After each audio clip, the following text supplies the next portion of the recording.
Morning, everybody. We have quite a full schedule for the day, so we can get started with our first bill. And Chairman Ladd is at a special chairs meeting, mandatory chairs meeting with the speaker right now. So Representative Peternell will chair this hearing. So I'll turn the mic and the gavel over to Representative Peternell.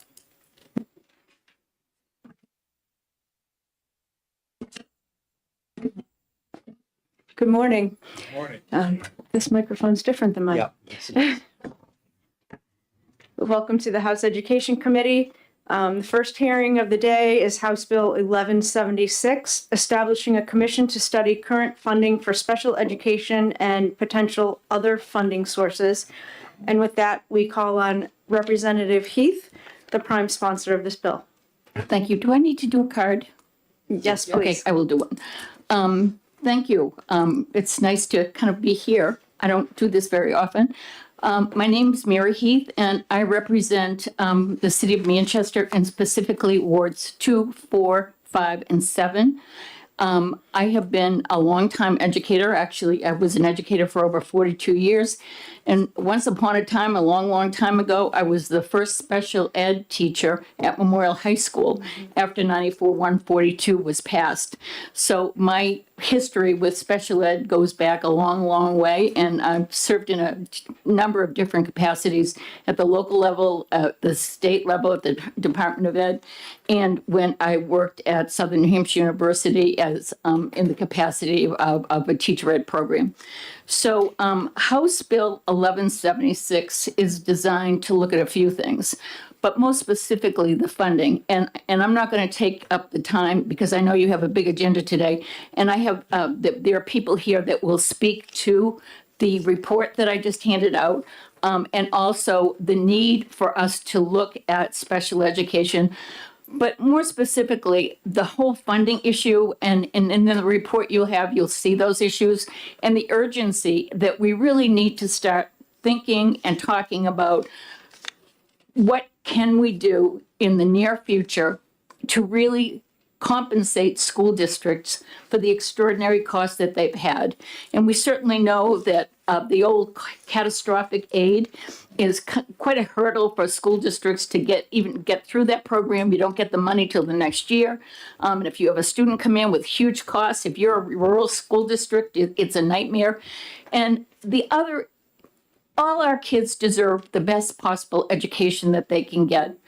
And for families in our state, in a small rural school district, to be ostracized and intimidated because they have a child with a severe disability because of the cost is unfair and not right.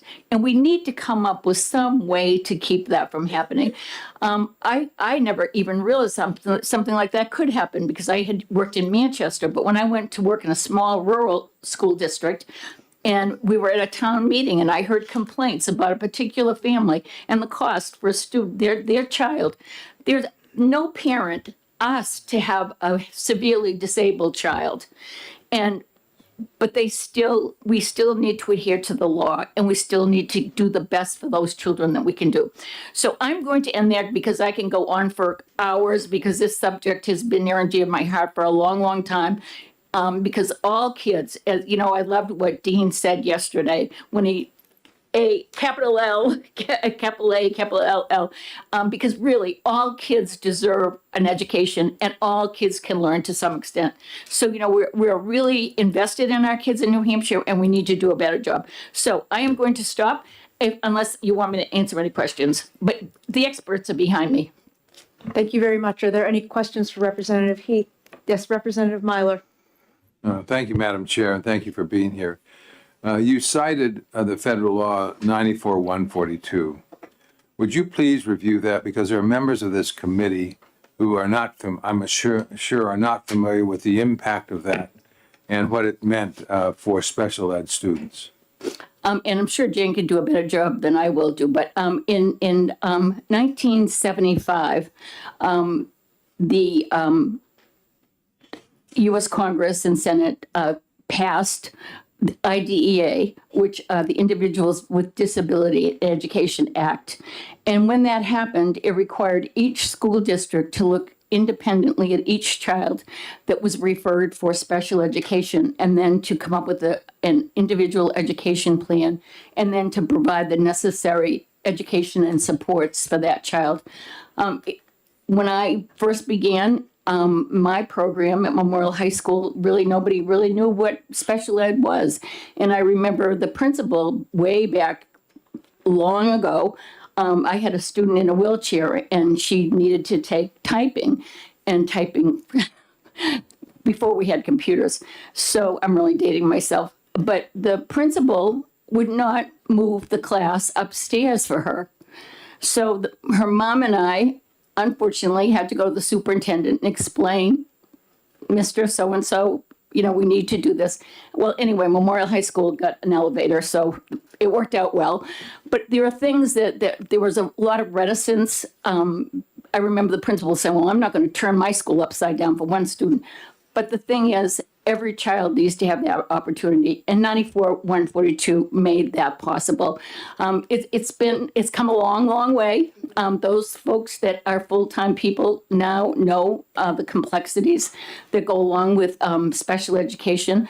At the Department of Ed, we don't have as many people as we used to have. I don't know why. There used to be a lot more special ed consultants that would work with school districts, but I guess it's been hard to find people to do that job because the cost is so great. But at any rate, so that's what IDEA is, 94-142. And it kind of made a big difference and made us look differently at our school system. But most importantly, everybody gets to go to school. And a long time ago, a lot of kids didn't get to go to school. The difference is wonderful. And, just being a teacher and watching a child with Down syndrome walk across the stage when they graduate, a child that I had a student at Memorial High School whose mother never thought that he would live very long, but he lived long enough to get married and have children and have a business of his own. And drive a car. She was so excited the day that he got his license. So these are things that for so many students, we never thought that they could do these things. And they can, absolutely. We can never put a box around a student and say they can't, because you know what? We all can come out and do what we can, what we can get to different places. So is that enough? Follow up. Yes. And with the federal enactment of 94-142, what was the federal obligation to fund? That's a long story. That was going to be, the federal government was going to pay 50%. And I'm not sure what it is now, 5%? Right around 5%. And it has had a huge impact on school districts. And if any of you go to town meetings, you probably hear the conversations that go on. The conversation should be about what can we do for our kids, not how much it's going to cost all the time. And I know we have to be leery about cost, but still the child should be the focus point of our conversation, and how we can help them to become what we never thought that they could become, and to do and they'll become citizens and be a taxpayer. So, it's just they need those. And the state pays a certain percentages, and Zach's going to talk a lot about that this morning. So I'm going to stop talking because I will talk too much, and they will take over and give you the most updated information. Okay. Thank you. Any other questions for Representative Heath? Yes, Representative Cordelli? Thank you, Madam Chair. You mentioned the focus specifically of this commission is on funding. Not completely. Okay, maybe I misunderstood what. If you what read you're saying. through the whole thing, it's going to be looking at. Right, I saw the commission shells. Right, Yes, because so many of our students. Right, maybe I can ask my question first. Okay, go ahead. Thank you.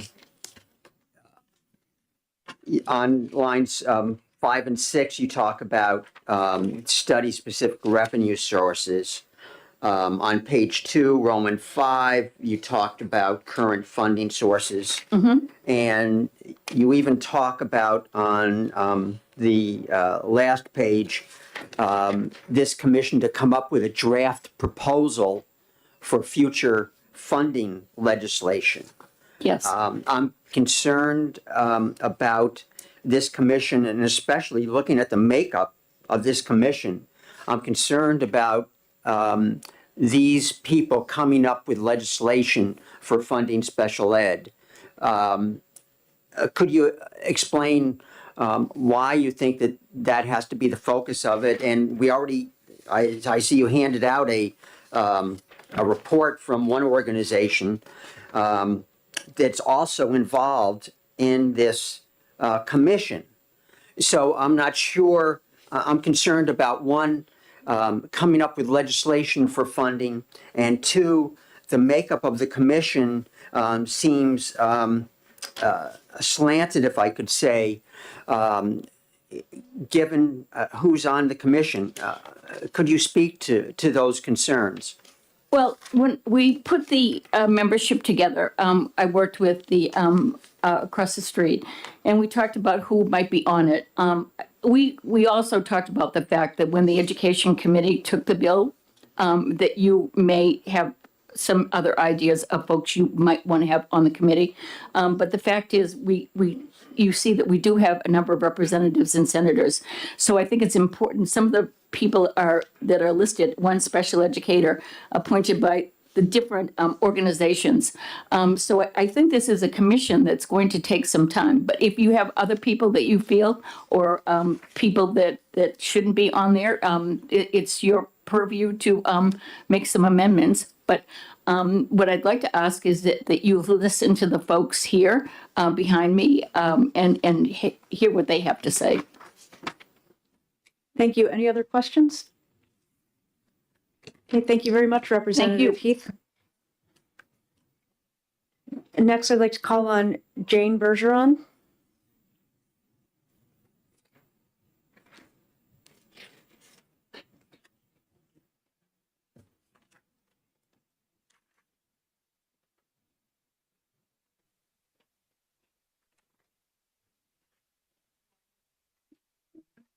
Good morning. My name is Jane Bergeron Beaulieu, and I'm the Executive Director for the New Hampshire Association of Special Education Administrators. And I'm here representing over 270 leaders in the field of special education from both our public school settings as well as our approved private special education schools, many of which have residential treatment centers. And we're here to testify in support of the bill. And I'll keep my comments short. You'll see in my testimony, Mary had done a nice job of kind of setting the stage about the requirements that all of our educational communities are held to when it comes to provision of special education services for students with IEPs. The other thing that I would add to Representative Mary Heath's comments is that our educational communities are responsible for children ages 3 to 22. So it's bigger than your traditional public school setting when it comes to responsibilities. As I have mentioned in previous testimony, the costs for special education services continue to rise. The number of students identified as students with IEPs continues to grow. And the complexity of our students continues to grow, which really drives up the costs. The costs are typically based on specialized instruction, specialized equipment, staffing, transportation. We provide services to students with IEPs in charter schools. We cover the cost for students who are placed out of district and out of state, and for those students with IEPs who are engaged in the juvenile justice system. Our association really feels that this bill would have the opportunity to dig deeper in looking at the costs associated with special education, the funding sources coming in, and would be an opportunity to hopefully come up with some suggestions for consideration in addressing the challenges when it comes to funding for special education and some of the inequities that we see within our educational communities across the state. So thank you very much for the opportunity to testify, and thank you very much for the service that you provide to our state. Thank you very much. Are there any questions? Representative Dry? Thank you, Madam Chairman, and thank you for taking question. I know that the catastrophic aid, which were what it was formerly called, covers the largest amounts that have to be there. Can you explain to me a little bit about, is there any percentage, or is it covered completely? How are those kind of costs covered? And I don't have the exact number, but once the cost for students reach a certain cap, the Department of Ed takes over the costs. We've seen that the catastrophic aid going to school districts over the years has gone down because of changes in paperwork or procedures not being followed correctly. So if the paperwork isn't done correctly, from my understanding, is that districts don't get the monies that there should be allotted. So there's been some challenges, and those numbers have gone down, and I don't have the figures right with me. Does that help? Thanks. Representative Damon? Thank you, Chair. Thank you for taking my question and being here. Could you just summarize for those of us with not complete background in special ed, the additional preparation that a special ed educator would have, and perhaps address why that voice would be important on the commission? Those who are seeking special education teacher degrees, their programming is really focused on the unique learners and their varying types of disabilities. Typically, those who are entering the field of special education get an endorsement called general special education. And pretty typically through their career, add on to that and get additional endorsements that specialize in specific disabilities. So you could have an endorsement in learning disabilities, emotional and behavioral disturbances, intellectual disabilities. Most of our special educators tend to specialize once they get their initial degree. Yes, follow up. Do we have enough people in New Hampshire with that credentialing and training? And if not, perhaps you could comment on your perspective on why not. In New Hampshire, special education teachers is a critical shortage area, which means we are desperately lacking staff. Just about every school district, and I don't have the numbers off of my top of my head, but we have many vacancies when it comes to special education teachers, even more vacancies when it comes to speech language pathologists, school psychologists, OTs, PTs. Paraprofessionals is even more significant. We don't have the amount of para support that we need in our school districts. Reasons why, when we talk to the field, I think it's varied. It's an extremely difficult job. The kids are very complex. So not only are you responsible for the instruction and the specially designed instruction and related services, you're also responsible for all of the paperwork that goes along with that. And the timelines, which are all important and need to be there. But it's above and beyond a typical teacher's job. In addition, as I mentioned, the kids are getting much more complex and difficult, and we're seeing a lot of kids with mental health challenges. We're really focusing on violent and aggressive kids. Our association is really working with leaders to begin to address that, looking at the legal aspect, looking at the programming aspect, and looking at the training aspect. In addition, for these kids that are very, very complex, all of the placements are full. We're lacking placements for students to go when we can't provide programming within our own districts. So there's many layers to the challenge, and we're also finding that because of all these complexities in special education, the pipeline going into the field in our colleges and universities for special ed is dropping significantly. In talking with Keene State College, they were one of our leaders in terms of special education teachers. And years ago, it would be typical for, to have 125, 150. I think last year they had 15. So it's a field that's got growing difficulties. Thank you. Representative Cortiello and then Representative Hall. Thank you, Madam Chair, and thank you for taking my question. You referred to the number of IEP students continuing to grow. Just now, you're talking about increased complexity of the problems. To what do you attribute these increases? I think there's several factors. One is COVID. We were seeing a big influx of very young children with complex needs who lost a huge amount of socialization and programming at very young ages. And so we feel as though that's one area. The mental health challenges and the numbers of kids being identified as having emotional and behavioral disorders has risen significantly. The number of kids with autism is continuing to grow.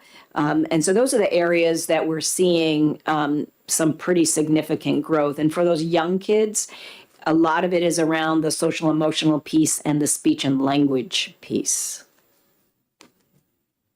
Yes, follow-up, Representative. So in answer to you talked about more increases. The one thing I'm getting is you mentioned COVID. Any other reasons, just to go a little deeper? Well, I think we're seeing more and more kids with mental health issues who are being identified as needing IEPs and specially designed instruction and behavioral support. So the reason for the increase in mental health challenges, I think that's nationwide. We're seeing in New Hampshire, we have a huge opioid challenge. We have, lots of complex family situations. The reasons for mental health can be wide and deep. Thank you very much. We have 3 more speakers lined up. So after Representative Hall, if you have a question that could wait for a private conversation in the hallway, or if it's a really pressing issue specifically related to this bill, then we will entertain it. So Representative Hall. Thank you, Madam Chair, and thank you, Ms. Bergeron, for being here to answer the question. So recently, the commission, a few minutes ago, was characterized as being slanted. Do you think the members on this commission are slanted? I felt as though it was a broad representation, and obviously the individuals that are selected, that's all open for conversation. I think the stakeholder groups that are represented probably would have great input into the challenges that we face and would be able to lead us to the research and kinds of information that will need to be looked at. Thank you.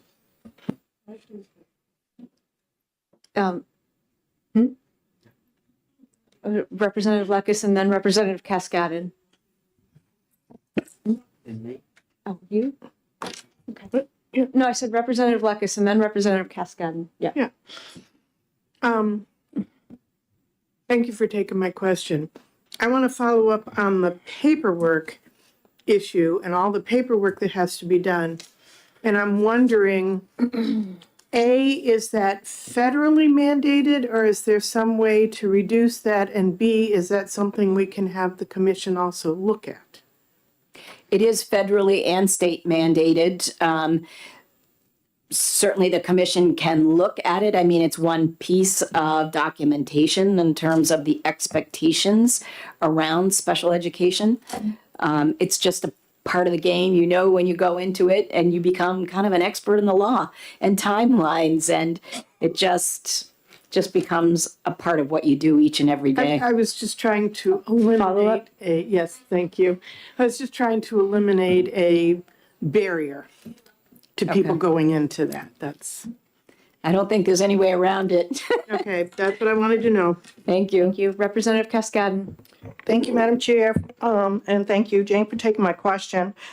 When I started as a principal, a disruptive student that was identified in special ed was generally a student that was born with fetal alcohol syndrome, and it kind of exploded the building because it was such a different, unique behavior that we had not seen in a typical learning disabled child.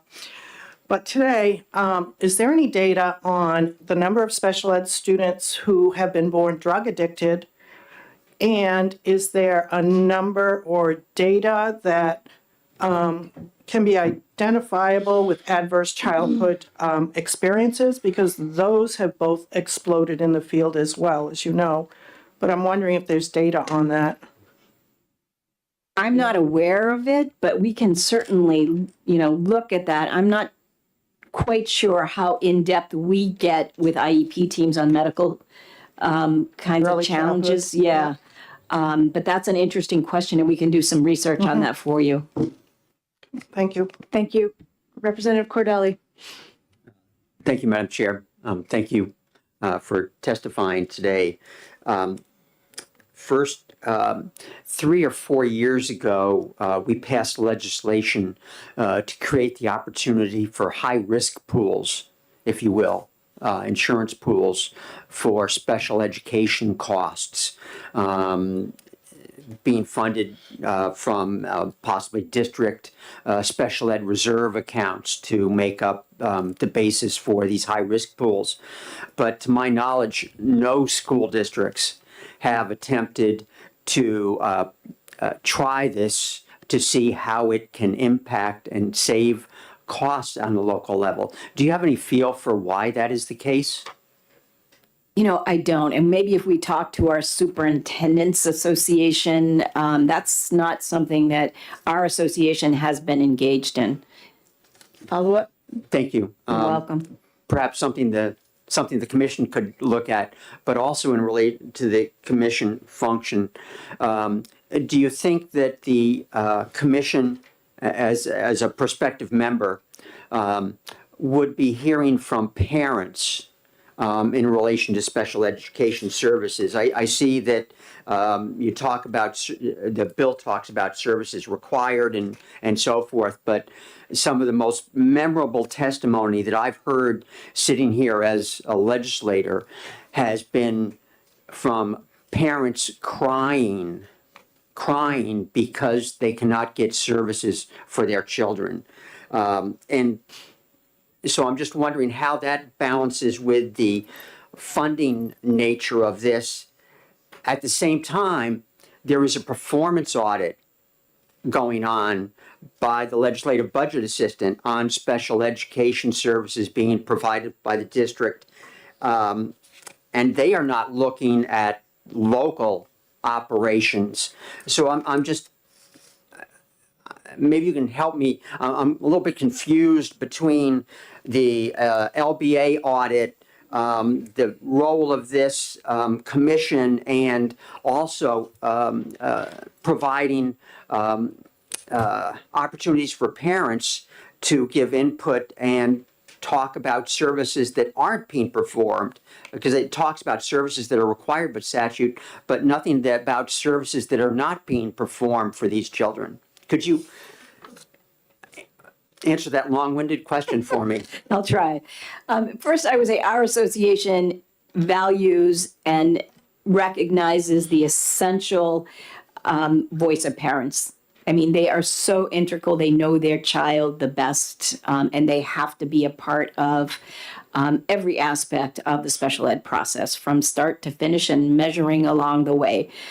We truly believe that and always want parents to be a voice at the table.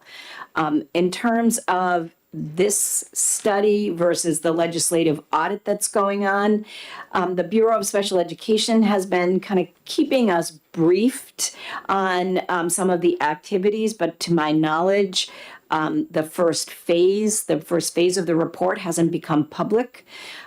So it's hard for me to comment on that. I would see, and again, it's hard for me to comment if I don't really know the activities of the legislative audit and what some of the findings are at this point. To me, this commission would be digging very deeply into funding aspects. I would hope that parent voice would be a part of that and that the commission would be getting input from parents on variety perspectives of what they're looking at through their data. But to compare the two studies at this point, I really can't comment on that. I'm sure both of them will provide us with important information, and probably the legislative audit will have some recommendations and data that will feed the commission and things that they won't have to research, which would be, a helpful resource. Representative Ford. My question, and thank you for taking my question. My question is sort of a follow-up to what was just asked you, and it gets into the causality of the process. I have a somewhat unique perspective on this process, as you know, and my observation of it was that a lot of the contention and frustration with it comes when an IEP is challenged for not meeting the thing, and the community is represented by attorneys, and therefore the parents feel the need to be represented because they don't contend well with the attorneys, and it becomes then legally contentious, and a lot of the irritation, anger, frustration stems out of that particular nexus with the parents trying to argue for their child and desperate, as you know. I mean, we've all experienced some version of that. And then being met by attorneys, then having to lawyer up themselves, so the cost goes up. And I think part of it is in that contention process. And the towns, of course, feel the need to be represented by attorneys. Mm-hmm. And it just keeps going up and up and up. And so the question is? And my question is, should we be looking at perhaps the IEP process and how we make a contract to meet the needs of specific children so that it doesn't become such a contentious process? I would imagine that maybe some of the costs associated with that would be part of the commission's work. I think that the legislative audit is covering some of that and might give us some additional information. But I would agree with you that many of the conflicts right now center around lack of services. That seems to be a trend in talking with our Department of Ed, that, we're lacking staff. And so there are times when kids aren't getting their services, and districts know that and parents know it, and we're all doing our best to rally around and make those services up when we need to. But it is a source of conflict. Thank you. You're welcome. Thank you. Any more questions for Ms. Bergeron? Thank you very much. Thank you very much. I'd like to call on Representative Porcelli. Representative Porcelli is a co-sponsor of this bill.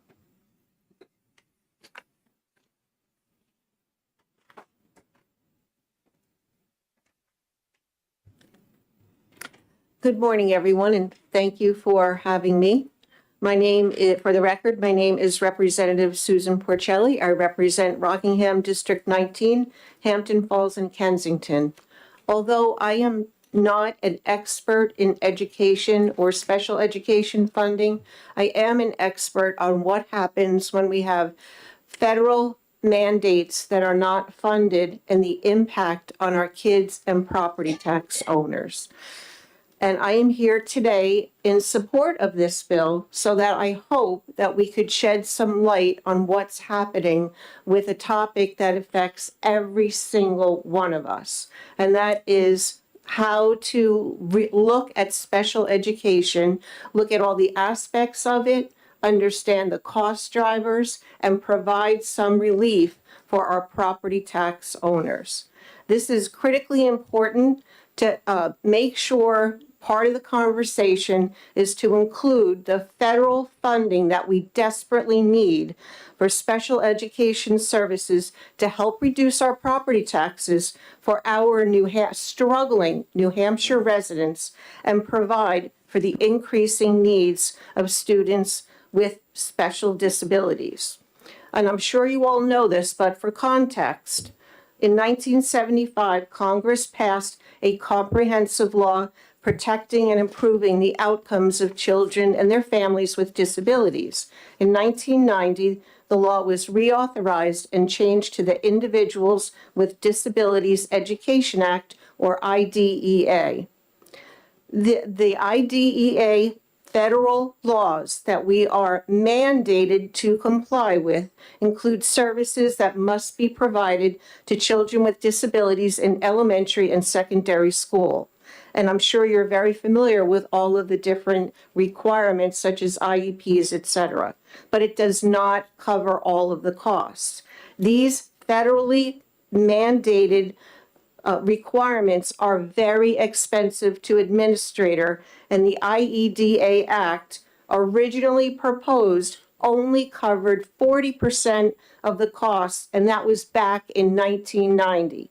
However, Congress has never appropriated the required monies to come to our cities and towns.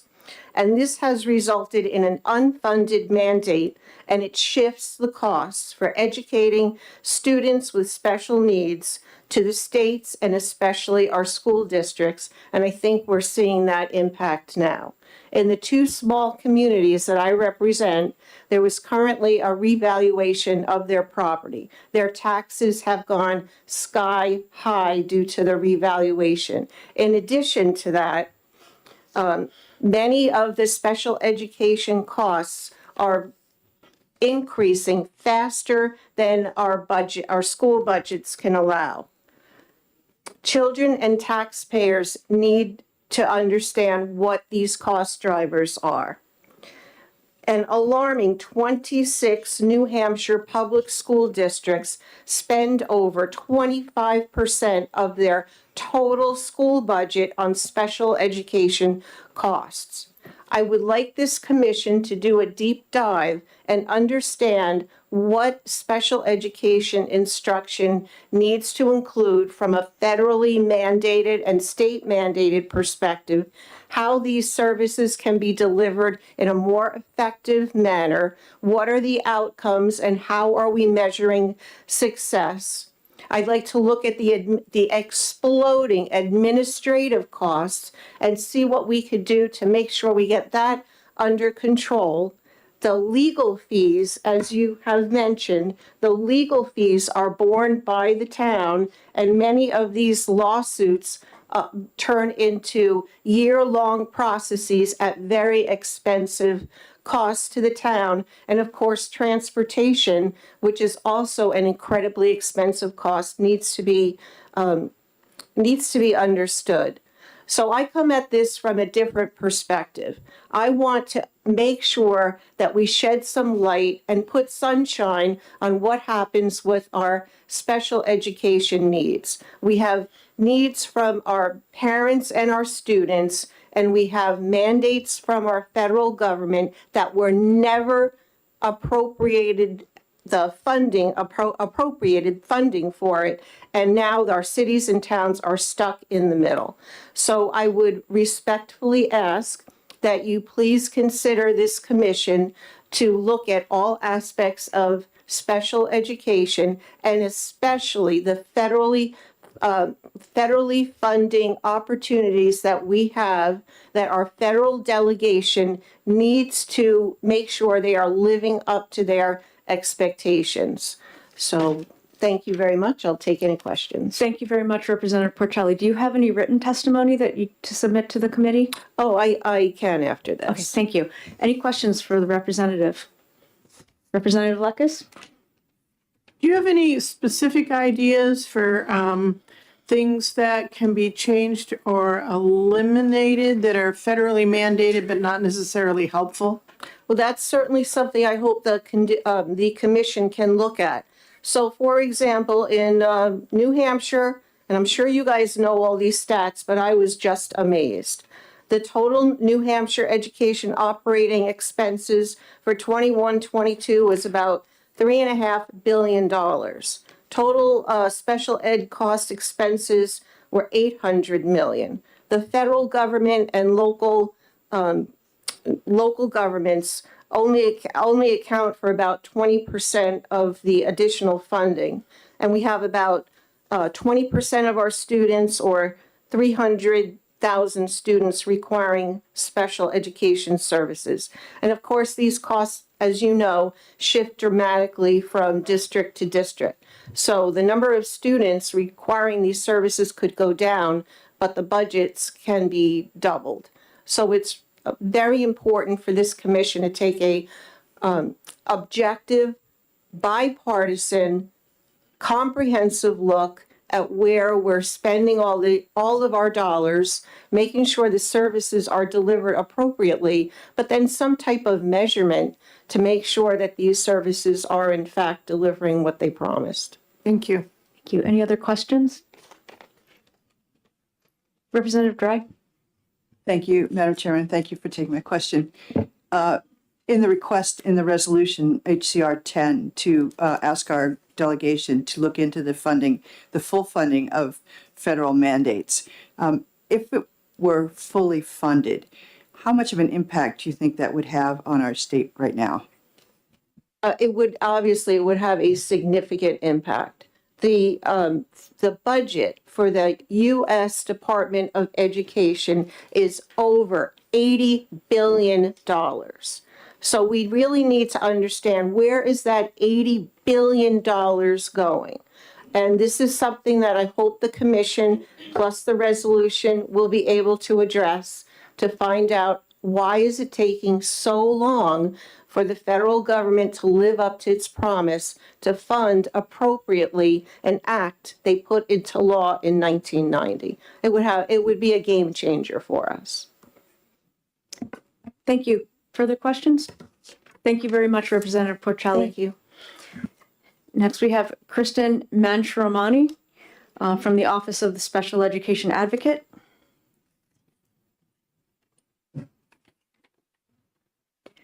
Welcome. Is this your first time testifying before our committee?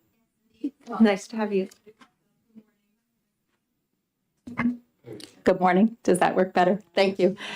Kristen Manshramani, Office of the Special Education Advocate, which was created probably more than a year ago, but my position was filled just a handful of months ago. So definitely very heavily involved in work in this field, and to be specific, work on behalf of families who are seeking special education services that they don't feel like they're getting for their students.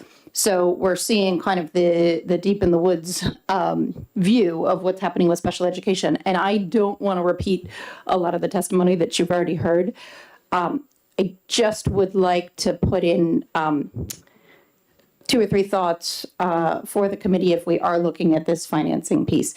One, I would tell you this is anecdotal at this point because it's just going off of the cases that have come into my office, but 50% of the disputes, I would say, about services in special education are really related to vacancies. They're not related to districts not wanting to provide the services. So Ms. Bergeron spoke about this. I would hope that any look at finances really looks at getting better data, because it's something we all in this community have to do in terms of data on where all of the open positions, and it's special educators, but it's also related services. And I think that's really important to understand, because if we dug down, my guess is funding for the special education teachers is only a part of, and I have no idea at this point what percentage, but, probably not more than half. And the related service providers who are in speech and language pathology and occupational therapy and mental health services, school psychologists working through IEPs, is a huge portion of the rest of it. It is needed. Having these positions open means we're spending the dollars later on, because what I'm seeing is the more we have students who don't get the services they need younger, even if districts wanted to provide them, they don't have a speech language pathologist or they don't have enough of them. Speech language pathologists don't just work on things like articulation, they work on communication skills for our students who are diagnosed with autism or mental health. They run social groups, they really help those students to integrate into the life of the school, so that at some point, potentially with young students, the idea is to bring some of them off of individual education plans because their needs have been met, which would decrease the need for those services through age 22. So really looking funding-wise at getting data on whether these positions are going to be filled. As Ms. Bergeron said, I think we're heading into more of a crisis rather than less, in that we don't have a pipeline to fill some of the related services that are needed. So thinking about creative ways for how are we going to, over the next 10 and 20 years, have those positions filled so that services can be delivered, that would cut down on a lot of the disagreement pieces. It would cut down on some of the legal costs for these fights, because from the parents' perspective, they have no control over whether or not someone is in the position. They just know that their child needs services that they're not getting. So they're going to enter into that fight for which there may be no solution until we figure out how to get positions filled. So there are probably creative financial ways to ensure that we have a pipeline into those special educators, para educators, and related service providers. And I think that's something that data is very important to gather annually on open positions in that field and on the numbers of positions in those fields across the state. Are they increasing? Are they decreasing? To assess the needs. That's probably my most important point in this, is really looking at, these are dollars now for young children or dollars that are ongoing later. And so I think that we want to make sure that we're really looking at the efficacy of the dollars spent and making sure that that's built into any committee studying finances. I'm happy to take any questions if you have them. Thank you very much. Representative Myler? Thank you, Madam Chair, and welcome Thank you. for your first hearing here. I can recall the piece of legislation that basically created that position and much needed position. Since this is your first opportunity to be before the committee, could you give us a bit of a background of your special education history that got you to this position? Right. So my history was less in special education, actually. I had both a legal background and a background in education, not special education per se. I was a lawyer, practiced for some years in litigation, and then ran a school for about 15 years, where as an administrator in a private school, we definitely dealt with IEPs and working with public school districts on IEP services. We had our own related service providers within the school. So those pieces all come into play, I hope, to help work with families to advocate. And in some instances, a lot of it has been solving very long-standing disputes with their districts over services for their children. We're dealing with a lot of crisis situations where children are, have been out of school for months or more, have been in mental health facilities as a long progression of potentially not getting services that they needed that landed them there. And we're having to walk that back because those children do come back into the schools, and there are a lot of costs associated with that. So what I've tried to do is use both the educational administrator lens and background in law, not special education law per se, to bring some balance to solving situations for families. Thank you. Any other questions? Seeing none, thank you very much, Mrs. Monsteromani. Did I say your name right? Yes, you Thank did. you. S-H. All right. Monshramani? Munch. Thank you. With that, we call on Becky Wilson. Easier name.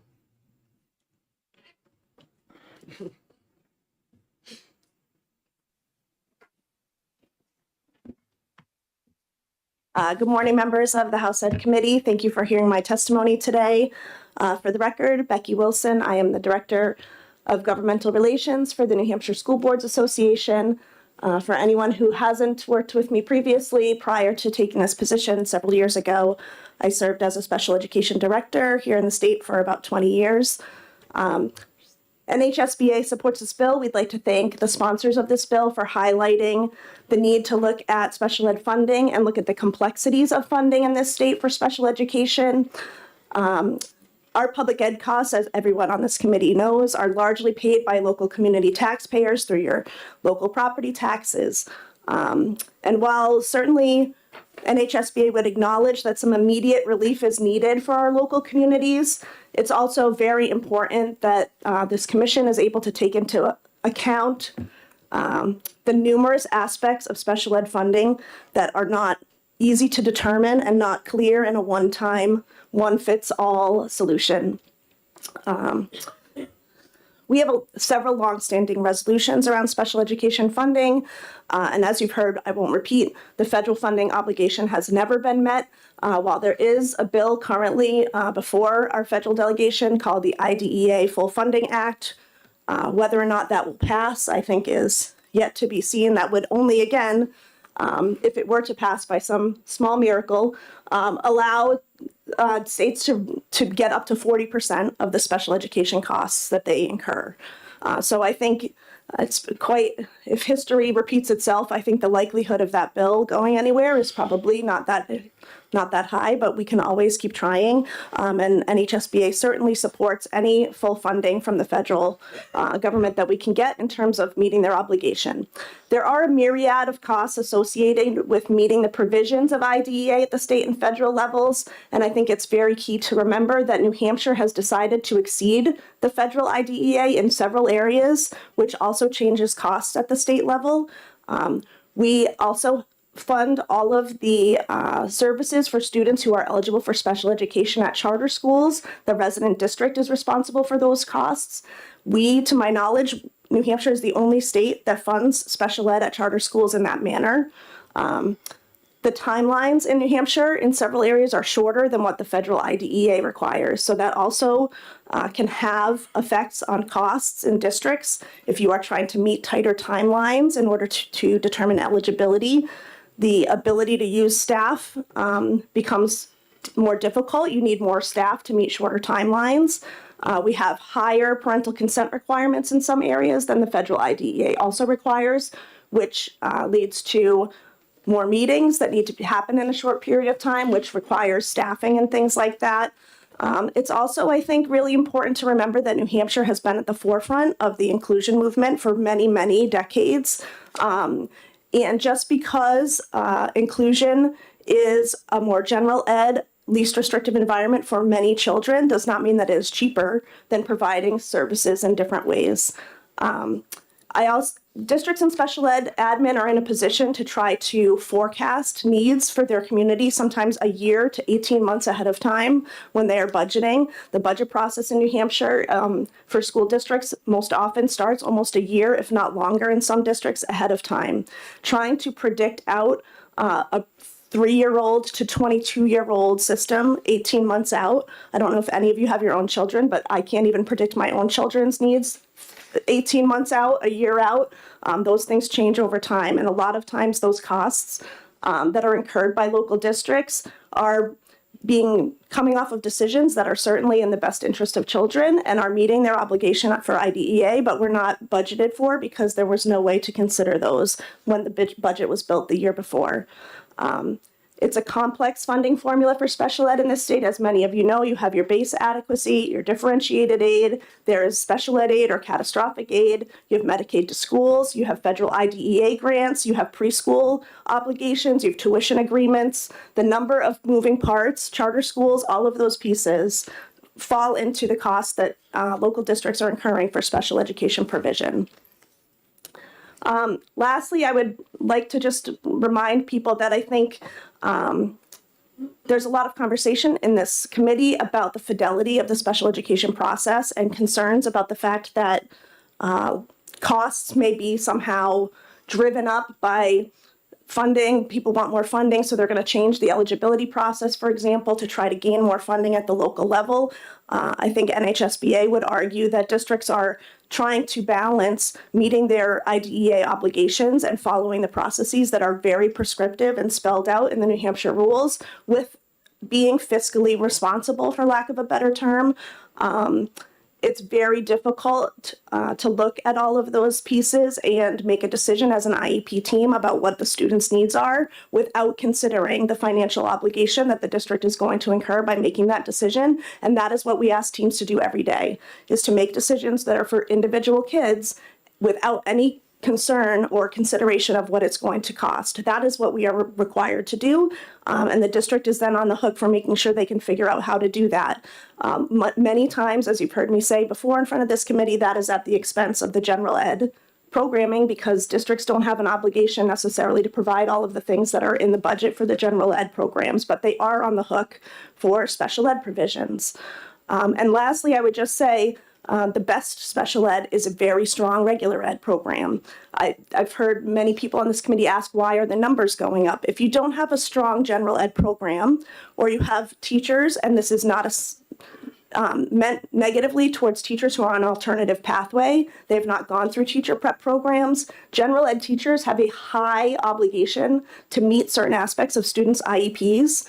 If they are coming out of programs where they haven't yet learned those things, if they are coming from a place where they're on an alternative certification process and they have to be overseen by people, regular ed teachers sometimes may not realize what might rise to the level of a referral or what might kick something over into special education. So you're going to get a lot more concerns brought forward, which some are very valid. I'm not trying to say that they're not.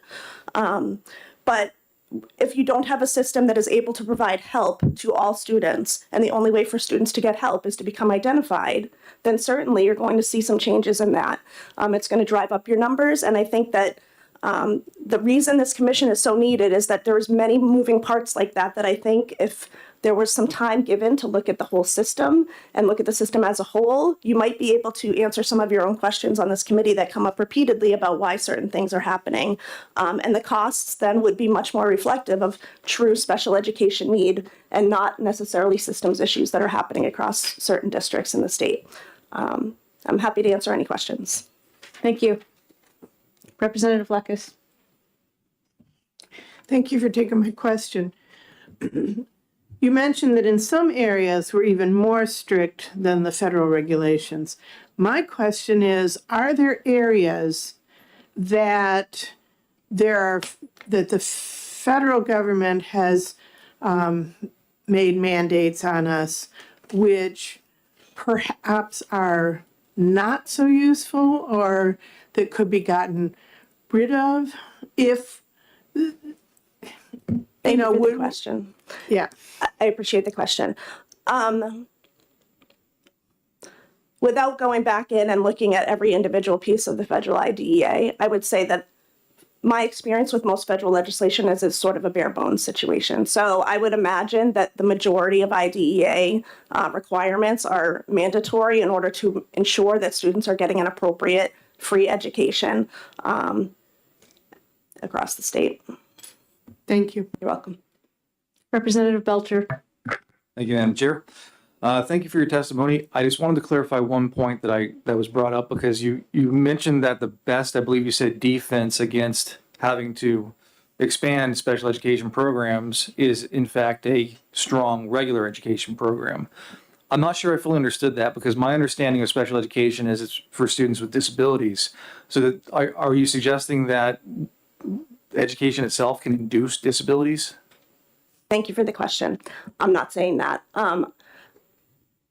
We have 13 categories of disability here in the state. Every single category has very specific criteria that students must or teams must consider when they're trying to decide whether or not a child is eligible for special education. In any classroom, there are, I'll say, 20 students who have 20 different learning styles, 20 different ways of expressing what they know, etc. For strong regular ed programs that offer, for example, differentiated instruction, lots of different ways to show what you know. Many students will be able to show what they know in a very competent way. If you only in one room allow one way for students to show what they know, and you have a child who that's not their way of showing what they know, it's going to look like maybe they don't know the content. So strong regular ed in New Hampshire has been built off of differentiated instruction, a lot of other programming that allows for multiple ways for students to show their competency, for example. It allows students who are still struggling to sort of rise to a level where there would be a concern that is truly based on the student's needs versus a break in the system, if that makes sense. A lack of offering what the child would need in the first place. Excuse me. Yes, If I follow may, up. just to further clarify a little bit, so let's say you have a student who's not good at taking tests, and that's their way, that's being tested in the classroom, it's a written test, and they're not performing well. But there's not an underlying disability there, it's just not a good test taker. Are you suggesting that such a student could wind up being placed in a special education program even though there's no disability present? Thank you for the question. I'm saying that I think in that situation, if you had people with less experience as educators, for example, I'm just using this as an example, but a teacher who is coming from another profession who wants to be a teacher and is on an alternative plan and is supervised by someone else, if they don't understand necessarily or haven't had experience asking themselves that question, if it is the way in which the student is being tested that is the issue, or if it is an issue in terms of the student's learning, if they don't have that background, they may make a referral to special ed. It doesn't mean the student would be necessarily identified as needing special education, because there is a very long process that goes through once that referral is made. But schools are not in a position to be able to say, we're not taking that referral. The IDEA is very clear that when you get a referral, you need to dispose of it. You need to meet on it. You need to meet with a certain number of days. There are certain people that need to be at that meeting. That process is started. You can't say, no, thank you. So I think you would get to a point where, with strong evaluations, which is what happens in the special ed process, you would determine that it's really a mismatch of environment versus student actually needing specially designed instruction that is significantly different than other people. Thank you, that was very useful information. You're welcome. Thank you. Any other questions? Thank you, Ms. Wilson. Thank you. And our final speaker is Zach Sheehan. Did I pronounce your name correctly?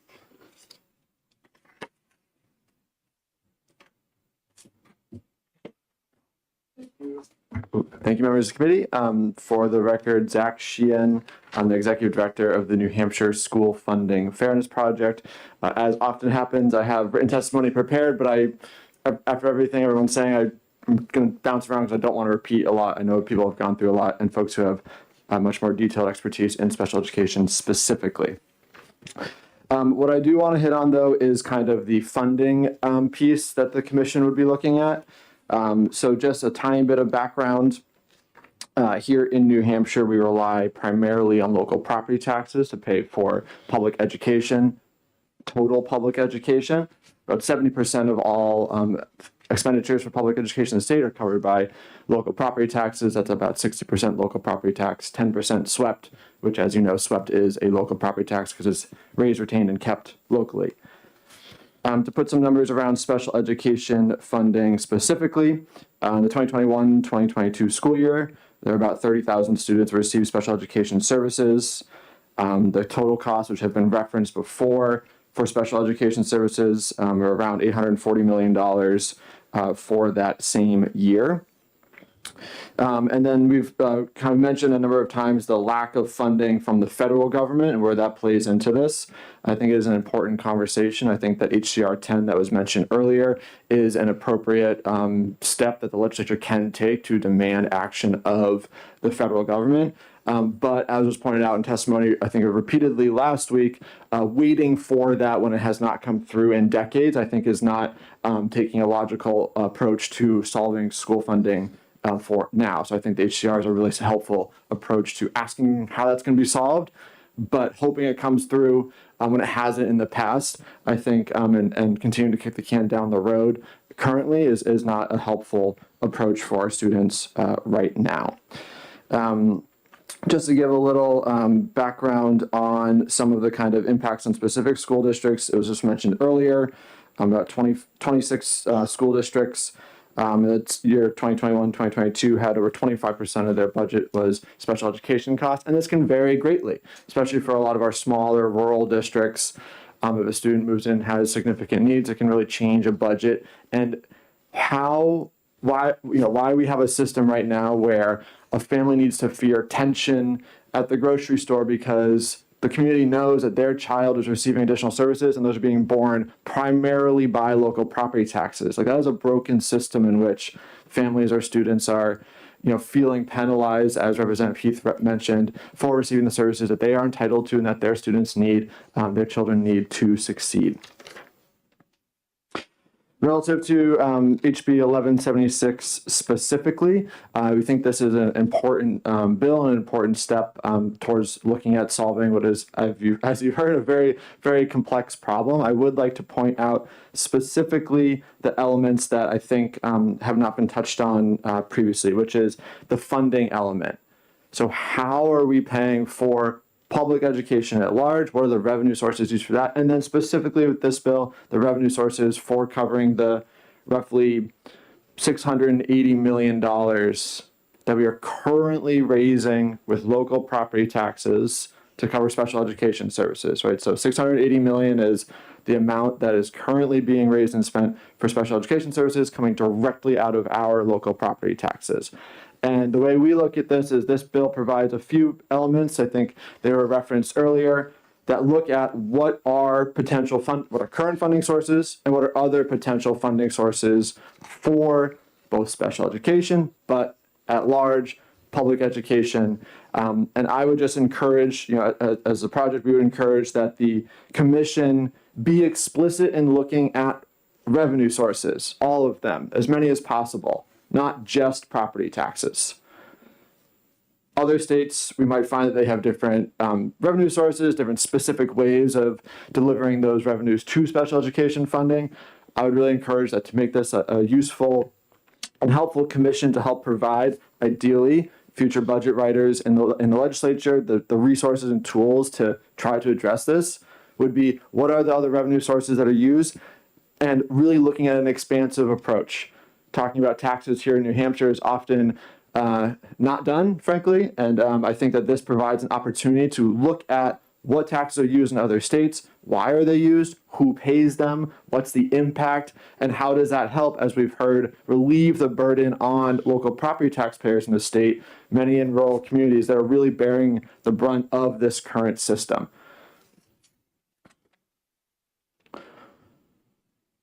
Lastly, relative to timing, I would just suggest that the timing of this commission reflect the next legislative budget process, because I think that is when there is a really significant opportunity to enact some of these changes. So we would suggest that be bumped up a little bit. I think the first report is currently, as written, due end of January 2025. That's a little late for the budget process. I would just suggest that it be, due the end of the calendar year 2024, so that the governor's office can be incorporating some of those potential changes into their own budgeting process, and the House Ways and Means and Finance have that material ready as well.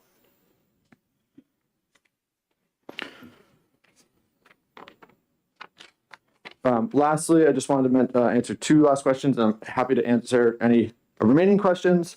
I did see that the report that we prepared was passed out by Representative Heath. This is something we prepared last October. I don't know if this was what was mentioned earlier relative to the report and folks serving on the commission, but I just want to clarify that we as an organization are not named as a participating member in the commission, just so that that's clear.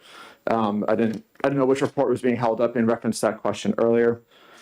And then also relative to just a number of the questions that have been asked recently around what are the services students are getting and how do we make sure they're getting the services they need? And I would just encourage this commission to not focus entirely on what things can we cut or what things can we reduce or where can we limit pieces in order to try to help a little bit. That might be helpful in some areas. It's definitely good to look at where there are inefficiencies, but we're talking about almost $700 million that is currently being raised by local property taxes at wildly different rates to pay for special education services. And so making sure that this commission, as currently written, looks at what are other revenue sources that could come into the system to help relieve that burden and shift who is paying.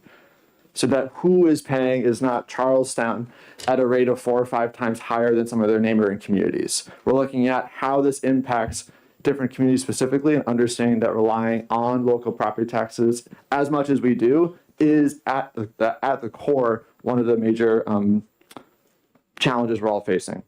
So with that, I'm happy to answer any questions. Any questions? Representative Dry? Thank you, Madam Chairman. Thank you for taking the question. So the first thing that comes into my mind with alternate revenue streams is something like bringing the lottery system in to pay for education and something like that. But are you thinking more like what different taxes can we do for revenue? So just to be clear, right now all of the lottery does go into education. All of the money left over from after they give out the winnings and pay for the staff and the structure. So that's a current existing revenue source. Yes, the bill outlines looking at what other states do for revenue, how they pay for public education as a data collection. What do they do? Does it work? Does it not work? Is it helpful? Is it equitable or not? So yes, looking at other revenue sources and how they could either be, if there's new revenue sources, what that impact would be. So for example, talking about sales and income taxes in New Hampshire is generally seen as you don't go there, right? But a commission that could say, okay, other states, they have income taxes, they have sales taxes, they have different business taxes. Those are just facts. What would that look like in New Hampshire? Because then you all have that information.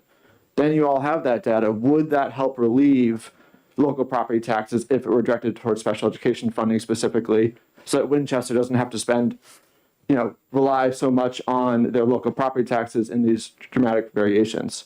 So I read the bill, that's the intent of the bill, and I just wanted to highlight the importance of examining what other revenue sources are, but also what the impact on New Hampshire is, so that as we're having policy debates about what revenue sources are best to use, we have property tax right now, we can compare that to other ways, so that you have the information there to say, this would be helpful for these communities, this would be helpful for these communities, and make informed decisions. Is that helpful? It is. Thank you. Okay. Thank you for the question. Okay, thank you very much. No further questions. We will close Thank the you. hearing on House Bill 1176. We starting the next one? Yes. Yes. Did you have any cards for this next one? Do I have any cards for that one? For 1639?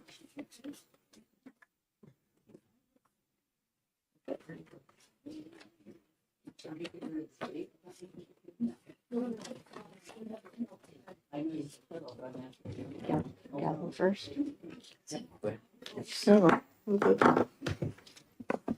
Move it. We're going to begin the hearing on House Bill 1639 relative to children with disabilities placed at state facilities for adjudicated youth. I call on Representative Cascadden, the prime sponsor of this bill. Thank you, Madam Chair. For the record, Corinne Cascadden, representing COAS District 5, the City of Berlin. I'm here to present this bill on behalf of the Department of Ed that has to do with changing the terminology of students who are adjudicated and placed in facilities. So if you look at the bill, the same terminology is corrected throughout. Instead of using the Youth Services Center, the recommendation is to call it state facilities for adjudicated youth and county correctional facilities. and it is throughout. I am familiar, this is pretty much out of district. To give you my background, I grew up bilingual and went to college and majored in foreign languages because it was easier. But then went into teaching and started in secondary ed.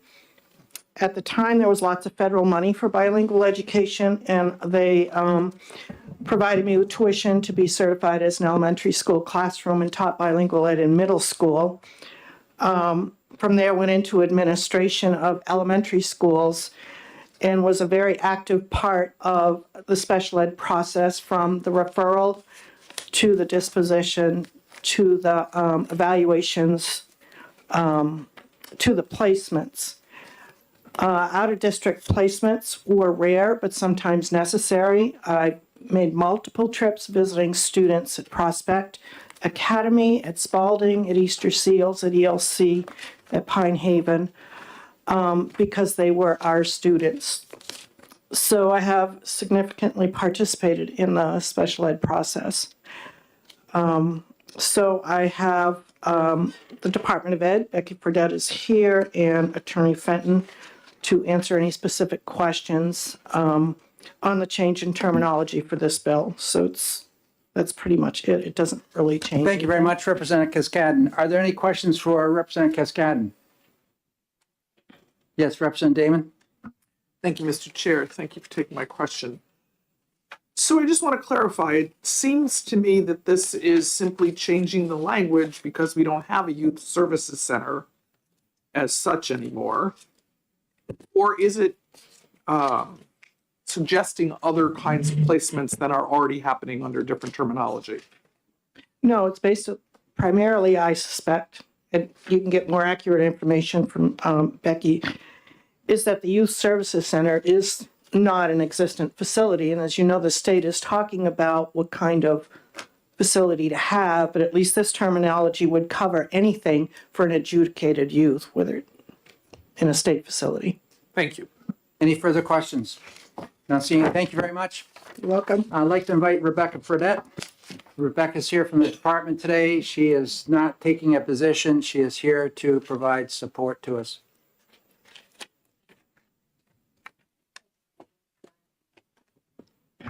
Thank you, Representative Ladd.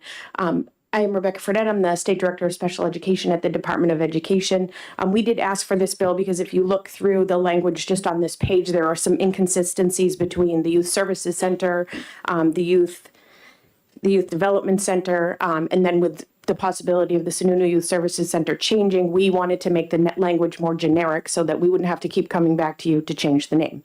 That was purely the reason that we did this, and tried to make it so that it would cover anything that might come up that would need to use this language. I did just speak with some of my colleagues at DHHS. There may be one piece that may have a conflict in it on line 26 for students awaiting disposition. So I might be going back to Representative Cascadden to just make an adjustment. But that is why we put this forth, was just to make the language more generic and not have to keep coming back to change what facility this might be.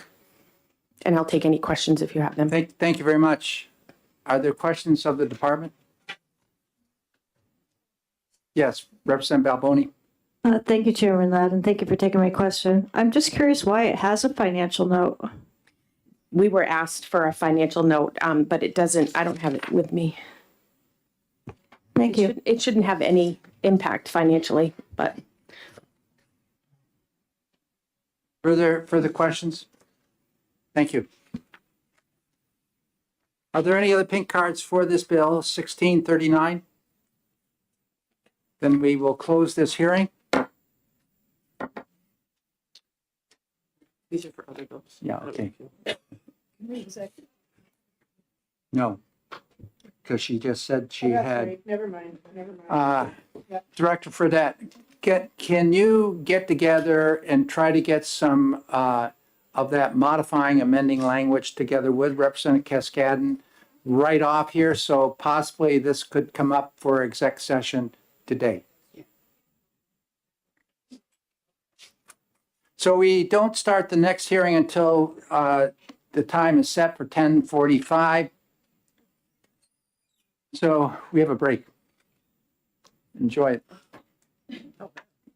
I want to announce one thing for all committee members. Has just recently been put out by leadership, the speaker. All blurbs, all committee reports will be handed in to the chair the day of the exec session. Part of this is a result of, we initially had set aside Thursday this week for, and there was no committee reports being filed, even though bills had been exec. And so the delay is an issue. So be prepared to write your blurbs, your committee reports, and have them handed in before you leave the given day that the bill's been exec. So that's going to take a lot of work and a lot of planning. And you're not going to note the next week I have scheduled all kinds of bills. If you have any involvement with any of the bills, you might get together either with Representative Myler or myself and discuss it. But we will try to, Representative Myler and I will try to look at this list and see which ones we are going to be taking up, but it's not going to stop us from taking anything that's on the agenda. We need to make sure we have the Yeah, yeah, now we'll have extra hard copies for the reporting form available here, or it can be done by way of the technology. So that's going to create a burden on many here, but it's going to expedite. We have 107 bills, which we got to exec, so we're going to have to get those reports in a timely manner, especially these early bills, which are coming up and due out of this committee by the 15th of February. So that's that. So we will get copies of the form and make it available. We'll keep them on the table back there and put them for committee members only. Those would be the committee reports. Everybody up in the meeting, I was just calling them blurbs because that's the historical way of calling these things. So if you hear me talk blurb, I'm talking committee reports. Thank you. And the minority will continue to hand in their committee reports when they're done to Representative Myler. He feeds them to me. And then for the majority members there, for the Republicans, they will hand them directly to me before they leave. Good, thank you. Take a break. I'll have to be leaving after the morning ones. Okay, Margaret knows and she'll. Yeah, good. 1382 to 1382. I always had a whole ton too, and for some reason I only had that one. But I was gonna hand it back to you. And for committee members, I have one other, Representative Lekis. Yes. I have one other comment for you to know that we are going to have a situation sometimes where the prime sponsor or any sponsor is not here to present the bill. We oftentimes identify somebody on the committee to go ahead and present that bill. If this person just presents that bill without getting into a discussion about the bill, just presents the bill, they may come back to their chair and they may ask questions. But if you get that person, for example, it's going to happen this afternoon. The prime sponsor of the bill for the military connected students, 1382, is not here. I've been asked to present it, seeing I'm also military, but I'm not going to get any discussion on the bill. And so if there's nobody else here to discuss it, then we would just have an executive session later on the bill. And if you have questions about it, you talk to the prime sponsor who wasn't there, but the bill was introduced. So that's the way we're going to work that one. Great, thank you.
Okay, we're ready to go ahead with the next bill, which is HB 1480, relative to alternative dispute resolution within individualized education programs, and I'd like to welcome Representative Cascadden. Thank you, Mr. Chair. For the record, Corinne Cascadden, representing COAS District 5, City of Berlin. I'm here to present another bill on behalf of the Department of Ed that has to do with alternative dispute resolution within the IEP process. I already want to add an amendment to line 6, part 6, line 6. Instead of the verbiage of the department shall adopt rules, it's the State Board of Education. So the department will do it on behalf of the State Board of Education.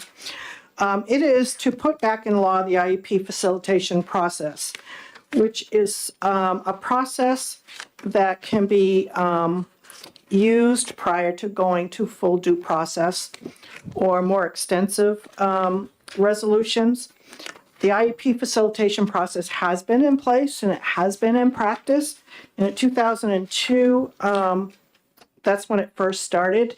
And that's an independent person that the school and the parent agrees to have at an IEP meeting. They're not there to make decisions. They're there to add guidance or and facilitate the meeting so that there's mutual decision-making. In 2015, Senate Bill 166 was put on the table to repeal the IEP facilitation process. And so the department would like to put that back into statute. And the reason is that in a recent audit, the practice of doing IEP facilitation is on their website. It describes what you need to do, how you need to do it, the application or the paperwork is there. But in the audit, it was described that you could not have this practice without legislation to support it. So this bill's 1480 supports the IEP facilitation process that has been in place. So it's just connecting the two. Thank you very much. Are there any questions for Representative Cascadden? Yes, Representative Myler. Yes, thank you. Could you repeat what you wanted to change in that particular line, please? Yes, it is on part 6, line 6. It says, the original bill says the department shall adopt rules, and it should have been the State Board of Education shall adopt rules.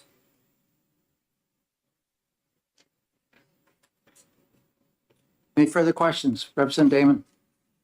Thank you, Mr. Chair. Thank you for taking my question.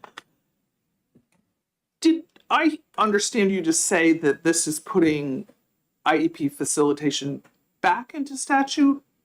Yes. So it was previously in statute and removed? It was revoked with Senate Bill 166 in 2015. The bill was only to repeal facilitated individualized education program meetings. I don't have the history on it, so I don't know. Are there further questions? Thank you very much. Yep. Excuse me, Mr. Chair, question. So I need to amend it as with the language like we just did the other just bill? what we just talked about, yes. Yep. Okay, thank you. Rebecca, do you have anything to add to this one?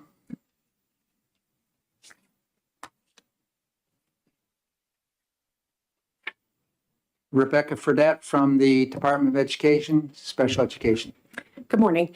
We asked for this to be added back in, as Representative Cascadden said. We have been in an audit with the Legislative Office Building, and one of the things that came up was that this was not in legislation. In 2015, it was repealed, and it was thought that at the time that we could continue to do IEP facilitation without it being in legislation. However, through the audit process, we were told that we cannot. So we've always had the process. The process has never stopped. It's been going since 2002, and we want to continue the process, so we're asking to have it put back into legislation. Representative Lekes? So do you agree with the wording change? Yes, I do. Representative McDonald? Thank you, Mr. Chair, and thank you for your expertise in this area. My question is, why was it repealed from law?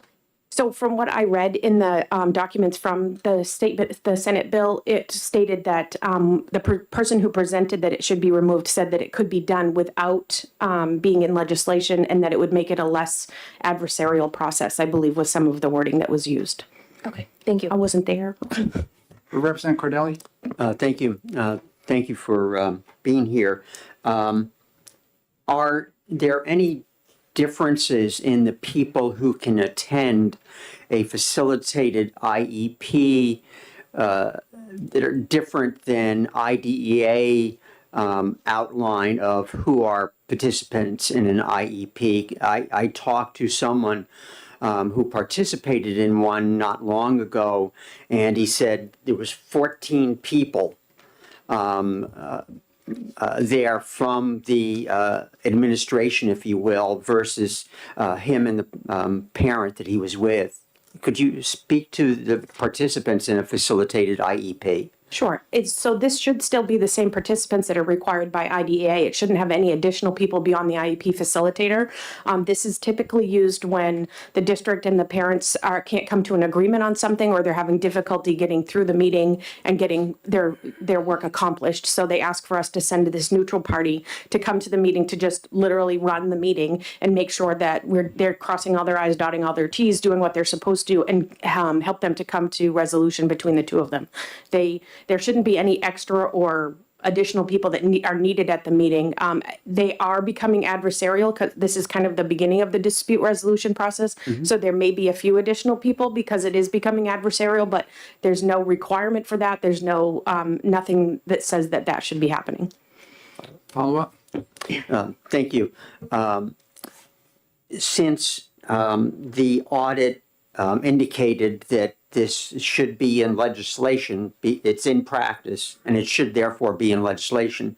It seems to me that there are a great number of things that we have in practice that are not in federal IDEA law or state law. Should not those also be brought forward as part of legislation? Yes, I mean, anything that is in practice but not in legislation should be discussed, yes. Further questions? Representative Mylan? Thank you, Mr. Chairman. Thank you for being here. I've got 3 questions. Sure. Since we're going to put this back into law, can you outline for us, please, I'm sure you've thought about this, what would be the rule?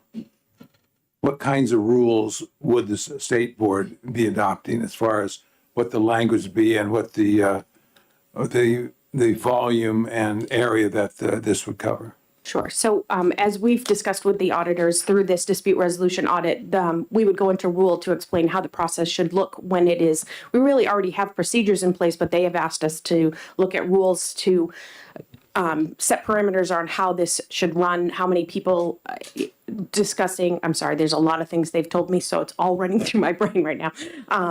Making sure that if there's a conflict of interest, we have information regarding how to notify us of a conflict of interest, how the process runs, how many people, how many cases can be heard by an IP facilitator in a year, all of those parameters around just the running of the program. Thank you. Second question.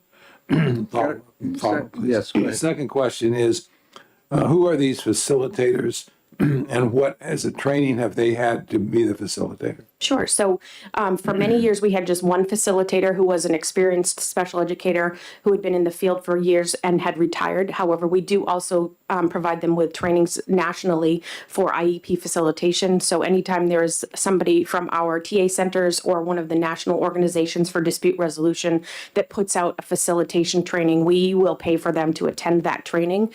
We now have 2 facilitators, and both of them have either attended or are attending the IEP facilitation trainings through these technical assistance centers. And these technical assistance centers are funded by the federal government through OSEP to provide these services to us. Thank you. Third follow-up. One question, yes. Pardon me? Yes, go ahead. The third question is, can you define for us what is the process? I mean, once you get into this, the conversation around an IEAP placement and services, et cetera, what is the process that first level, we agree, okay? So what's the next level? What's the process that a parent would go through to finally get final resolution to what their concerns are for their child? So the parents can, before even getting to IEP facilitation on the IEP, they can say, I agree in part to the IEP, and they can ask for the district to address an area that they don't agree with.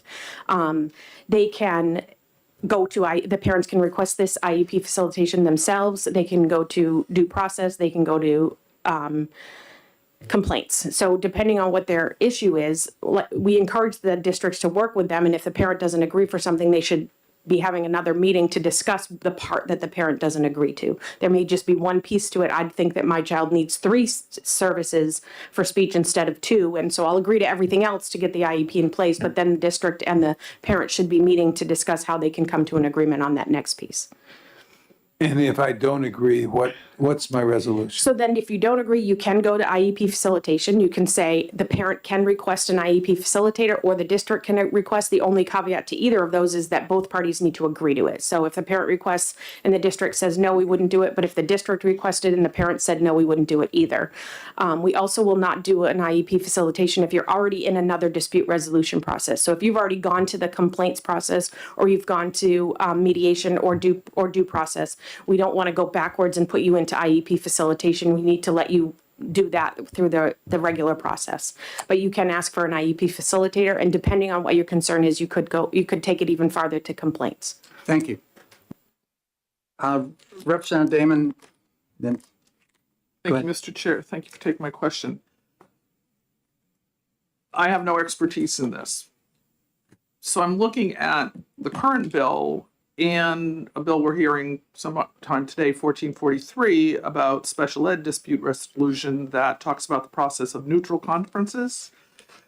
Can you help me understand the difference between the facilitation and the neutral conference and what overlap there might be between these two bills that are in the same part of the statute?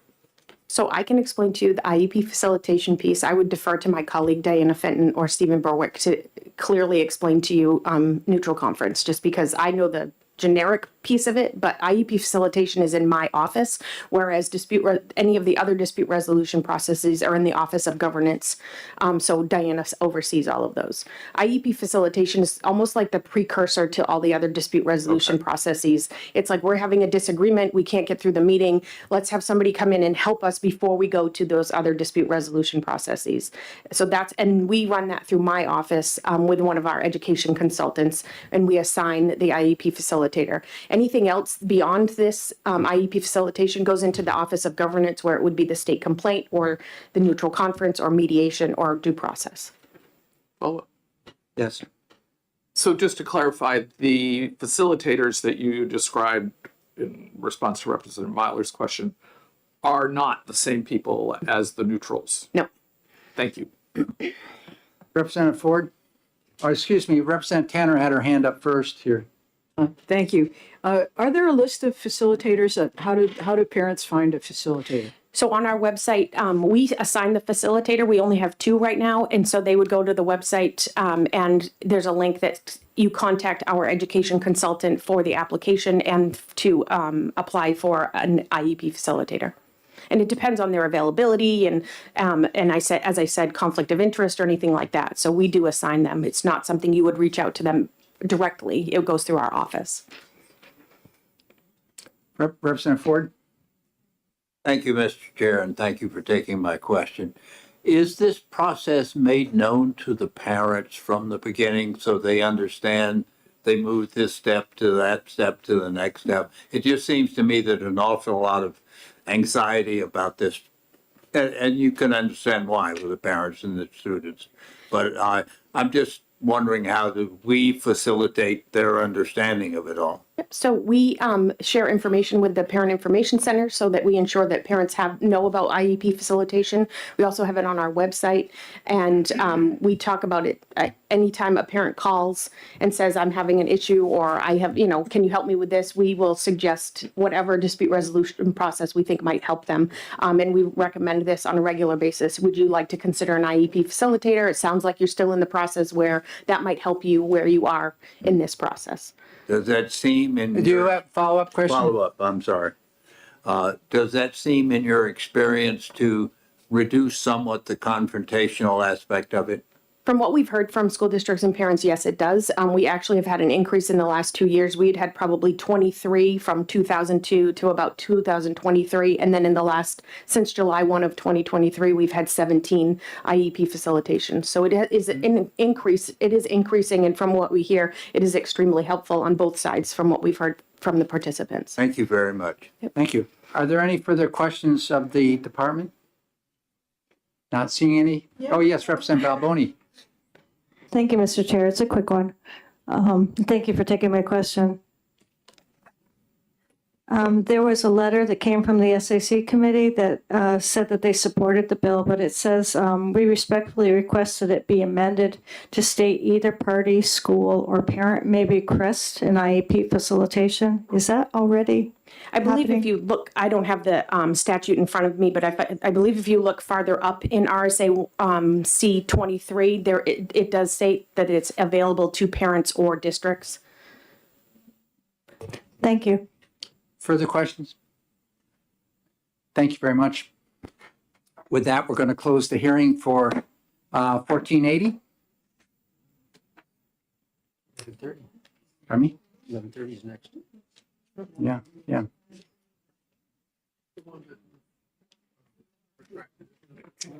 We have previously gone ahead and already sent to Legislative Services two amendments for the last, amendment for each of the last bills.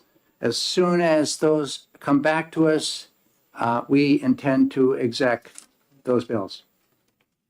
Yep. So, and we can't, pardon me? Well, we will, we will discuss that, and if there's, a common ground there, we will move forward with them. So in the past, we would have used this time to deal with any bills that previously had been exec. We don't have that now in our rules, doesn't allow us to do it. So we're sitting tight here until 11:30. Yes. Representative Noble has the history on when the last bill was withdrawn from law, or if anybody else wants to hear that. Yes. Well, just go over and hear it because we're done. That's closed now. Yep. My presence is not needed for any execing. I'm not here. If we're going to exec, then it's going to be with everybody agreeing. So you're So I not. wouldn't need, okay, I just want to make sure. Do you have to get out of here right now? Not Go, right now. go. Oh, me? No, I don't, I can stay until lunch. I can stay for the next, Okay, okay. but I wouldn't, if you're doing any execing this afternoon, I'm not, I just wanted to. No, we will only do Right. exec if That's what I we figured. get it, Yeah. at least consent type direction. But every opportunity we get, we should try to exec.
relative to the authorizing parents of special education children to observe in classroom setting.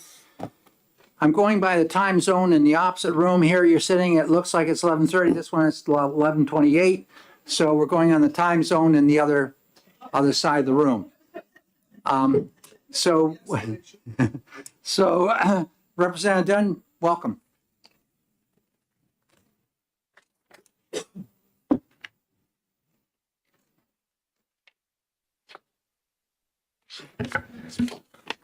Thank you, Mr. Chair.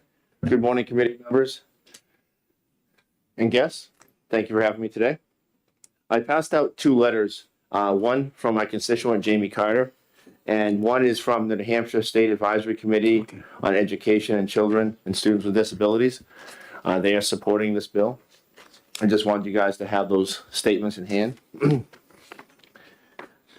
I am Representative Ron Dunn from Londonderry, and I'm here today sponsoring a bill that would allow special education observation in the classroom and allow input from parents with IEPs. This issue was brought to my attention by my constituent, Jamie Carter. There's just a letter you have in your hand today. After doing some research and giving this issue some thought, I saw the importance of being here today and presenting this issue to this committee. A parent of special needs knows how challenging it is and rewarding it can be for their child to be involved in their education. There are many reasons why this practice can have positive results for both parents and children. Let me share some with you today. First, it can help parents understand their children's strengths, challenges, and needs better. By seeing how their child interacts with the teacher and other students, parents can gain insight into their child's learning style, preferences, and goals. This can help them tailor their home environment, activities, support, and development and learning. It can also help them communicate more effectively with their child.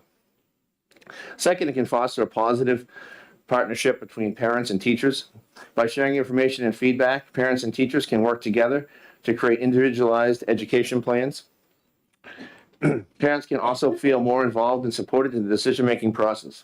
This can lead to a higher level of trust, respect, and cooperation between parents and teachers, and this would benefit the child's well-being and academic performance.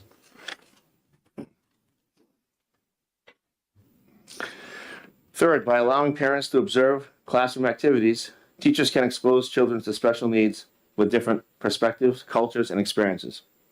This can help them develop social skills, empathy, tolerance. It can also help them feel more accepted, valued. It can also boost their self-confidence, which can enhance their learning and their participation. It can also enhance academic outcomes for children with special needs. By observing classroom instruction, parents can learn about effective strategies, accommodations that can help their child succeed in school. They also can provide encouragement, motivation for their child at home and in the learning environment at school.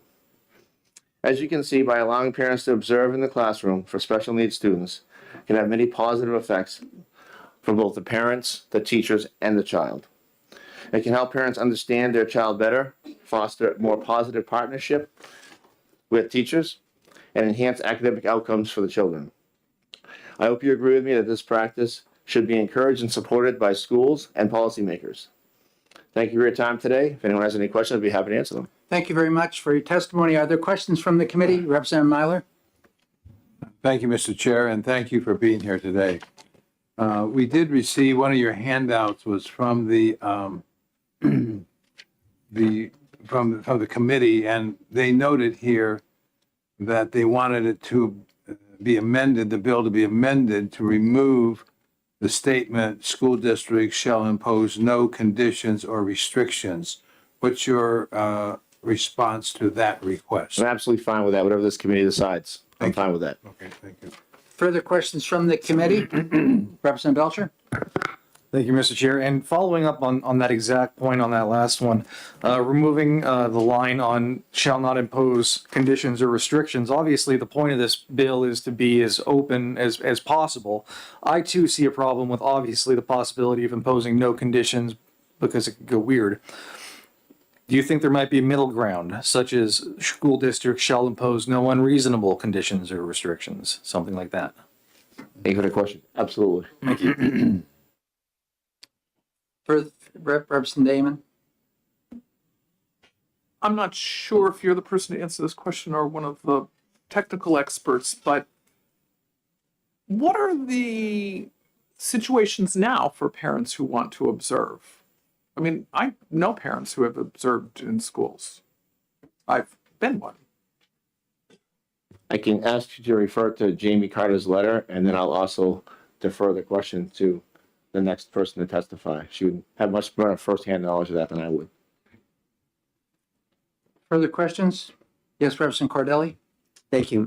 Thank you, Representative Dunn, for bringing this forward. Having observation access by evaluators or consultants, would you see them coming in with the parent, or would you see them coming in independently, or does it make a difference? Thank you for the question. I would say either option would work.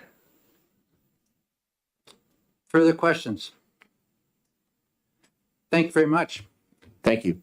I'd like to call Mariah Ryan. Moira, yeah, Ryan.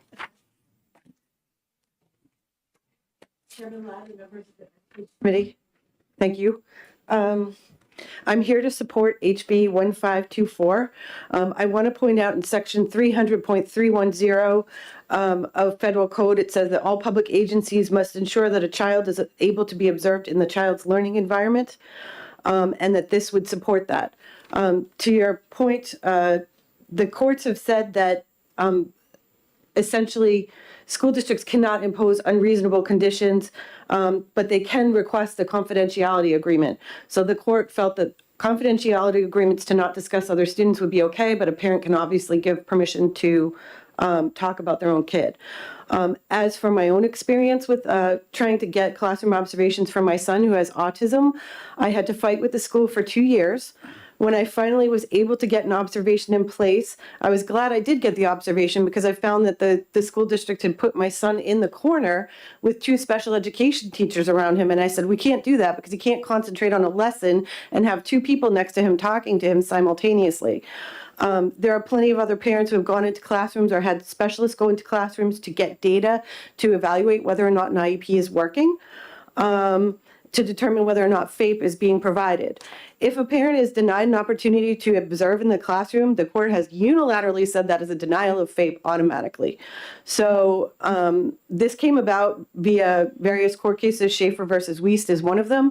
But as Jamie had stated in her testimony to you, the state of Massachusetts actually put this in as a law because it has to be, parents have to be able to get data on whether or not their kid's education is working.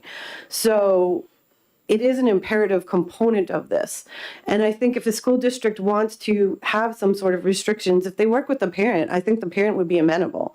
Because all the parent really wants is to have their kid get the appropriate education or the best situation possible for them. With that in mind, I'm kind of pressed for time, so I'd like to just start taking questions if that's possible. That's fine.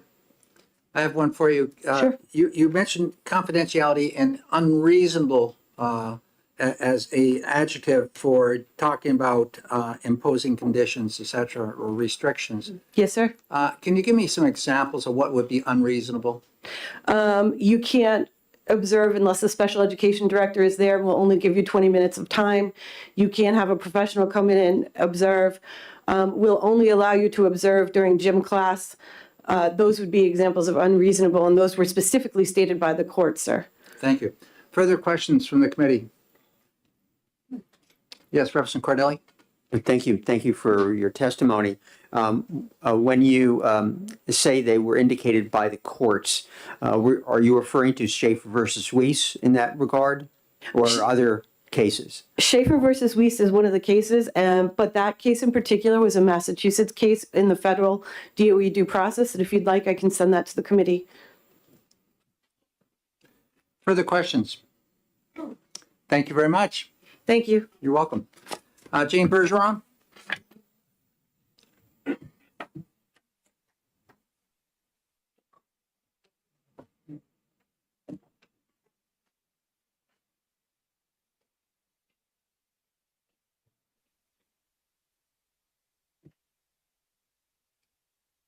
Welcome. Good morning. My name is Jane Bergeron Beaulieu. I'm the Executive Director of the Special Ed Administrators. I'm here representing over 270 members of our association who work in both public schools and our private special education schools.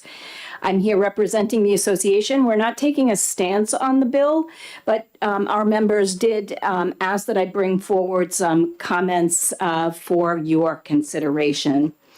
Upon review of the bill, our association members really felt as though locally every district has policy related to visitors to schools and observations in classrooms. And as our members reviewed this bill, they felt as though bringing forward more legislation really wasn't necessary at this point, and that school districts pretty much had policy. Even though we checked in with our private special education schools, and they also have developed policies on this topic relative to visitors and observations in classrooms. And that includes everything from safety to security to confidentiality and those kinds of things. So we really felt as though more legislation probably was not necessary and that it should be left to the local level. Additionally, in terms of the language in this bill, it calls for allowing independent evaluators to observe in classrooms. That currently happens. It's very common for school districts and parents to be getting independent evaluators to come in, observe kids, conduct evaluations, and there are protocols and processes that are already in place. And it seems to be a pretty common practice in talking with our members.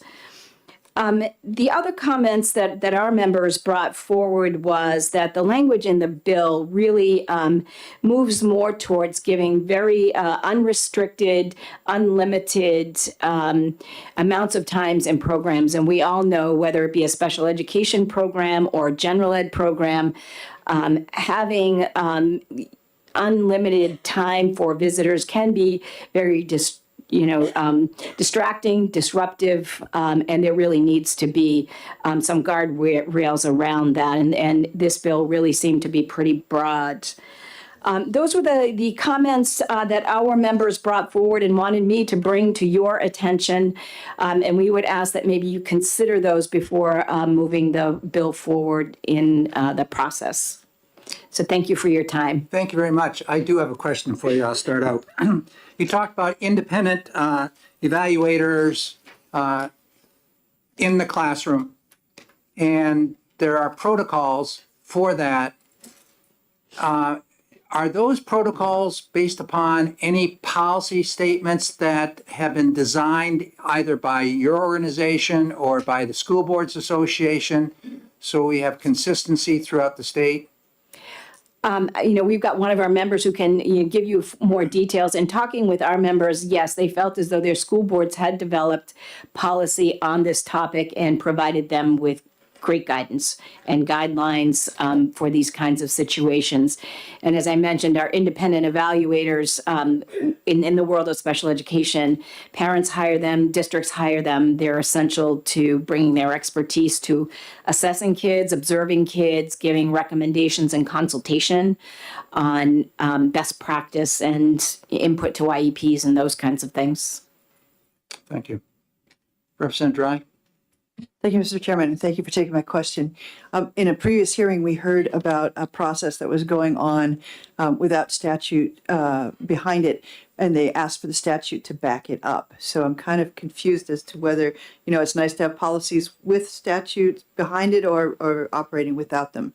And I'm wondering why it wouldn't be a good idea to put a statute behind it. I would defer that to the School Boards Association. I'm not an expert in that area, so I wouldn't want to comment. I'm not quite sure. We were just basically looking at the bill and the language. Representative Myler? Thank you, Mr. Chair, and thank you for being here. I'm a parent, and I just had an IEP that we agreed to. What are my rights as a parent to go through to make sure that the IEP is in fact being implemented as we agreed to? Can you kind of walk us through from a parent perspective, what that means. I'm new to this, never had it before. I'm glad I have some services, but I don't really know what my role is. Can you outline it from a standpoint from your professional experience? Certainly. The parents are absolutely essential and integral to the IEP process. Their input should be provided all along the way in the development, even before the IEP team begins, even before the development of an IEP begins. It's so important to help parents understand, one, the kind of disability their child has, two, what to expect going through the special ed process. And then by the time you get down to, look at the assessments that are done, being able to explain those assessments to parents in user-friendly terms, and how we're going to use that information to set some goals. And what kinds of specially designed instruction will your child need based on their disability? And then how are we going to measure that? And I think when you look at IDEA, it says parents must be an essential part of the IEP team. They should be given reasonable opportunities to observe their child's and any potential placement that they might be in. And I think our school districts are doing a great job of giving that reasonable opportunity.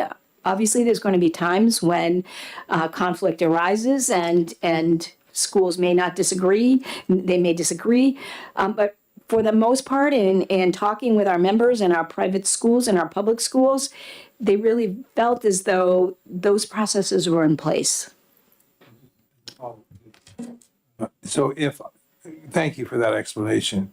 So if a parent, though, does have a disagreement with the access, based upon the plan and as you've outlined, if a parent has a disagreement with access to the classroom, what is the process for appeal that a parent might go through to gain greater access to the classroom? My understanding it would be the same appeal as any other policy, going to the principal, the superintendent, school board, and working through it that way. Thank you. Representative Cordelli? Thank you. I remember distinctly a hearing, I believe it was down in the Senate, a floor below us, with a special ed parent who was a lawyer, but was having trouble navigating the process that we just talked about. Do you believe that the process is clearly laid out for parents in a guide, a pamphlet, in some kind of material that is made available to them? I think the process is laid out very clearly. It's not easy to understand. And I think districts do that in a variety of ways with a variety of partners. The Parent Information Center, we are always sending out information to our members to distribute to parents via the special ed Parent Information Center. Many of our districts have parent groups that support one another, that are coordinated with the district to help parents understand the process and helping to educate them and support them. It's difficult enough to have a child with a disability, but to understand all of the timelines and paperwork and signatures, it can be overwhelming. And I think we can always do better. It's not perfect, but the process is clearly outlined. Yeah. Go ahead. Thank you. In the process, I know that there is a special education database, and I cannot remember the acronym. NESIS? Too many. Yes, right. Yes. Thank you. Do you think that the process and tracking of a child through the process is accurately captured and data is available on tracking a child through the process in that database. You know, I'm not a current user of the Nessus system, and Nessus is the New Hampshire Special Education Information System, and that's where all of the special education data is stored. I think districts and our private special education schools do a great job on collecting data as related to student progress and their reports, and that's typically done in a variety of different ways. Nessus is one place to store your progress reports, but I think most of our school systems have pretty robust ways in which they're tracking kids' progress in a variety of different ways. As we all know, we don't do that with just one assessment. And oftentimes it's kind of, especially with kids with disabilities, it's benchmarking along the way. And many of them are involved with some pretty specialized types of assessments, whether it be a specialized reading program, which wouldn't be in Nessus, or, you know, specialized behavioral interventions, which wouldn't be in Nessus. So, you know, I think Nessus is fine in terms of the basic kind of statewide data, but in terms of rich, robust student progress, that probably wouldn't be the system to find that kind of information. Further questions? Representative Tanner? Thank you, and thank you for taking my question. With inclusion, these students are often in the larger classroom area. It's not just the resource area or special ed room. I mean, that's doesn't happen a lot anymore. And so the school policy, it seems to me that the one for special ed shouldn't override the school policy for someone who's a parent in a regular ed classroom should be similar or the same. Is that true? That would be my understanding. And again, we've got one of our members who can speak specifically, but, you know, my understanding is that there are policies related to school visitors and classroom observations, and that's for all kids. And that we, you know, special ed kids are general ed kids. And as you said, many kids are in the general ed setting for the vast majority of their day. And many times their special education services are provided in the general ed classroom. So my understanding is that it is a policy connected to all kids. Would you believe there should be exceptions to that? For example, I had a school where we frowned on parents coming in the first several week or so of kindergarten. Oftentimes that was very difficult for the kindergarten teacher to have mother or father sitting there. And we also had a policy where you don't come in during testing week. There's a number of policies, but we also saw, do you believe that there should be some exceptions to the school district policy to allow, for example, a parent to come in who has a child that's handicapped, maybe during that first week of school while that child's in kindergarten? I think those kinds of things, I mean, if there needs to be something built into an IEP specific for one child, that can certainly be done. That's what I wanted to hear. Thank you. Representative Lekes? Thank you. Thank you for taking my question. You were talking about one of your objections, which I understand, that parents coming in can actually be disruptive if they're there a long time, et cetera. And I'm wondering if the phrase in here,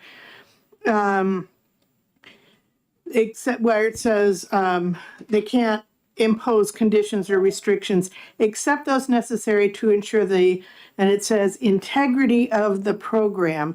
And I'm wondering if integrity of the program would cover those conditions so that a parent couldn't come and be there so long as to be disruptive or et cetera. Do you think, does that work? Could you restate the question? I'm sorry. I know. It's in, do you have the bill in front of you? No, I don't. Okay. So it's the section that talks about school districts shall impose no conditions or restrictions on such observations except those necessary to, and then it has a list of things. And one of the things is integrity of the program so that you can use the idea that the integrity of the program can't be disrupted, and I'm wondering if you think that phrase would cover those instances where having the parents there too much or too long or whatever at the wrong times would be disruptive. Yeah, I think that term covers that, definitely. Okay, thank you. Are there further questions from the committee? Not seeing any hands. Thank you very much. Thank you. I'd like to invite Jessica Bickford.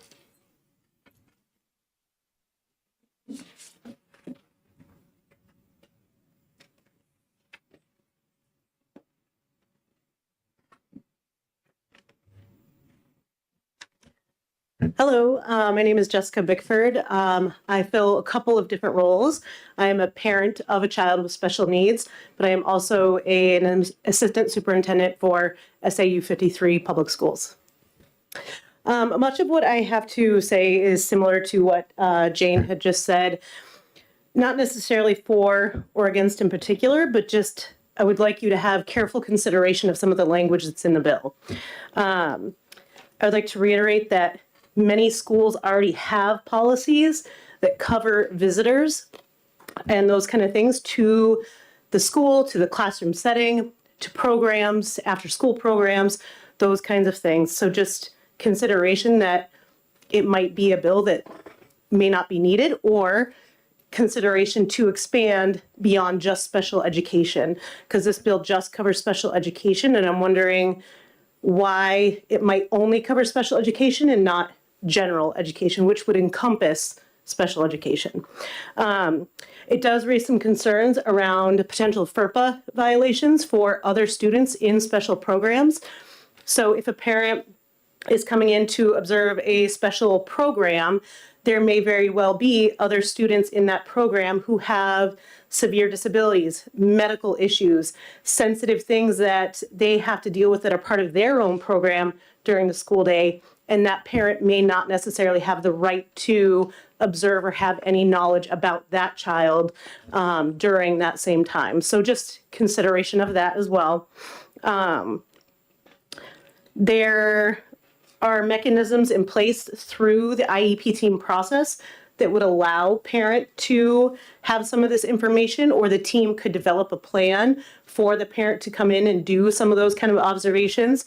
There's also procedures involved for outside agencies or evaluators to come in and observe students and their programs and collect data that will be used for IEP development and program development.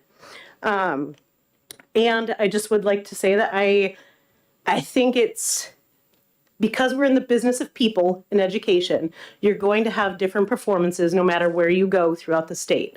I personally have had parents come into my classroom when I was a teacher without a problem.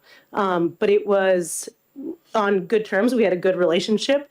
And I think some of the language in this bill appears to have an adversarial context to the language. So I just caution that because it doesn't come across as being a friendly, good-natured, open door kind of policy, which I think was the intent from the hearing, the testimony that was given, but I don't know that it comes across that way.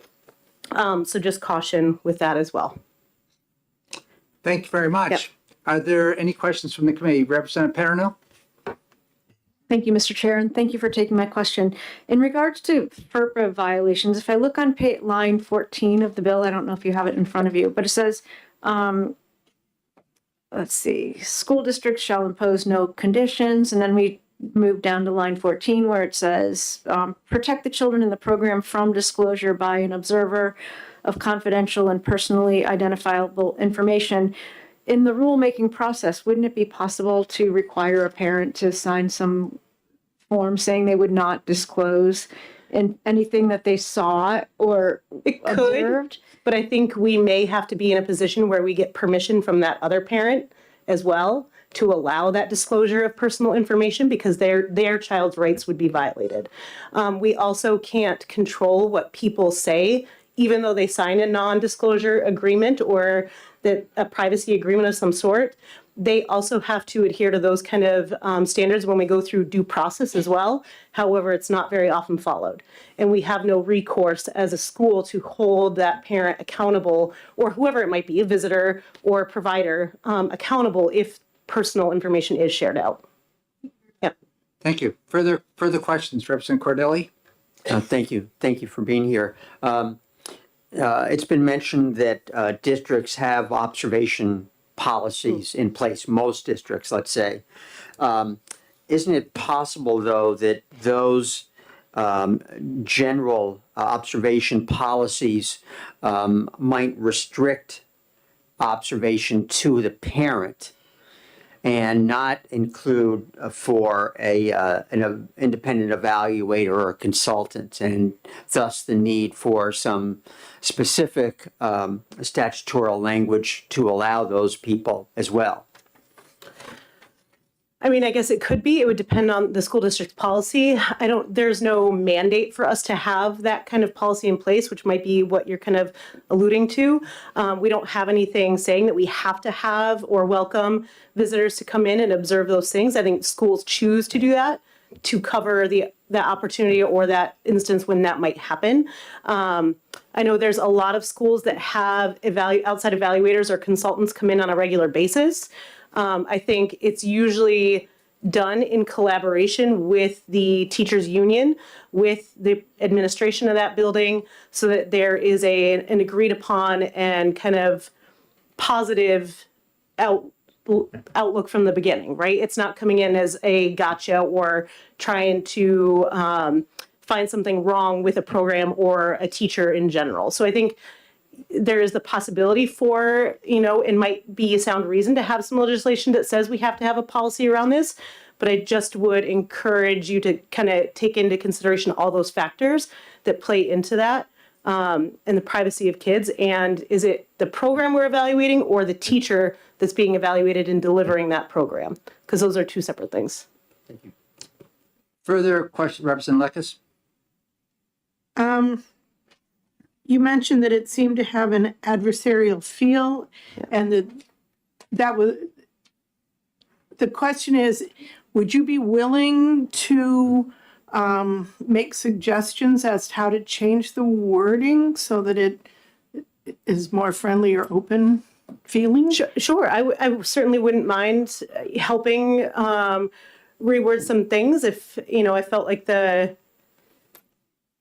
I guess I agreed, or if it was expanded to more than just special ed, right? I think that's kind of my barrier in this, is it's just targeting special education and not all students. And I understand the intent. Like I said, I understand the testimony that was given and why the bill came forward. And it's unfortunate that a parent had to go through that kind of situation when clearly there was a bad relationship involved, which may have been the initiating factor for all of that, which is really unfortunate. But yeah, I would be happy to help with wordsmithing or, putting it in a more positive light.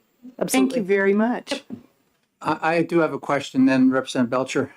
As previous teacher, principal, administrator myself, our schools had this already in place. So is this legislation necessary? And that's my word of consideration and caution, is that I think it might be redundant. I think there are already many schools that have these kind of policies in place. However, I don't know that we are forced to have them in place. So I get there were some comments made earlier around, should we have legislation if we have that expectation? So I could see why there might want to be some legislation saying schools have to have a policy. But I would just encourage that maybe we could expand that and not have it be pigeonholed into special education. Thank you. Representative Belcher? Thank you, Mr. Chair, and thank you for your testimony. I just wanted to follow up on the regular classroom versus the special ed portion of that, because certainly I don't inherently see any problem with parents being able to observe a regular classroom either. But given the inherent vulnerabilities in special education students, does it not make some degree of sense that parents might have a greater interest in that population in observing them? Absolutely, because there are unique programmings and it's very individualized, and so and they may very well provide fantastic input on why maybe a team is struggling with student progress, or maybe there's an issue going on that they are very key partners in helping solve. I am in no way against family participation in that and observation.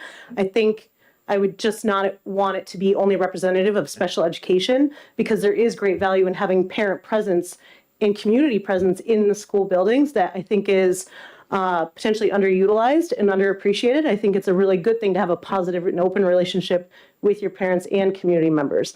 But yes, there would be a vested opportunity, and great opportunity missed if parents weren't involved in those specialty programs, for sure. Thank you very much. Further questions, Representative Tanner? Thank you. Thank you for taking my question. I would think that it would be important, I know from a teacher's aspect, it'd be important to kind of set up the visitation beforehand. And it seems like with no restriction or conditions, the person could show up at the schoolhouse door and say, I demand to be in class X, Y, and Z or whatever. Is that, do you see that as a problem with this no conditions or restrictions? I mean, it could. I think the bill as written also allows the opportunity for the school district to create their own policy around it.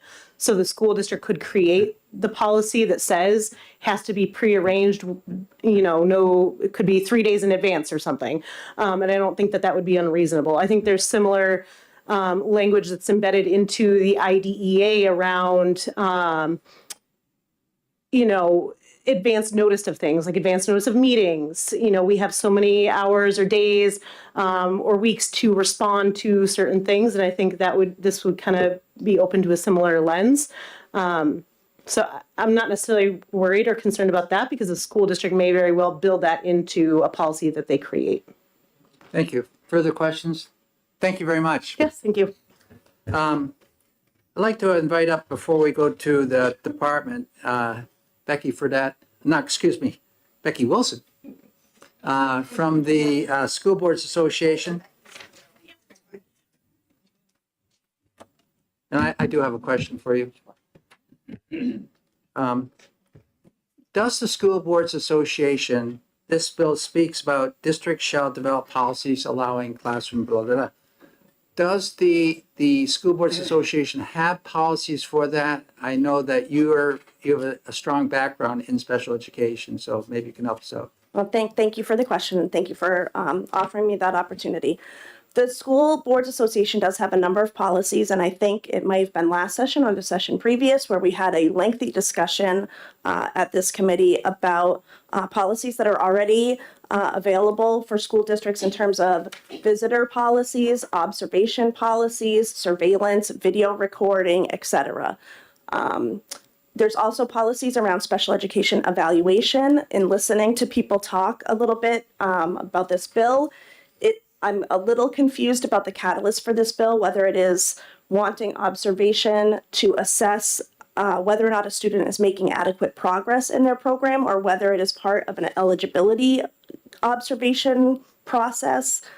There are policies already about observations as part of the special ed eligibility process. There are certain evaluators in New Hampshire statute for special education evaluation who are appropriate or allowed to complete the observation process as part of a student's eligibility evaluation. All of those things would be determined during the evaluation process in terms of who's doing the observation, what their qualifications are, etc. There are, as I said, multiple recommended policies in terms of observation, video, visitor policies, etc.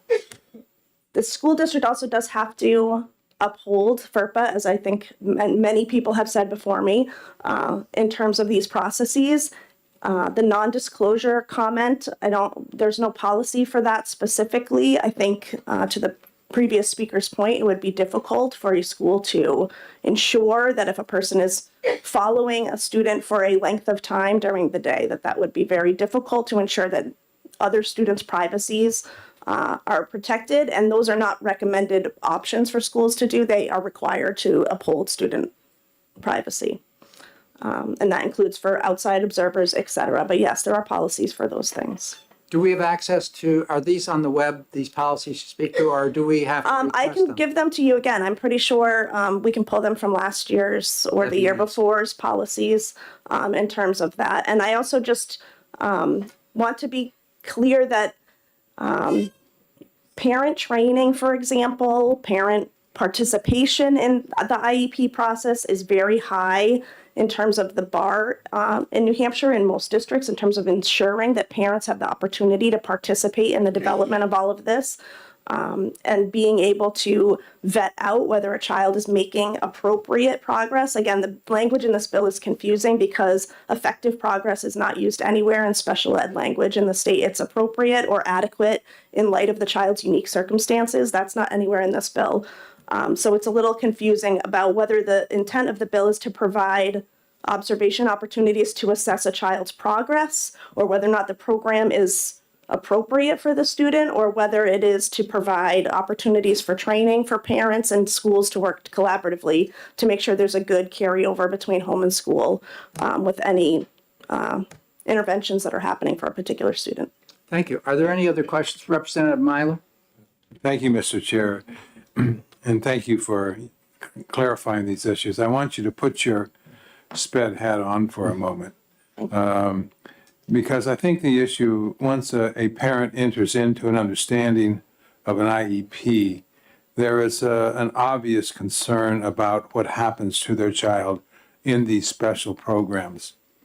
Throughout once the program is instituted, what is the reporting process? How does a parent understand whether or not the interventions and the program that's been created for my child is working?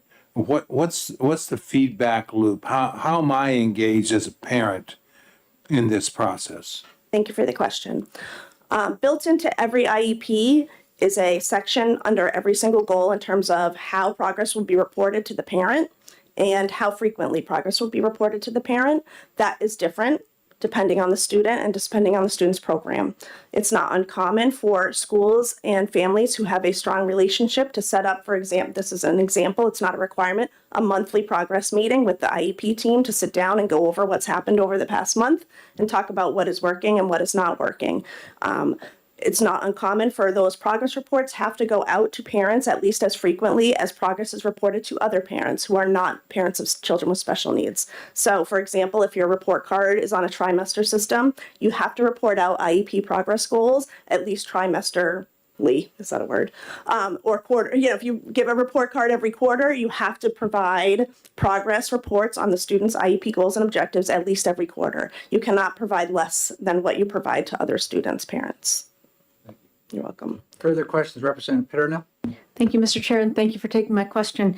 In regard to preventing FERPA violations, what would you do with just an average, typical parent volunteer just coming into the classroom? Because they could easily go back out into the community and disclose any situation, behavior, student information they wanted. And do they sign a non-disclosure before they volunteer in the classroom? Thank you for the question. What constitutes a designated volunteer is a local decision at the local school board level. Often that needs to be defined for things like criminal background checks. As you know, designated volunteers require a background check for certain situations. The difference with those situations might be a couple of things. One, the intent of this bill seems to be directed specifically at looking at a student's special education programming. So I think it just lends itself to believe that the fact is that whoever's observing would have access to knowing that they are observing a special education program versus observing the day-to-day ongoings of the school. The second piece is that because designated volunteers are identified at the local level in terms of what that means, you are, as an administrator, deciding what situations are appropriate for a designated volunteer to be a part of. You're not just allowing a person to necessarily follow a particular student around for the day. So you would be able to set up the situation where hopefully you are setting that up so that it's protective of all the students in terms of people's provision of services. It's not that you will never see anything. I mean, you could certainly be in a school for any number of reasons and see a child who's having a behavior challenge and how that is dealt with. Can you protect that parent from going out into the community? No. But to the point previously that I think somebody brought up about stories of parents, and I want to be sensitive to this, parents who are willing to come to these committees and share their challenges and experiences with their own children at the school district level, they can share those experiences because they are the parent. The school district, even if we're sitting behind the parent that's explaining this, has no ability to provide any context for that situation or provide any other information about why the parent has had that experience from a different perspective, possibly because of FERPA. So again, the parents are disclosing those things on their own. It has nothing to do with the school sort of setting up the situation where that would be a violation of the school's ability to maintain the student's confidentiality. Thank you. Further questions? Yes, Representative Dry, and then Representative Lekis. Thank you, Mr. Chairman. Thank you for taking my question. You had a few minutes ago a list of policies that you could use as templates, right? Do any of those have like a statutory backing that they're behind them? Thank you for the question. There are some statutory restrictions in terms of video recordings and things like that, which I think I mentioned because in some situations, should a parent want to see something that is happening in a particular situation where in-person observation wouldn't be appropriate, you could certainly record certain things and the district could maintain. So there are statutes behind recordings, when recordings can be used. I'm just trying to look quickly at some of the samples. The evaluation process for special education obviously has statutes behind it, of which observation is a required aspect of special ed eligibility. Who's doing the observation? Again, all of those things are vetted out in the special ed process. If you have an observation and a family has an outside evaluator that they want to come in to observe, that person's title, name, qualifications is part of the evaluation determination process. You already know that person is coming and the district is working with them to make sure that they're coming at a time that's going to allow them to assess whatever the question is that they're trying to resolve. So yes, some of them do have statutory backing, yes. Representative Lekis. Thank you. Thank you for answering my question. You had said instead of effective progress, you gave two terms. One was adequate, and I didn't get the other one. Thank you for the question. I believe what I probably said was appropriate in light of the child's unique circumstances, which is the special ed law. Thank you. You're welcome. Further questions? Thank you very much. Thank you. Could you get those sample policies to Jennifer Ford, and then she can send them out to us? Thank you. Rebecca Fredette from Education Department.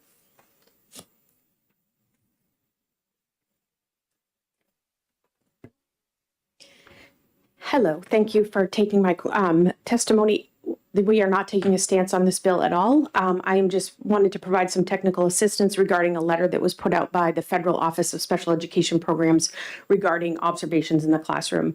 In May 26th of 2004, there was a letter which I will share with the committee. We recently came upon it that discusses, it came from the Education Law Center, and they asked OSEP to provide an opinion on whether the Individuals with Disability Act guarantees parents and their representatives a reasonable opportunity to observe in their children's classrooms and propose placement options. And there's some really good information in here that I think will be helpful to you, but the one paragraph that I think I just want to share is that while IDEA expects parents of children with disabilities to have an expanded role in the evaluation and educational placement of their children and be participants along with school personnel in developing, reviewing, and revising IEPs for their children, neither the statute nor the regulations implementing the IDEA provide a general entitlement for parents of children with disabilities or their professional representatives to observe their children in any current classroom or proposed educational placement. They do go on to say that they suggest that districts and parents collaborate together so that things like that can be done. Under certain circumstances and when they have an independent evaluation that would be allowed. So I just wanted to share that information with you, and we will share that letter with you. Thank you. Any questions of the department? Thank you very much. We have no more pink cards on this, so we're going to close the hearing for 1524. Could I make an announcement about the scarves? Yeah, go ahead. I would just like to mention, as we break for lunch, that this is National School Choice Week. In the office, there are yellow school choice scarves for everybody, including anyone in the audience who would like one. Thank you. So we will break and we will pick this back up at 1 o'clock.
Hearings, which we have, the first hearing up is 1509. That's prohibiting spending of special education monies for any other purpose and requiring reporting of fund balances to the school board. I'd like to welcome Representative Kevin Verville. Good afternoon, Mr. Chairman, Honorable Committee. So this is a short and simple bill. There we go. This is a short and simple bill.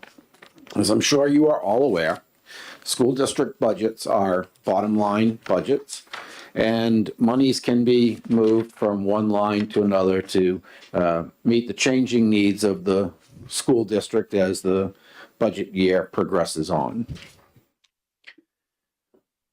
One of the challenges, especially for budget committees and citizens and taxpayers, is transparency on special education budgets. And that's largely driven by privacy law, privacy considerations, which I completely agree with and completely respect. And so what this bill aims to do is to take the special ed money that's approved within a school district budget and lock it into special education use. So if the money is earmarked for special education, that's what it can be used for, and it cannot be transferred out into regular education or other line items in the budget. And I think that this would be a good bill. It also requires that the district report what their special ed fund balance is at the end of the year, so that taxpayers and others can see how that compares to the overall budget. That's all I have. Great, wonderful. Are there any questions of the representative? Yes, Representative Cordelli. Thank you, Representative, for bringing this afternoon. When you're talking about shall report annually, are you talking about that should be included in their annual report? Yes, yeah. So long as the information is made readily available publicly, the form doesn't really matter too much to me, so long as it's requestable and easy to get. Further questions from the committee? Not seeing any hands up in the air. Thank you very much. Thank you so much. Jessica Bickford.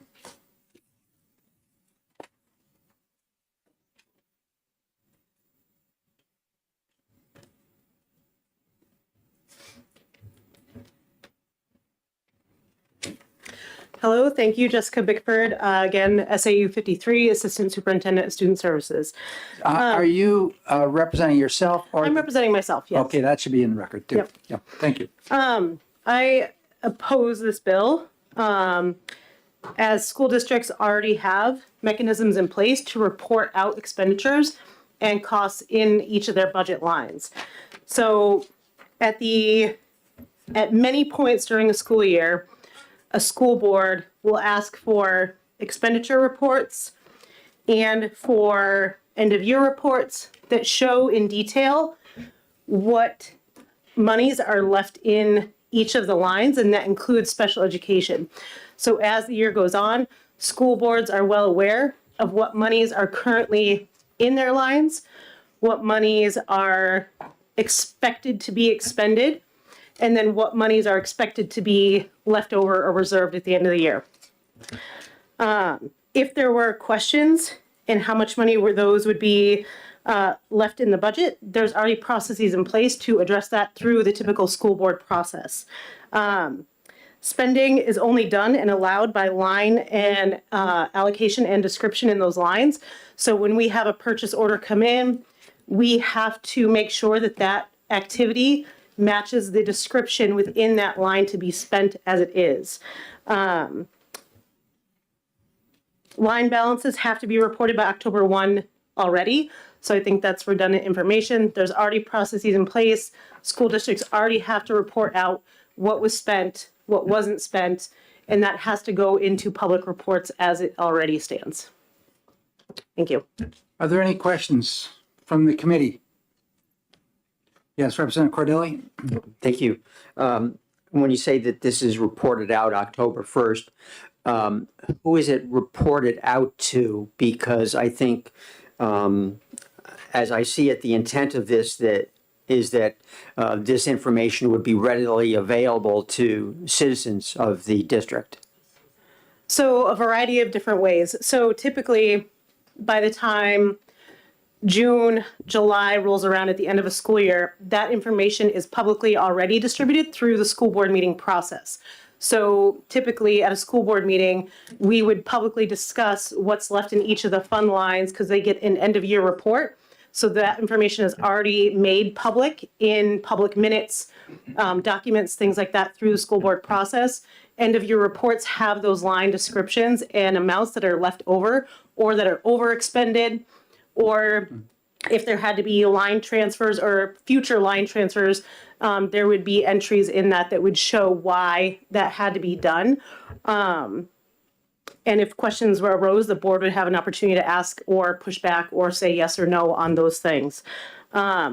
The forms that are submitted in the fall of the following year of a fiscal year, those are the forms that are reported to our banks, our trusts, things like that. We have to submit MS forms like the MS-25, MS-27. Those are all forms that are submitted by rules that aren't necessarily submitted into a public record forum, but they are public records. Anyone can ask for those items. Thank you. Yep. Just some clarification here for myself. We're operating on a fiscal year. And are we talking October 1 following the fiscal year? And if not, how are we accounting for encumbered monies? So that was a question that, thank you, that was a question that came up as I was reading this as well, is I'm not sure the language in the proposed bill clarifies if it's the current fiscal year or the following fiscal year. So typically it would be the previous fiscal year that you're reporting out from in the fall. So this year's school budget, operating budget 23-24 would be reported out in summer and fall of the next fiscal school year. So it gets kind of confusing, and I wasn't clear from the bill whether they wanted projections from the current school year budget or if it was a wrap up from the previous school year's budget. Thank you. Further questions from the committee? Not seeing any. Thank you very much. Thank you. Next card we have on 1509 is Becky Wilson from the School Boards Association.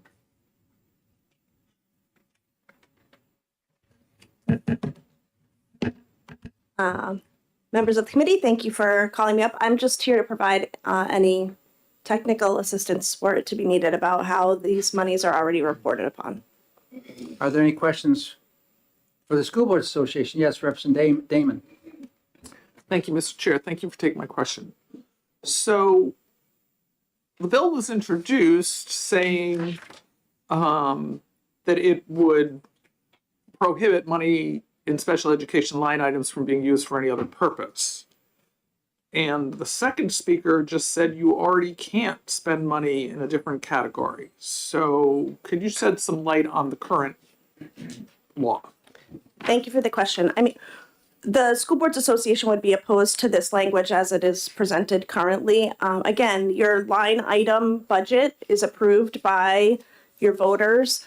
The school board obviously is able to make line item transfers as needed. Those are all approved at school board meetings, which are public meetings. The manifest is signed off on a regular basis by a school board member that is designated to sign off on your manifest. So you would know where monies are moving around to and from. A line item budget to be recalculated and pushed out publicly, that information is available to the public as part of the school board packet the majority of the time if people want to look at that.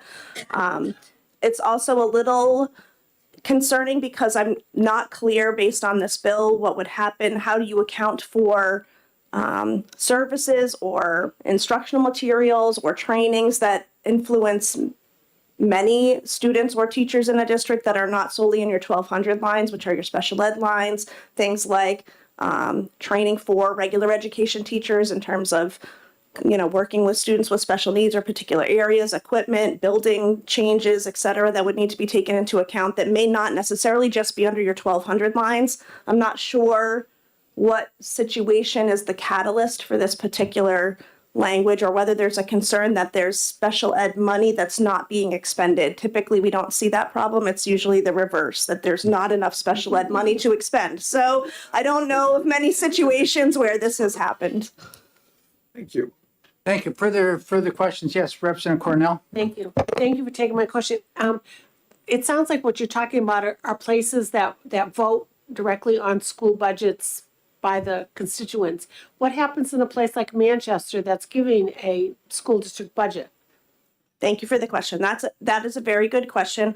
I would point your local board of school committee back to their general counsel in terms of how they would account for monies that needs to be switched around or something to that effect, that wouldn't already be subject to some sort of public meeting or some other way to account for where that money is going. There are procedures for that in both cities and in towns that are on the local vote. So I'm not sure. No disrespect to the sponsors of this bill. I'm not sure what what problem this bill is trying to address or what the concern is that was brought forth in terms of money being unexpended for special ed or being taken from special ed and put somewhere else. Further questions? Thank you very much. Thank you. We have a card also from Jane Bergeron, Special Education Association.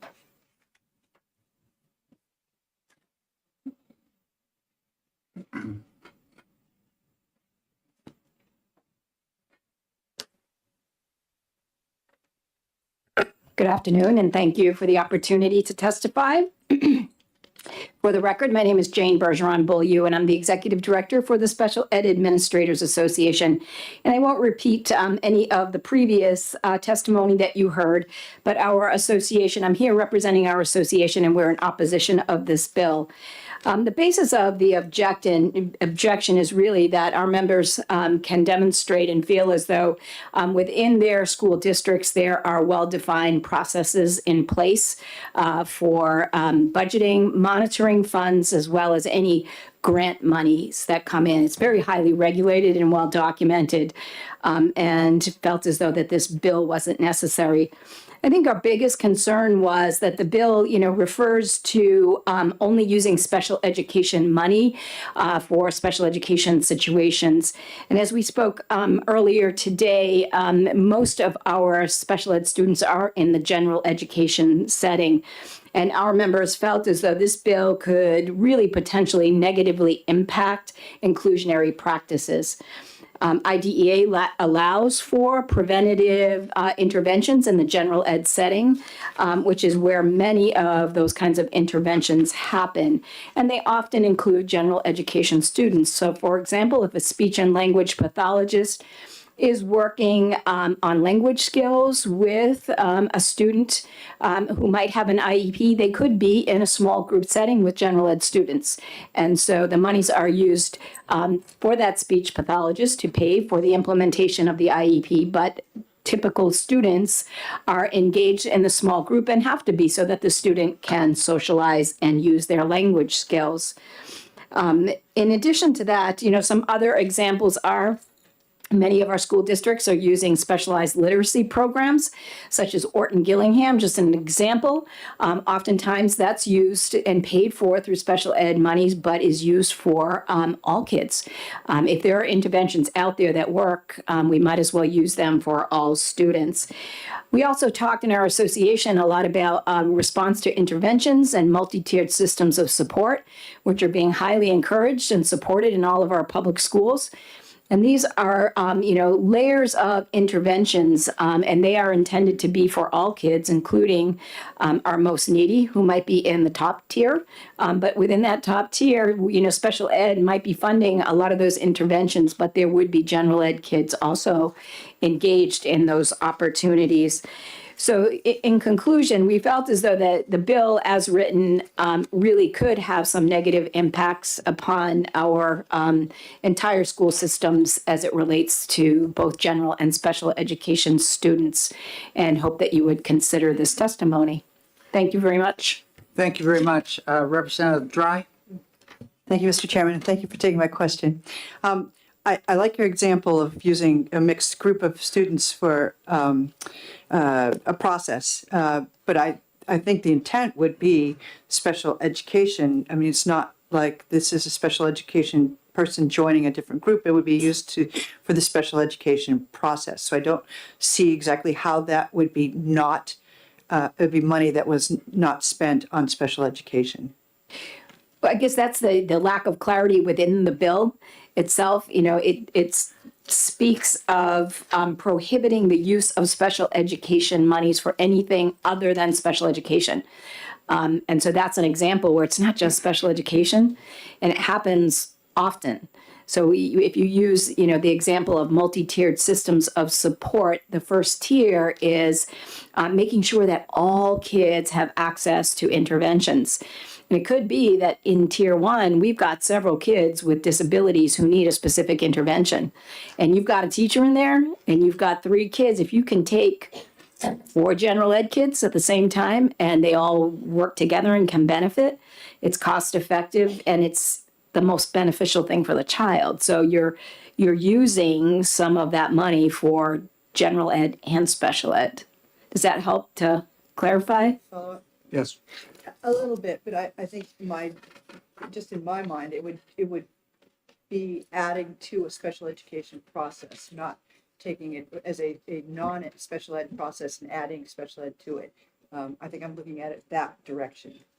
Can you help me? Sure. So it would be probably budgeted in the special ed budget for those intervention and that interventionist. So, you know, they're not just limiting it to special ed kids. And we felt as though as this bill was written, these funds, it was stating that special ed money should go just to special education. Thank you. Are there further questions? Representative Belcher. Thank you, Mr. Chair, and thank you for that enlightening testimony. We often hear in this committee that we're not adequately funding special education. There's not enough money for what needs to be done. I just want to clarify that your testimony is that we're actually expending special education funds on special education services that are being applied generally and not just to special education students. They're being applied to special education students, and if there's an opportunity to bring in kids, other kids, typical kids that would benefit, it's not going to cost anymore. I mean, why do it for 2 kids when you might be able to do it for 5? And hopefully that would, you know, delay or not delay, but not cause a student to be referred to special education. So if they can get, you know, have advantage of those interventions, why not provide it to all? Does that help? It does, and if I may, just to clarify then, so there are no circumstances occurring where special education funds are being expended for special education services without regard for the special education service or the special education child being present or not. So there's no just blanket administration of these kind of services without at least knowing that there is a special education child present who's benefiting from this service? I would say, no, that's not the situation at all.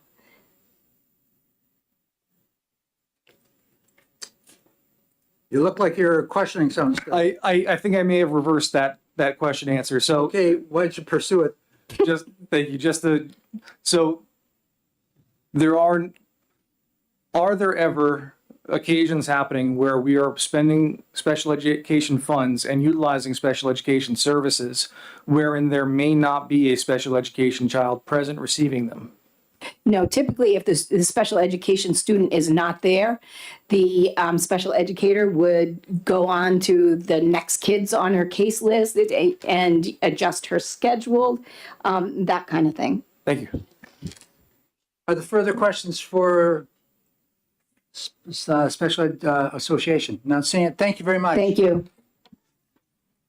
Are there any other cards for this particular bill? 2 coming. Okay, bring it up. No, just hand it there.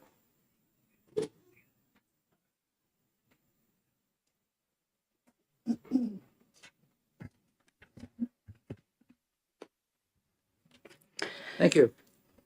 Ms. Ryan, welcome back.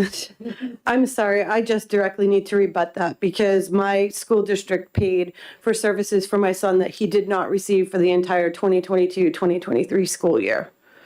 So they were paying for services that he did not get. So there are services or funds that are expended that don't go to special education children. Are there questions? Thank you very much. Are there any other pink cards? It's one on the way. There you go. Okay, Kristen. Rami. Yeah, it is a test, you know. Kristen Monsharamani, special education advocate here in New Hampshire. Okay. I was not planning to testify on this one, but I just want to respond a bit because I am concerned about the interplay between the finance investigative committee that's being set up with regard to special education dollars and this implication that some of these special education dollars are going towards general education. I think that it is important to delineate special education dollars and to really confine those to use in special education. And I do not think in any way that it prevents some of the beneficial situations that Ms. Bergeron-Beaulieu was just discussing. Yes, there are, as I said before, there are sometimes very small groups in which services are delivered to a child receiving special education paired with some other children in the general education curriculum, and those benefit that special education child.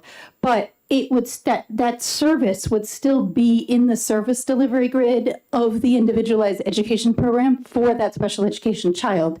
So the funding, you know, if a provider, an occupational therapist, is working with 3 children, 2 of whom have IEPs, 1 of whom doesn't, that funding is still, I don't think there's any question about whether that is special education funding because that person's time is delineated in an IEP service delivery grid for that child.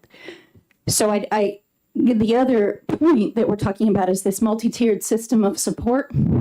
And that I think is a concern that, you know, we need to dive further into because it is absolutely true that sometimes, and this came up a bit earlier, we're seeing referrals to special education because multi-tiered systems of support at sort of a tier 1 level, you know, the first interventions we should be doing do need to be given more broadly to, you know, 30% of the students in the general education population, and those students shouldn't all be referred to special ed. I personally have encountered a number of districts where there seemed to be, as we dug in to cases and disputes, no mechanism for children to have received intervention services in the general education context. Therefore, we're in disputes about their eligibility for special education because the student is certainly falling further and further behind. And so, again, especially when there's a committee that's being designated for looking at special education finance dollars, I think we have to keep very separate these systems. So yes, multi-tiered systems of support on the first levels benefit everyone, but I wouldn't want to see those starting to be lumped into special education dollars because you're going to have the concerns raised that we're spending so much on special education when in fact those are actually dollars being spent in the general education classrooms that should be there, that might prevent more special education referrals later on, but they're not the same pools of money and they really shouldn't be. We need to distinguish those because we need to start looking at what multi-tiered systems of support for those general education students who may not need to get to special education referrals exist or don't exist. And this is in mental health as well, because there's also a multi-tiered system of supports there. And then where it really should be special education. And I think to be clear when we're looking at pools of money, there are ways to really delineate those and they should be delineated. And the fact that some special education services will be delivered paired with some general education students wouldn't make those non-special education dollars, but I wouldn't want to see it going the other way. We have to make sure that dollars designated as special education, because there are a lot of concerns about the level of spending in special education, we have to make sure those dollars are not substituting in, even with the best of intentions from your school administrators, because they might really have the best of intentions. Look, we need more supports provided in some of our general ed populations. We need more reading specialists. We need math specialists. but those aren't genuinely special education dollars. And I wouldn't want to see that get commingled and confused. Thank you. Are there any questions, Representative Peternell? Thank you, Mr. Chair. Thank you for taking my question. So as I read this, obviously at first glance, it looks like the school district has to be held accountable for the money that they have spent. But on the other side of it, on the revenue side, I see this as a way of making sure that the school receives the revenue that they need for the special ed students. Do you think that that could possibly be a benefit of this legislation or something similar? Yes, I do. Further questions from the committee? Not seeing it. Thank you very much. We're going to close this hearing. And get ready for the next one. Okay, I'm going to introduce this for Representative Roy. I'm just going to introduce it and not speak. No, That was the one that Deb asked me to introduce. she's not even on it. What? I know, but somebody else asked her to introduce it and now she can't. And she brought it to me and asked me to introduce Okay. it. Okay. It's 1440. I'm just 1444, 43? Yeah, okay, good. It's not 1382. Go ahead.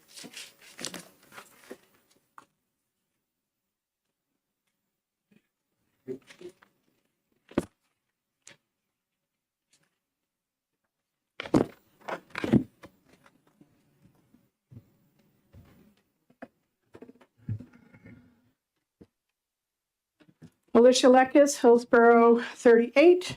I am just introducing this bill and not answering any questions, but there are people from the DOE who can answer questions, who are here in the room. If you're introducing it, and you don't plan to answer any questions, you're not going to read any paperwork. I'm not reading anything. Sponsor made. Just introduce the bill. Thank you. That's it. So the bill is introduced. Thank you very much. So 1443 has been introduced, and we now will take testimony. And Stephen Berwick.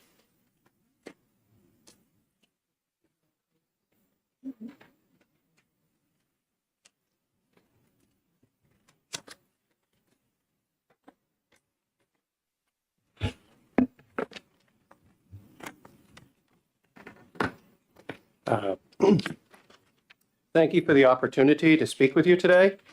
I am the administrator for the Office of Dispute Resolution and Constituent Complaints for the Department of Education. Part of my role includes administering the alternative dispute resolution processes for the Department of Education. RSA 186C23 pertains in general terms to alternative dispute resolution. These are various processes in which an impartial third party assists parents and school districts to resolve a conflict. One of these processes is neutral conference, which is in RSA 186C 23-B. That is the statute that is being amended in House Bill 1443. I want to bring your attention to lines 6 and 7 on page 1. Select a neutral on a rotational basis. This requested change reflects the fact that the department currently has 4 individuals who conduct all of the department's administrative processes and allows for scheduling flexibility to ensure coverage for all processes. We also asked for a change to RSA 186C24 to enable mediators to be assigned on a rotational instead of regional basis as well for the same reasons. This change codifies NHED's current practice. I next bring your attention to line 23. Is there any questions? Line 6? Any concerns? Just go. Have you done all your testimony? No, I'm just following. No. you. Let's hear the whole testimony, and then we'll follow up with questions at the end. That's fine. Thank you. Thank you. Here, the requested changes is to add in the phrase, unless changed by agreement of the parties. Provides more flexibility to the parties and want to eliminate the time constraint. Lastly, I draw your attention to lines 26 through 30, page 1, and lines 1 through 2 on page 2. This addition provides clear guidance as to what the role of the neutral is to be. The reason we are asking this to be in the law is because the role of the neutral is changing to provide the neutral with more opportunity for interaction with the parties. Currently, neutral conferences are more like a mini hearing. and as such may be part of the overall reason why they have not been regularly utilized. The language was taken from elements of the now discontinued third party led by moderator. At one point, we had 3 different alternative dispute resolution processes, and we've eliminated one. The added language provides for more proactive discussion between the parties and the neutral, similar in some respects to mediation, but unlike mediation, with the ultimate aim of the neutral offering the parties an opinion which can be adopted by the parties. A mediator cannot offer an opinion. It's especially useful and was something that had been requested by stakeholders to have the neutral to be able to offer a verbal opinion as to whether the remedy a party seeks is allowed under the law. With such a verbal opinion, it may help to refocus the issue. The changes to allow for the neutral to provide insights as to how a hearing officer may view the particular matter can also help to open dialogue between the parties. It's felt that if these changes are made to the current law, it will provide the parties with a much more user-friendly alternative to a due process hearing or regular mediation. And thank you. If there are any questions. Are there any questions? Yes, Representative Heath. Thank you, Stephen. It's so nice to see you. Thank You too, Diane. I'm just playing the role of a potted plant representative, so I understand. Stephen, could you walk us through the whole process? It's been a long, long time since I worked at the department, and how does a complaint come to you? Then what happens next? And how do we get to the dispute resolution? So in terms of neutral conference, what happens is if the parties decide that they don't want to go through a due process hearing, or even if they do, but they select to use neutral conference, then the school district will submit the paperwork, request for neutral conference in this instance, a agreement to neutral conference, and also we require the school districts, could be considered ad hoc, I suppose, commitment of resources of the school district. And the reason why we do that is a protection for parents, because if something is agreed to in a neutral conference, I think I've told you this years ago, then we don't want the school district to, officials to go back to the school district and say, well, the superintendent doesn't agree to this. Well, we have your signature and it says you will agree to whatever is agreed to when the parties are in the room together. And so that's how it comes to us. And what happens is that if the parties have specific dates that they would like to do a proceeding, we try to utilize those dates and rotationally with who is available, because we have a lot of processes. And then we schedule it, and the neutral will meet with the parties. Currently, each side would get a half an hour. They have up to 4 pages of documents that they can provide prior to 5 days, I think it is prior to. And then at the conclusion, the neutral can render a decision, and the parties can adopt it or decide not to. So that's the current, and that's what we're trying to change. Yep. Thank you. Further questions from the committee? Representative Damon? Thank you, Mr. Chair. Thank you for helping us understand this. Could you tell us what the qualifications of a neutral are? So all of our neutrals are currently attorneys. They're all admitted to the bar in New Hampshire, and they all have education background. Yes. Follow up? Yep. They have special education background? Well, so the answer is probably going to be yes. I don't know that because I don't have it in front of me. I don't have their resumes, but they've been doing one current one. James Barron had been a parent attorney and represented parents in special education cases in Massachusetts as well as New Hampshire. Scott Johnson is also well acquainted with special ed law. He's been an attorney for years, represented parents. Let's see, they're going to be upset if I remember that. Brianna Coakley had been a parent attorney who had also represented parents in special education cases in the Seacoast area previously. And Peter Foley had been a former assistant attorney general and he doesn't do special education due process hearings very much, but he does special ed and does mediations and also vocational rehabilitation. So that's the background. So I guess the answer to your question is yes. Thank you. Thank you. Further question, Representative Myler? Thank you, Mr. Chair, and thank you for being here. I'm a bit confused on the term option versus opinion. Can you, on one hand, I thought I heard you say that they provide options. Another time I heard you say they give opinions. So could you Yes. please clarify that for me? Absolutely, happy to do so. So an option is what we're looking for in the change to the neutral conference, because in this instance, they would be acting as, we had a third procedure called third-party discussion led by moderator. And they would, at the conclusion, provide options. So you, not just a opinion, but different options that you might want to think about in order to resolve the dispute. And so that's the difference. One would be an opinion, which is what the current neutral conference would be, and the parties could adapt adopt the opinion, and then it becomes binding on the parties. Or in this instance, the neutral could provide them with options in what we're asking. So different options that they could think about, and if they decide upon one, then that can become an agreement between the parties and reduced to written form. So follow up, please. Yes. So you're basically trying to broaden Correct. the role of the individual to provide those options. Correct. It goes back to, so we were part of the audit, and we had the third opportunity, which was third-party discussion led by moderator, and we had utilized advice from the Attorney General's office, but the auditors have determined that that's ad hoc, and we can't do that unless we go through this process, to request a law change. And so we realized that the neutral conferences were being underutilized through the years.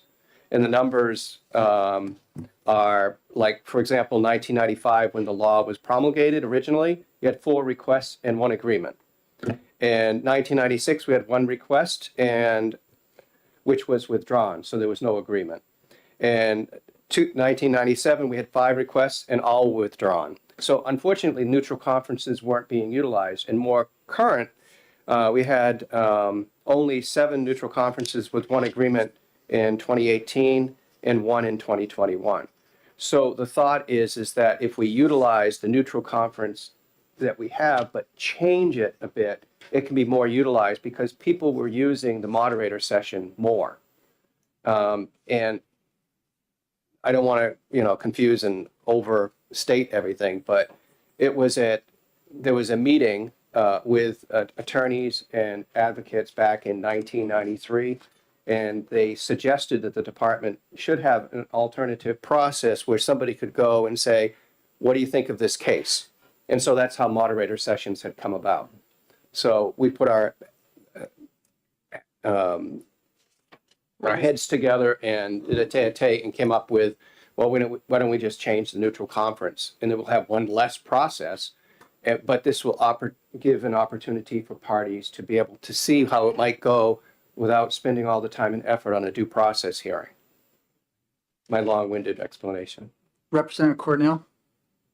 Thank you. And thank you for taking my question. How was this offered to the 2 parties? Is it like if people aren't agreeing and you think it's going to go to due process, does somebody say, this is an option, want to try this, or? It's on the website, but also when parties request a due process hearing, we do a presumptive mediation any way that they can opt out of. And if they decide to change that to a neutral conference or third party, that information is available. So that's how the options come about. Or if they call and ask, what do you have available? We provide that to them as well. Further questions from the committee? Thank you very much. My Don't see pleasure. any hands. Thank you. I'd like to invite Ms. Ryan.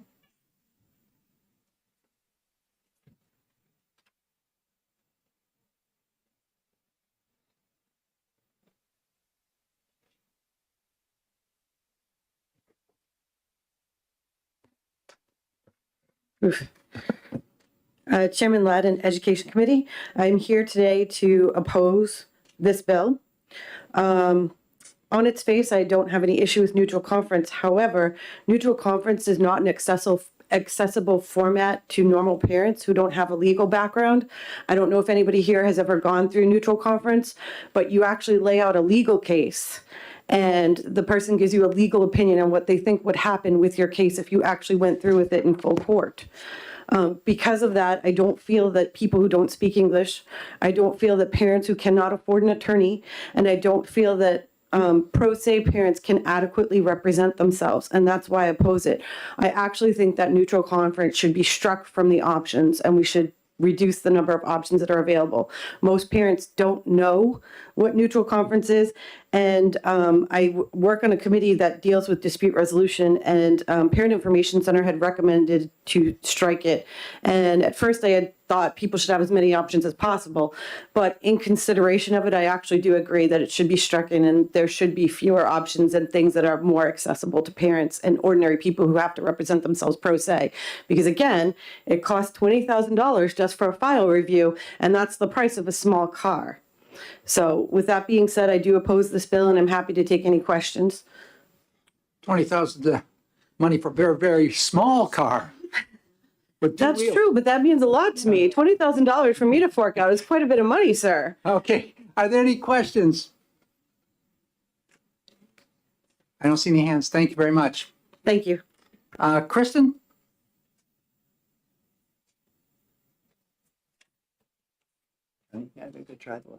I'm not going to go with that. Kristen M.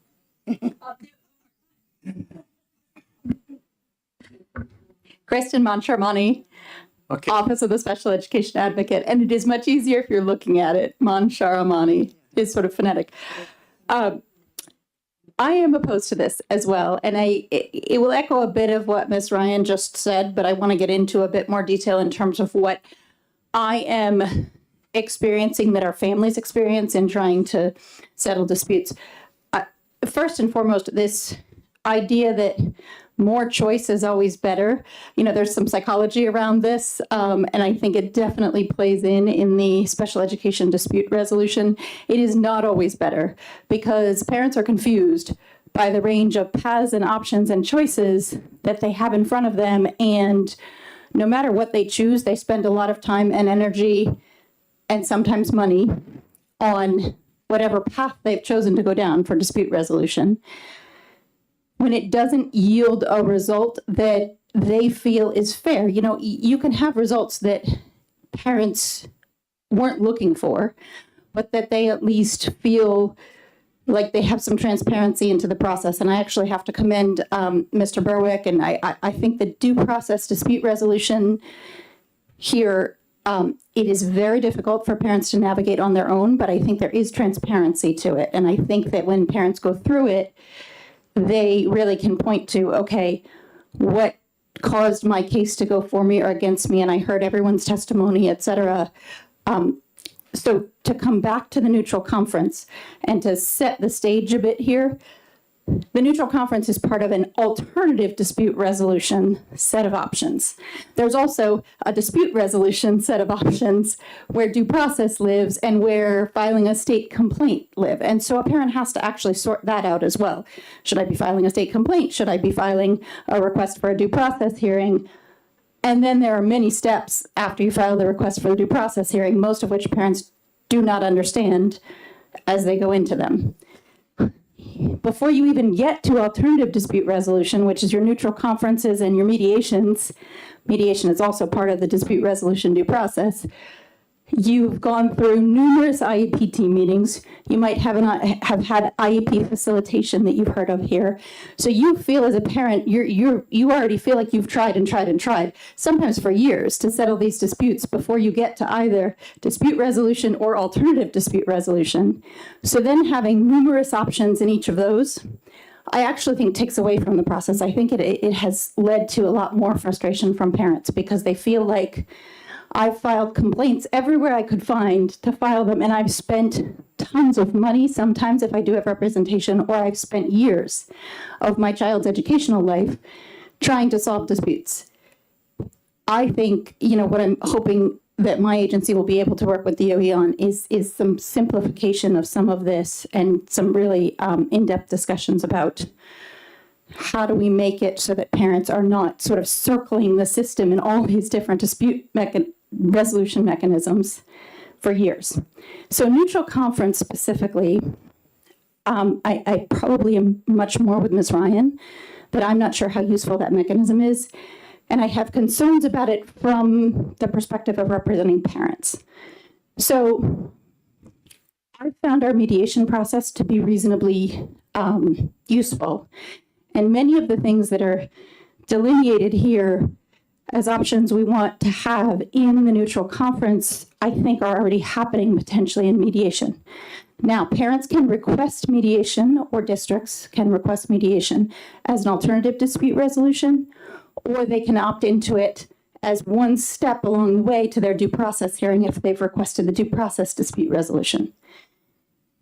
In mediation, it is more informal and it's more of a comfortable setting for parents. I'm not saying parents don't benefit from having an advisor with them. They do in mediation. But in mediation, those same hearing officers who would be the hearing officers in neutral conference are breaking out into sessions. It's a much more conversational piece.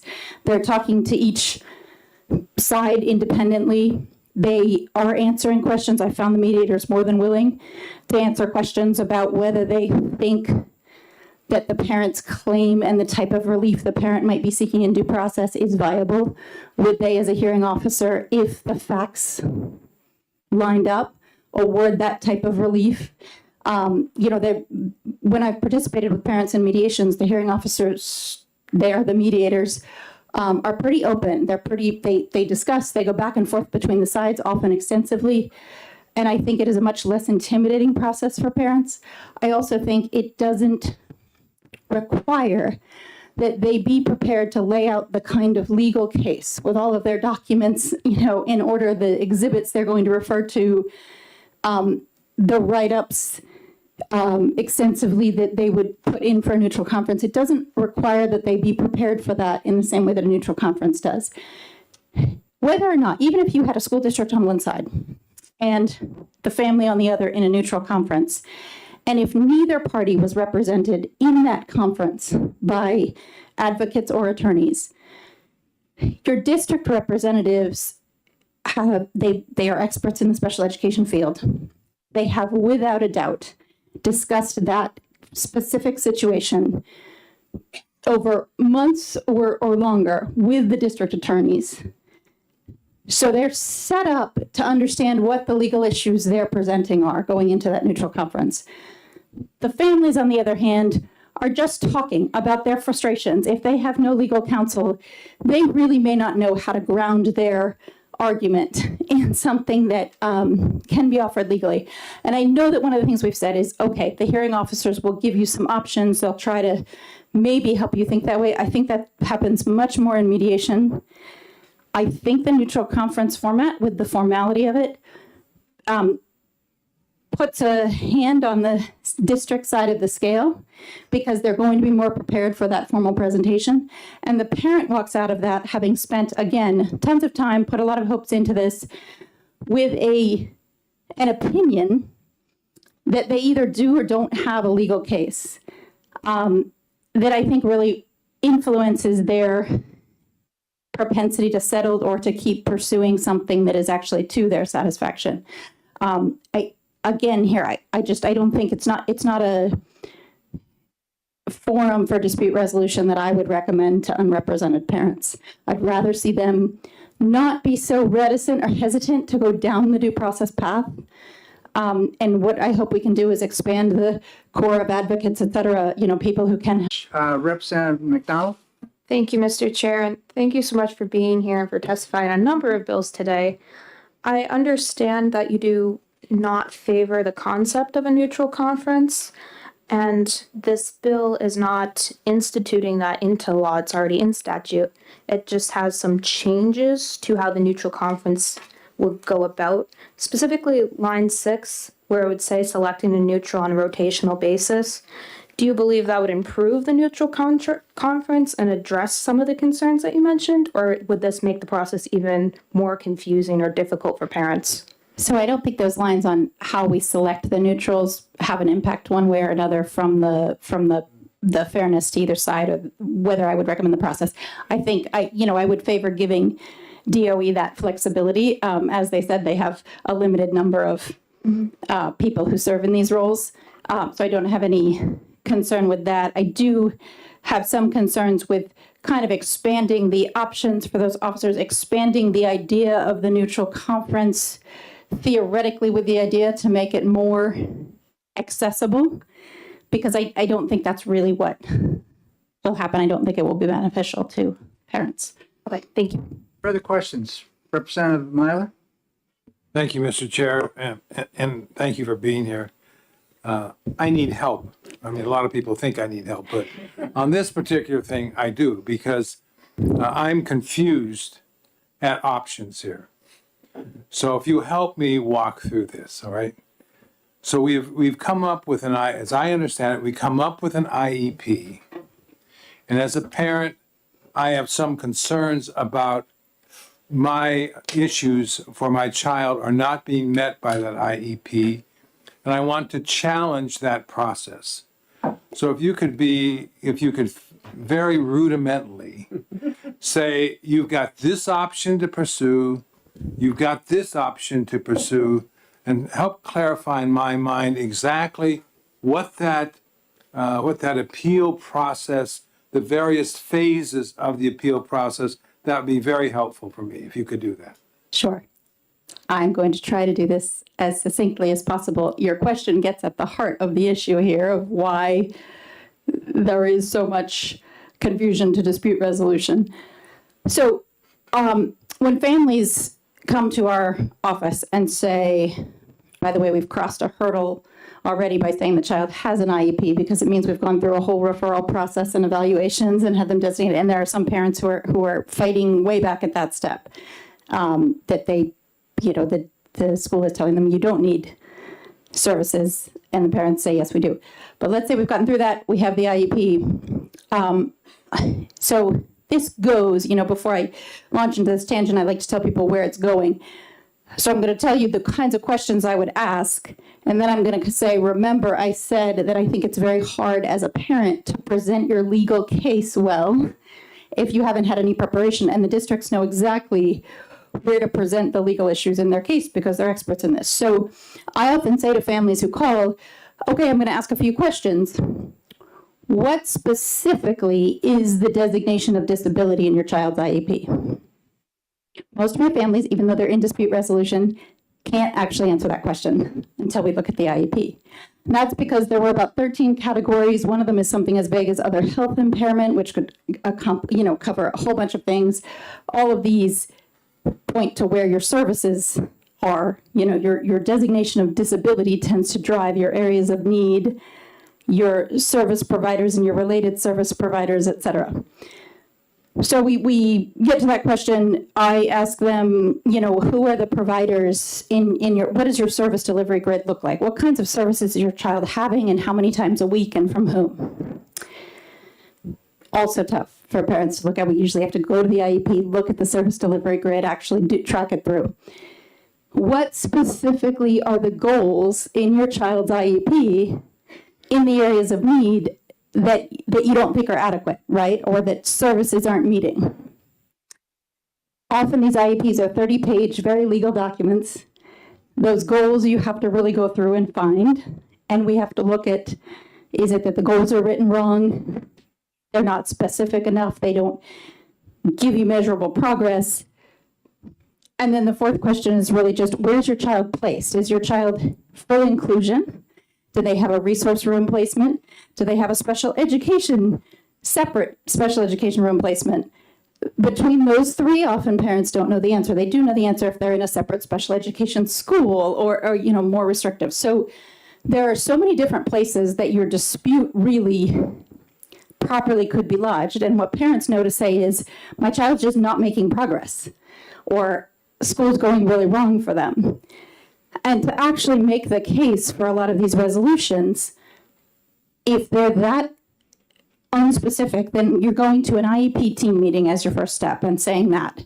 I don't feel like my child's making progress. These are the things that feel like they're going wrong with school. So then it's incumbent on the district team to sort of say to the parent, okay, here are ways we can solve that. You know, we can look at additional referrals. We can look at your goals. We think there is progress under your goals, et cetera. This can be long processes. It's going to be months of time that goes by with this, and you might disagree. You have the IEP team facilitation, so that's step number 2, right? Not everyone takes advantage of that. Our office, we would go and be helping parents in those IEP team meetings first. We've usually been in several IEP team meetings before we get to any kind of dispute resolution. At that point, parents have an option.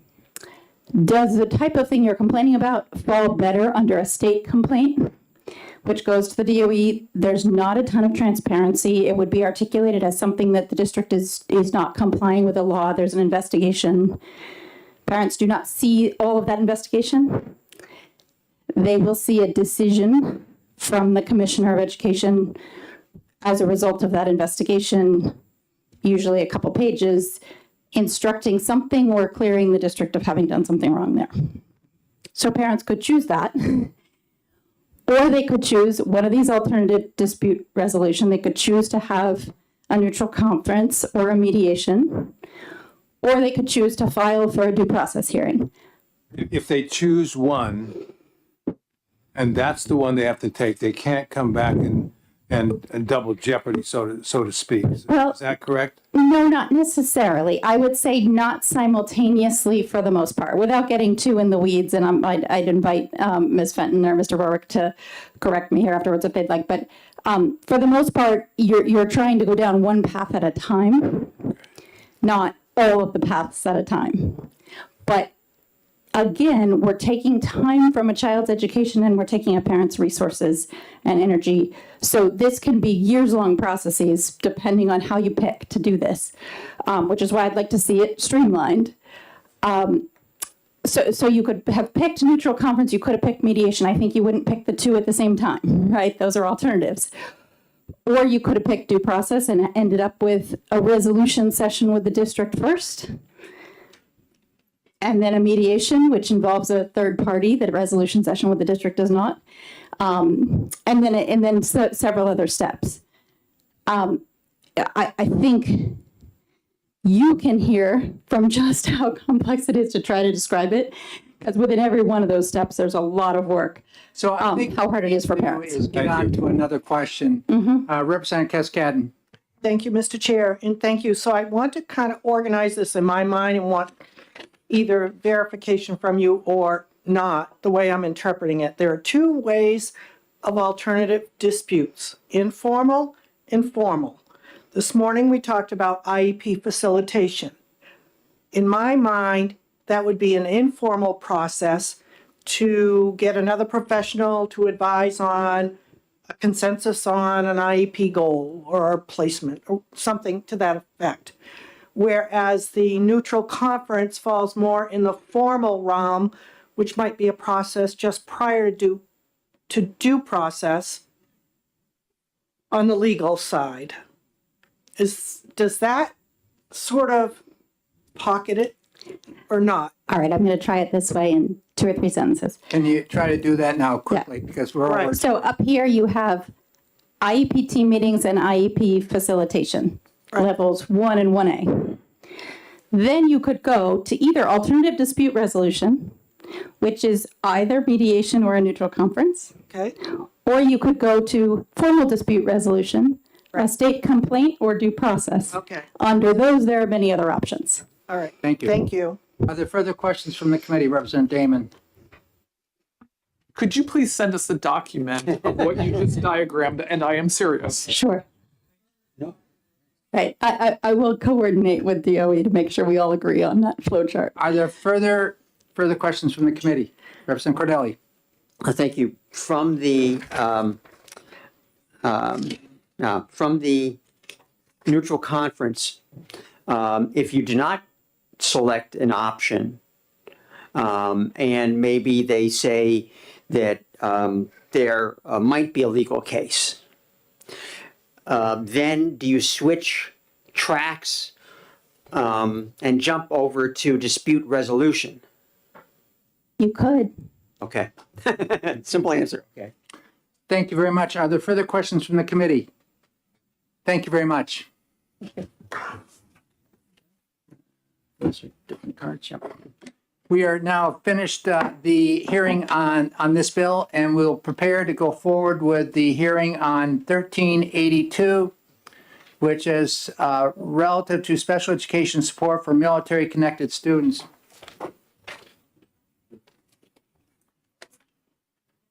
I'm just going to just...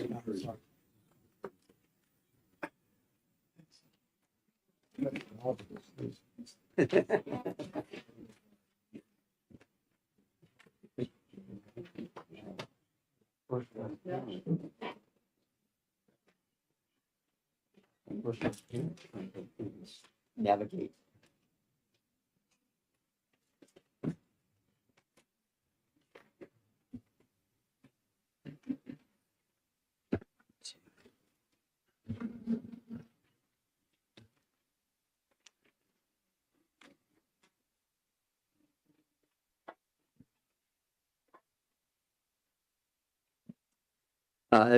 We'll open the hearing on House Bill 1382 relative to special education support for military-connected students.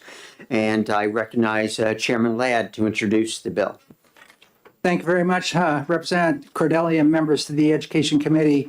I met with Representative Roy. He's unable to be here. I saw him at lunchtime. He was looking for somebody who had military experience. He hit me up.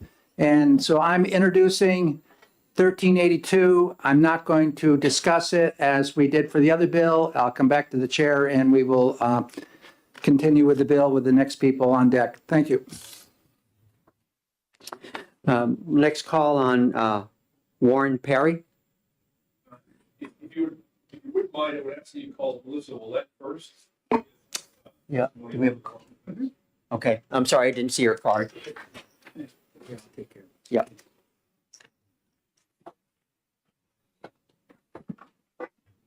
Melissa, welcome. Thank you, sir.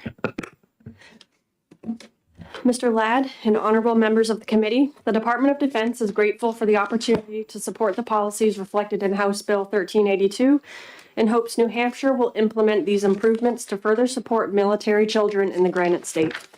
My name is Melissa Willett, and I'm the New England Region Liaison at the Department of Defense State Liaison Office, operating under the direction of the Undersecretary of Defense for Personnel and Readiness. We represent the department and establish relationships with state leaders across the country to enhance state laws and regulations on policy problems of national significance. These are identified by the Office of the Secretary of Defense, the military departments, and the National Guard Bureau as areas where states can play a crucial role in our nation's support for military families. Through the implementation of these policy changes, New Hampshire can ensure service members are ready to support the military mission because the state is supporting their children, creating an environment for military families that enhances recruiting, resilience, readiness, and retention. Military children are largely adaptable and demonstrate both flexibility and resilience during permanent change of station transitions. However, for children with disabilities, and transitions can be difficult because they often have coordinated care teams with their therapists, specialists, and educators that need to be reestablished by their family with every move. Military children will change schools an average of 6 to 9 times between kindergarten and 12th grade. For military families of children with disabilities, this cycle can be especially overwhelming as the burden to ensure continuity of care tends to fall on the family at a time when those service members may be dealing with a variety of other military-connected stressors. IDEA sets the minimum special education requirements that all states must follow to provide a free and appropriate education, while allowing states flexibility to determine other specifics. Section 504 of the Rehabilitation Act of 1973 protects qualified individuals from discrimination based on their disability, including students in public education who must have reasonable accommodations in place to support that fate. Delays in implementation of the support to military children can create a loss of educational opportunity and stand counter to FAPE, as they can contribute to learning gaps. These losses can be magnified with each military move. A study conducted in 2020 found that 51% of active duty families with a child in special education had trouble transferring their child's IEP to their new school. Another study conducted in 2021 found that 31% of military families indicated that their children with disabilities went without services for more than 60 days following their military move. And 42% reported that their IEP was not implemented once they arrived at their new duty station. States can ameliorate these issues in the education arena by ensuring policies are in place to support military children. Section 1 of this legislation before you amends Chapter 1 services when the military-connected student arrives at their new school district.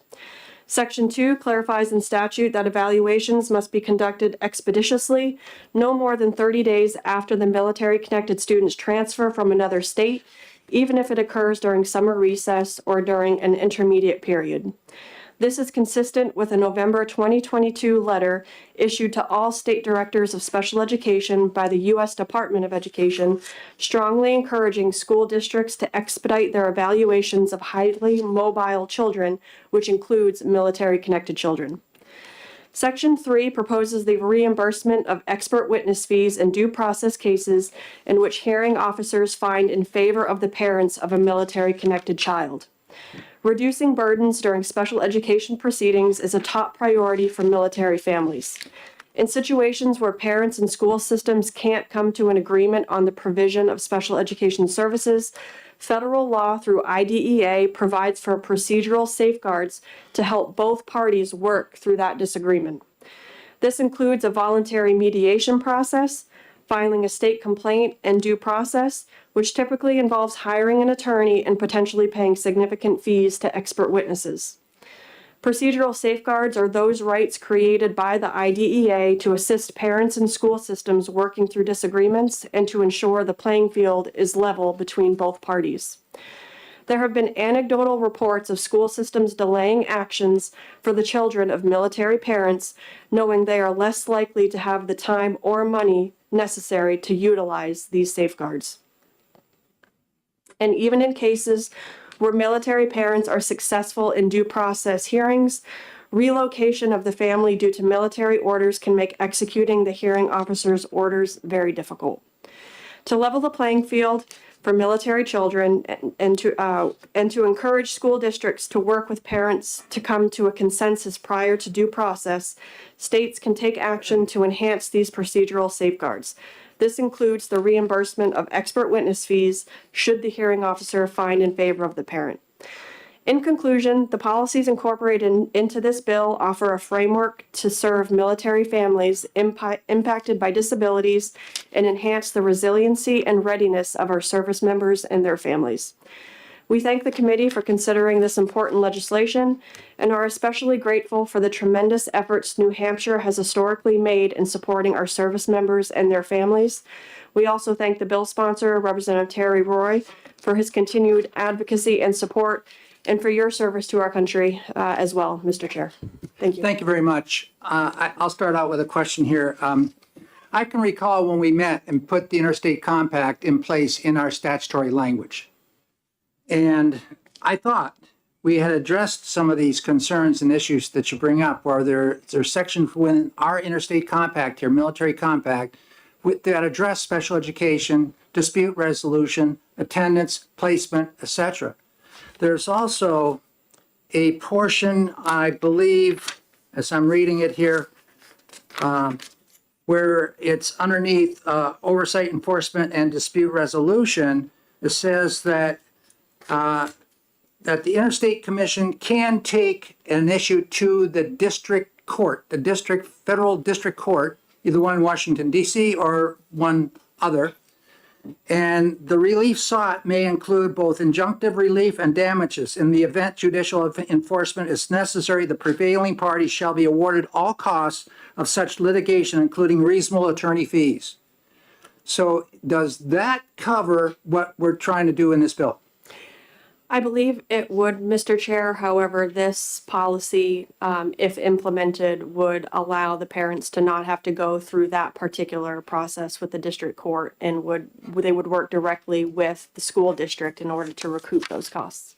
Okay, I'll follow it up then. We also have a portion within the military compact where the IEP that comes in from the sending district, you might be somewhere over in the UK or wherever you may be, or another state even, that the IEP must be followed. The local district has the option to give another placement test and to subsequently develop an IEP that might be more current or appropriate for the setting they're in.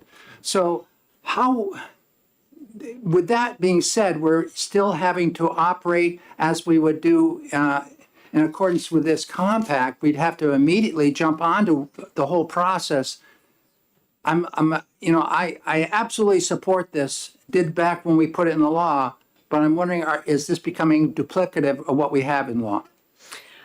Receiving states do have to initially provide those comparable services, but it doesn't necessarily, there's no language that says immediately provide comparable services. So our military connected families are still having a problem receiving those services in a timely manner. So that's where this 30-day policy proposal comes in. And as part of the legislation, it's the due diligence of the parents to provide the current IEP for that student from the sending school before they transfer to the new school, so that the receiving school will have that document upon arrival or before arrival.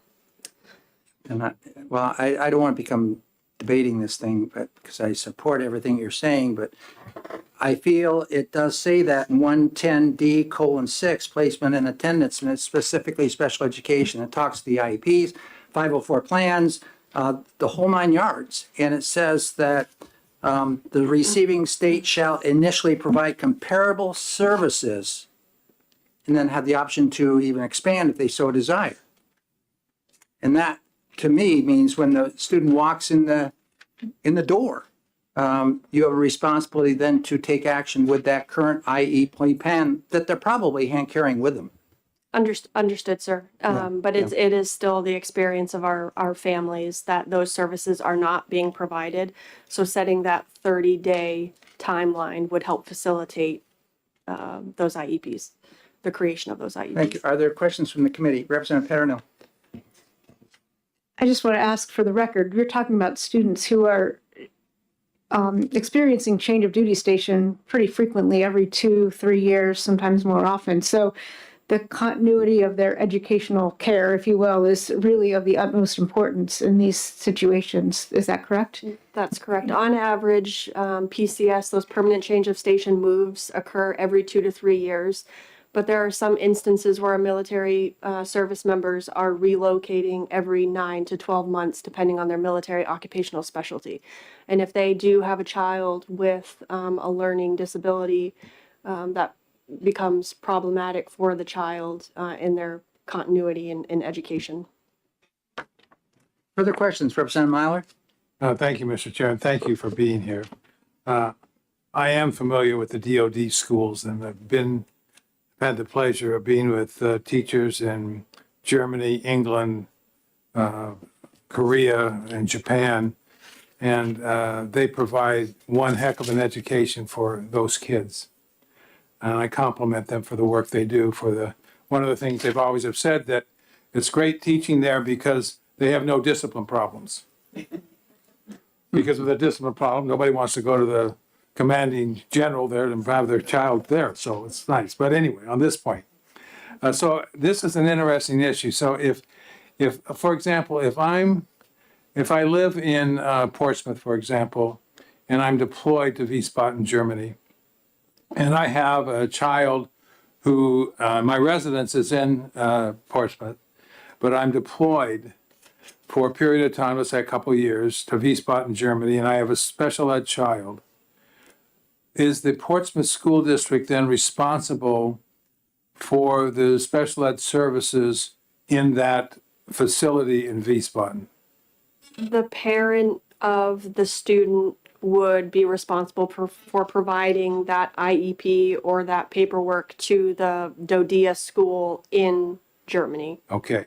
So then if I have a dispute with whatever the services might be, and it's the dispute obviously is going to be with the Portsmouth School District, I'm now looking at the specific language of the bill here where it says witness fees incurred by the parents. So, and if I prevail in my concern about that, does that mean that the school district would pay for whatever witnesses that I bring to that particular hearing? If it was the DODEA school that you were going through the due process hearings with, it would be the DODEA school that would pay for those witness fees. If Okay. it was the Portsmouth school that you went through that due process hearing with, and they found in favor of you, they would pay for the witness fees according to this policy. Okay, thank you. You're welcome. Further questions from the committee? Not seeing, thank you very much. Thank you, Mr. Chair. Warren, is it a good time for you to come up? Okay, good, thank you. He's testified here before. So, Mr. Chair, members of the committee, for the record, my name is Warren Perry. I'm the Deputy Adjutant General for New Hampshire's Department of Military Affairs and Veteran Services. That includes the National Guard of New Hampshire, the Division of Veteran Services, the Division of Community-Based Military Programs, and the Veteran Cemetery. We are charged to take care of the veteran population in the state and all of the service members, veterans, and their families in the state. So this kind of falls into our purview of something that we want to support. The department supports the bill as written without having looked at the compact to see if it was duplicative. So I'll just. You helped us do that. I didn't, but Carol Protzman Your- did. Carol Protzman did, yes, absolutely. And she was wonderful when that got done. At the time, I was still on active duty. I wasn't working for the state at that time. I was the Inspector General for the state here at that time. But what I would say is that the timing of this is really kind of the key piece, right? So to make sure that we don't have a lag in services for military children that are moving. I know that I don't have children that have IEPs or had special education needs, but more than once in my 28-year military career, my children were in at least 3 classrooms in 1 year. So the continuity of that care is important, and the timing by which that's delivered, the continuity of that care is really important. So if we're not getting timely resources to the children and their families as we go forward, to me, that's really the issue that's critical here. So if this bill is duplicative, I would just ask that the committee consider going back and doing a deeper dive into the compact, which I will when I leave the committee today, to make sure that those time horizons are there so that we're not getting to 60 days without services, 60 days without a good IEP going. We're getting somebody into the school system, getting them access to the resources that they need to have good continuity of education and educational resources that they go. So subject to any questions you might have, that's the end of my Thank statement. you. Are there any questions from the committee? Yes, Representative Tanner. Thank you, and thank you for your service. Is this just active duty or is it also veterans? So this bill, the way it's written, applies to children of active duty service members. So in the state of New Hampshire, we think that population is somewhere between 1,100 and 1,200 active duty service members. And of that, we believe there are about 800 children, some of which will be school-age children. So not all of them necessarily be school-age children, if that helps. Further question? Yes, Representative Cornell. Thank you, and thank you for your service and taking my question. Has this been a problem in New Hampshire, or is this legislation to just make sure that it's prepared? So, I can't speak to the. I don't really get into the education pieces of things. I would tell you that we would generally probably not hear in my department that it was a problem unless it was a real chronic problem. Like somebody went to the Department of Education and they didn't get the satisfaction that they were looking for. Then they'd start looking for somebody else to call. We don't hear that kind of noise, if I can use that term, in our department. But I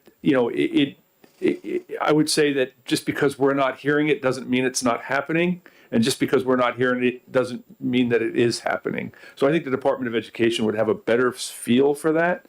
I will tell you from my experience, most of the school districts in New Hampshire would not have the same sensitivity to this issue because there's not a big military population in any one school district in New Hampshire.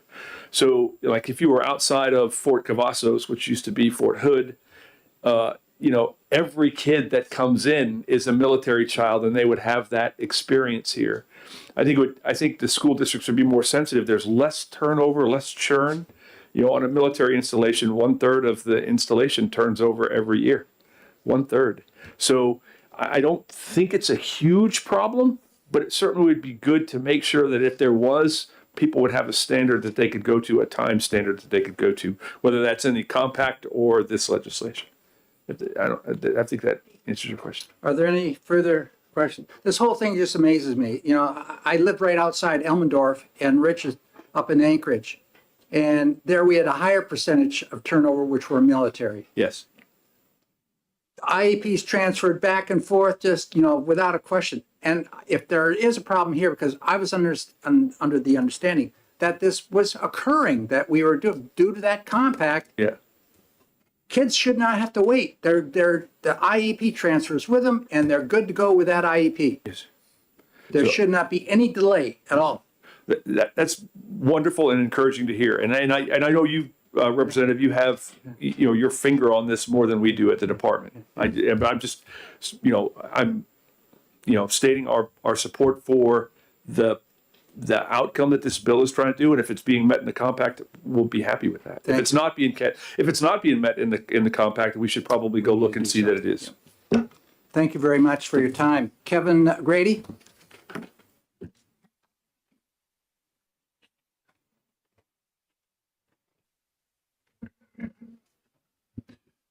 Good afternoon, Mr. Chairman, ladies and gentlemen of the committee. I'll be fairly brief with my remarks today. For the record, my name is Kevin Grady.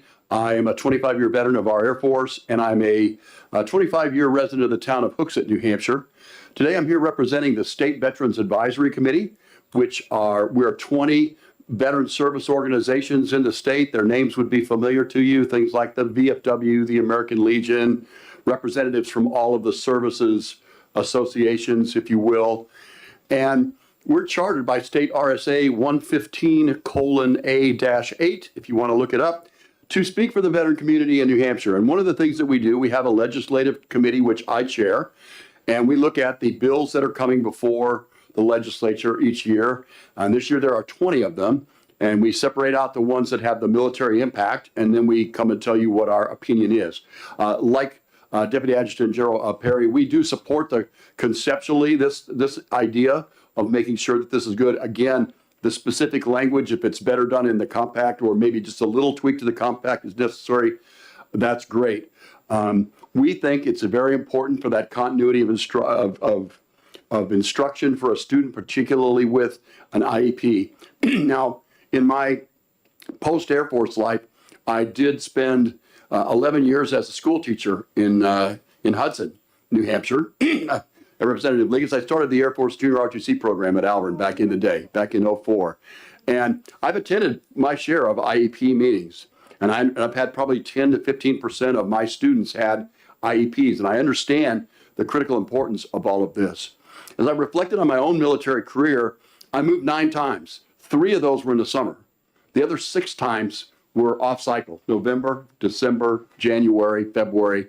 So times when it would have been difficult if I'd had a child with an IEP, which fortunately I did not, that could have been a significant issue.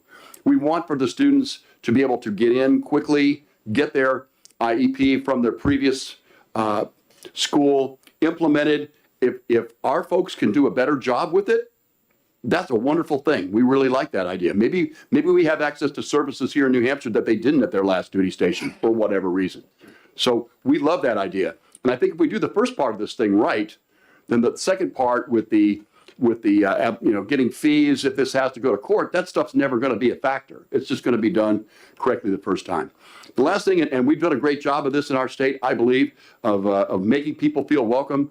We're trying to recruit the next group of people that are going to come and make their life in New Hampshire when they get out of the military and be part of our community and raise their families here. So we fully support this bill, and subject to any questions that you have, I'll get off the stage. Thank you very much. Any questions from the committee? Thank you very much. Thank you, Mr. Chair. We'll invite next Jane Bergeron.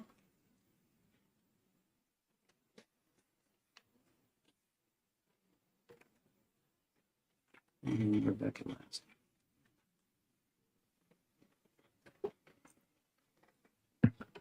Good afternoon, and thank you for the opportunity to testify this afternoon. My name is Jane Bergeron Beaulieu. I'm the Executive Director for the New Hampshire Association of Special Ed Administrators, and I am here representing over 270 leaders in the field of special education. I am here representing our members. We're not taking a stance on the bill, either pro or con, but just wanted to bring some thoughts to your attention for consideration. First of all, our association members wanted me to share that we recognize and agree that there is such an importance in supporting our military families, especially those that have students with IEPs. We find that, when military families come in, we need to give them the extra support, and transitions are hard for kids, especially kids with individual education plans.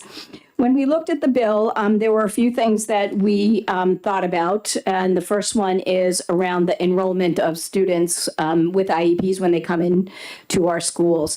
And currently, there are very specific guidelines that we have to adhere to in the field of special education. When a child enrolls, we have 30 days to meet, to convene with the team, which includes the family, review the IEP, and update it, and make sure that the student IEP is implemented. In previous testimony, we talked about the interstate compact, and I'm a part of that. We meet regularly, and it includes folks, superintendents. Kathleen Murphy was appointed as the point person for that group. We have folks from the Portsmouth Naval Shipyard. We have educators, we have parents, and this issue hasn't really come up. And it was my understanding that these kinds of things were covered under the compact. So it kind of took us by surprise. And if there are things that aren't working, our association would love to know about it so that we can begin to work with our members and school districts to begin addressing any challenges that we're not aware of. The other thing that we would mention that in this bill, in terms of the language, throughout the bill, it refers to an IEP evaluation, that when a child moves in, the school district would be required to do an IEP evaluation. And we questioned that language. The term evaluation typically lends itself to the assessment of a student and specific tests that you have to give to students to become identified as a student with a disability, or it means an evaluation to assess a student. So typically when an IEP comes in, it's not evaluated, it's reviewed by the team to determine the appropriateness and how we're going to go about implementing the services.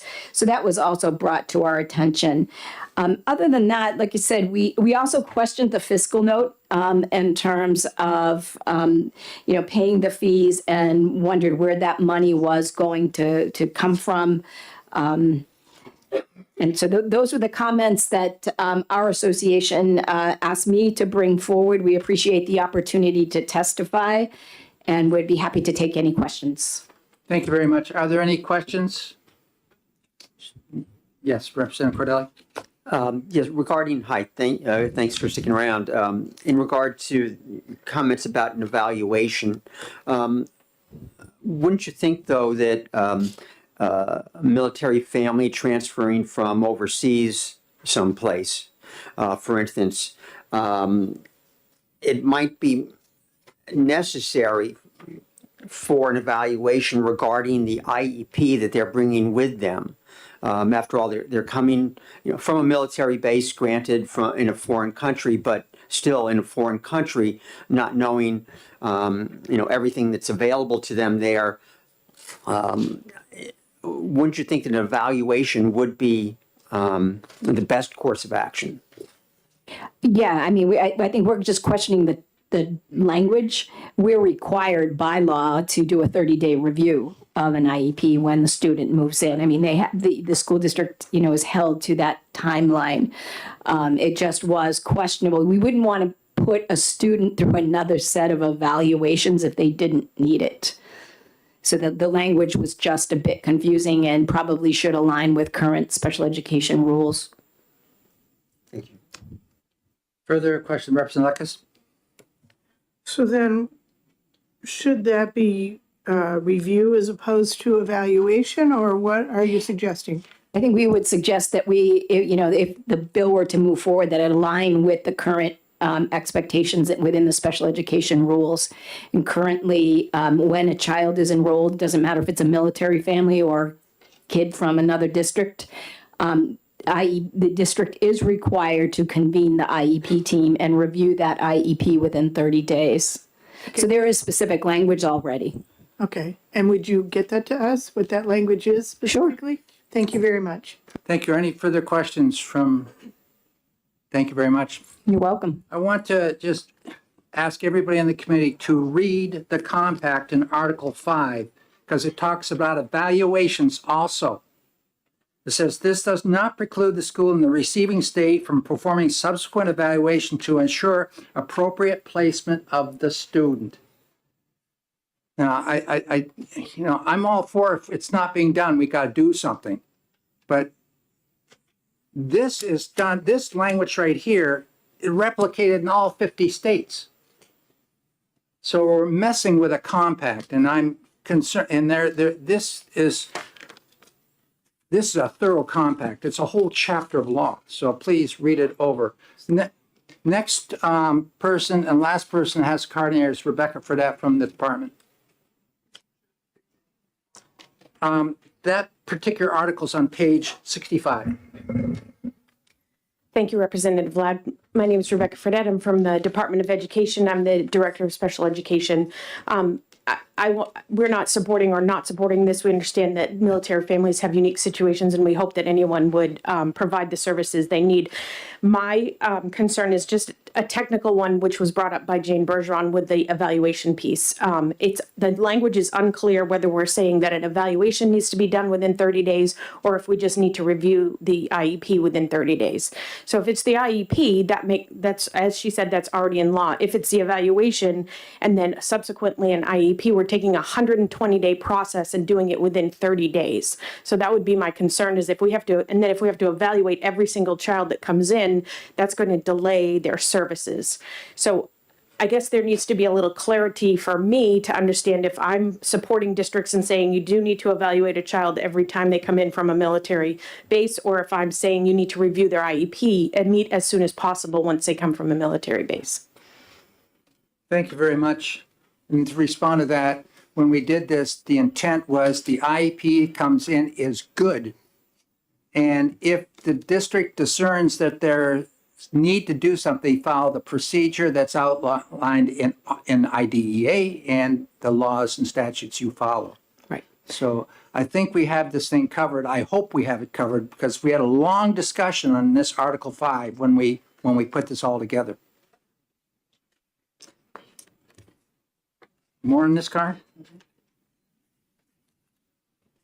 Jessica Bickford.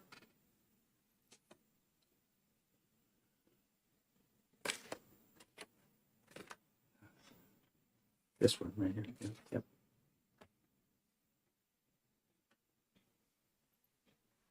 So thank you, Jessica Bickford, representing myself, but also Assistant Superintendent as well. I would just like to offer some consideration of language in here to reiterate what was previously brought up by a couple of people. It's really in the semantics of the language in here that I'm concerned about and curious it might be adjusted a little bit.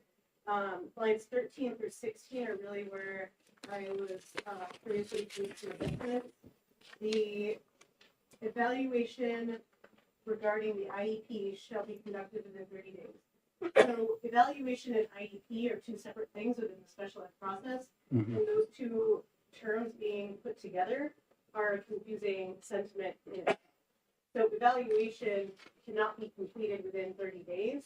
That's a up to 90-day process that the school district goes through with a student. Schools are obligated when a student comes in with an IEP, as soon as they learn that a child has an IEP, they're obligated to implement that IEP immediately to their best ability as it currently stands.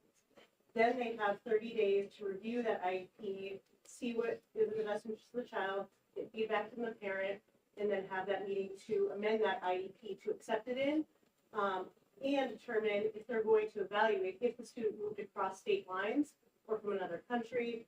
The team has an obligation and a right to reevaluate that child if they feel like it's necessary. But in the meantime, while they make that decision, they still have to implement that current IEP to their best ability and to meet those services and needs within that IEP. The second part that I want to draw your attention to is lines 14, 15 of the proposed bill. To me, I worry that it puts the onus on the parent alone to provide a copy of that IEP to the school. And I would assume with military families that might get difficult.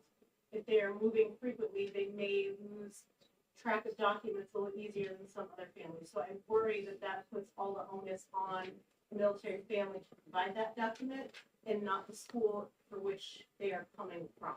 So I maybe just encourage you to look at that language and maybe an and or in there, not just solely reliant on that parent to provide a copy of that IEP to the school. Thank you very much. Questions from the committee? Thank you very much.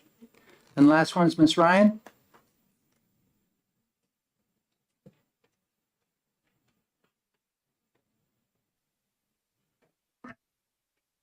Mr. Chairman and Education Committee, I'm here to support this bill. For those of you that don't know, I am U.S. Army retired in 2018, and I support or spend a lot of time supporting disabled veterans and veterans. I just came back from Washington, where I was approached by a higher up from DOD who said that there were a lot of complaints coming through the Inspector General's office about IEPs and special education issues, and he told me to get on that. So I don't know how or why people think I can magically make things happen, but I do support this bill. I can say for sure there are some parents who choose to leave their kids in DOD, EA schools and move other places, or bring their kids. So I have a friend who's in the Army who's currently stationed at Fort Drum, but his kids are here. And so they're playing different issues with moving around, putting kids in different locations based off what's best for their kid. We have what we call the Exceptional Family Member Program in the military, which is supposed to try and support these family members. But the onus really is on the family at most of the time to have the records, to get the meetings, to do the everything, because we're the ones responsible at the end of the day. So I do want to support this bill. I was told that there were a number of complaints coming through the Inspector General's office. Ours is one of the states that does not have an education JAG attorney, which I will work on trying to do. But there has been, I also was approached by someone who was having some issues with her school district in just getting the IEP up and running, felt like there was a lot of pushback. So I just wanted to let you know that this is affecting people. And people may not be aware of it because they don't think of, oh yes, this person might be a military, or in my own town, Londonderry, we have a reserve base, and the superintendent didn't even know there were military kids in the school, and he'd won a Purple Star grant. So I do support this bill. I do believe there may be some issues with the language, but I hope you will consider passing it. Thank you. Any questions from the committee? Thank you very much. Mr. Chair, Yes. I have a question of you. Yeah. As I look at this bill, we've talked a lot about IEPs, et cetera, but isn't the focus of this bill dealing with the witness fees? That's the highlighted. This is, the current language is here. What we're focused on is really the witness fees. Is that correct? That's what is in this bill. Is that No, right? no. One is new. The following new paragraph, you All right, can see okay. right at the top. All right, thank you. And so what you need to do is look at this and then read that compact. That's what we need to do. And my suggestion is if we're going to do it too, we should put it in one place. You know, the military have really came in on this compact, and there was a lot of discussion on this, and we had folks coming in because at that time we had not just DOT kids, we had kids who were in the international schools. We also had folks which are not in the military that were working on DOD bases, Department of Defense bases, DOD, and moving just as much. And, you know, yeah, I too have been in, yes, Fort Sale, Fort Hood, Fort Dix, all those places are moving. And it's important to me. But I thought we had it together, and I'm going to make sure that we do have this the way we want it. So with that, we're done the hearing here, and we got to roll into the next hearing, which we have scheduled for today, which is 1469. Relative retention of individual education program records.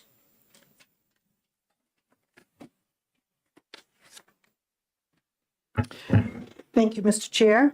For the record, Corinne Cascadden, COAS District 5.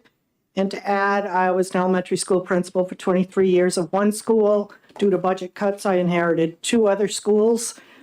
Superintendent of 3 different districts over a 12-year period. This bill I am presenting on behalf of the Department of Ed. It's relative to the retention of individualized education records. What the department is suggesting is to add paragraph 3 so that they have the ability to actually implement the law that describes when records can be destroyed and how long they need to be retained, based on what the districts are, what the districts have as a procedure. So every district has the policy, it's EHB, on the process for special ed records. And upon high school graduation, there is a process that if a parent wants a record destroyed, they need to put it in writing. I'll let them give you the specifics. The timeline is, up to age 26. And then when the child reaches 30, then the records can be destroyed unless the parent requests not to. So that's available on any student, on any school district website in terms of the process. But for the bill, the law already has that 26th birthday and 30th birthday in it, and it's adding this paragraph 3 that says they're going to be on the same school schedule as the school districts. And in terms of following federal law does not impose any time limits on record retentions of special ed records. Any questions for Representative Cascadden? Superintendent Cascadden? Representative Cascadden. Thank you very much. Next card is Ms. Ryan. Yep, we got it. Yeah, these are 1382 right here. I just have a very quick point. I just wanted to say that with these records, it's very important that they get retained because parents often find themselves in need of the records to prove something for their child, whether it's HCPC waivers, DDU. So they do, if there are any changes made, I would hope it would be to further and not diminish. So that was the only point I wanted to make. Thank you very much. Are there any questions for Ms. Ryan? Thank you very much. And Rebecca Fredette from the Department, Technical Support. Thank you, Representative Led. We requested this bill because there was no record retention for us in regards to the records we have for special education. We are not the special education of record. The district has those, but we do have this within our special education information system, student records. And we're just asking that we be allowed to follow the same retention schedule as school districts so that we do not hold on to these records in perpetuity. Are there any questions of the department? Yes. Currently, thank you. What is the current when it says retention schedule or the same schedule as districts, what is that schedule? So as Representative Cascadden had said, it's up to the age of 26, and then it can be requested up to the age of 30. Thank you. Yep. Representative Heath? Quick question. I know how much space you have at the department. Did you digitize those records? Yes, it's all electronic records, but the more we have, the more servers we need. Thank you. Okay, further questions? Thank you very much. Are there any other cards for 1469? Not seeing, thank you very much. We'll close that hearing. And we are ahead of schedule, so if anybody has to get up and walk a little bit, please do so. Yes. Mr. Chair, I do have the amendments here for 1639 and 1480. Good, we will address those Okay, today. thank you.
Okay, we're going to go forward and take up the last bill that we have for hearing today. That's HB 1695.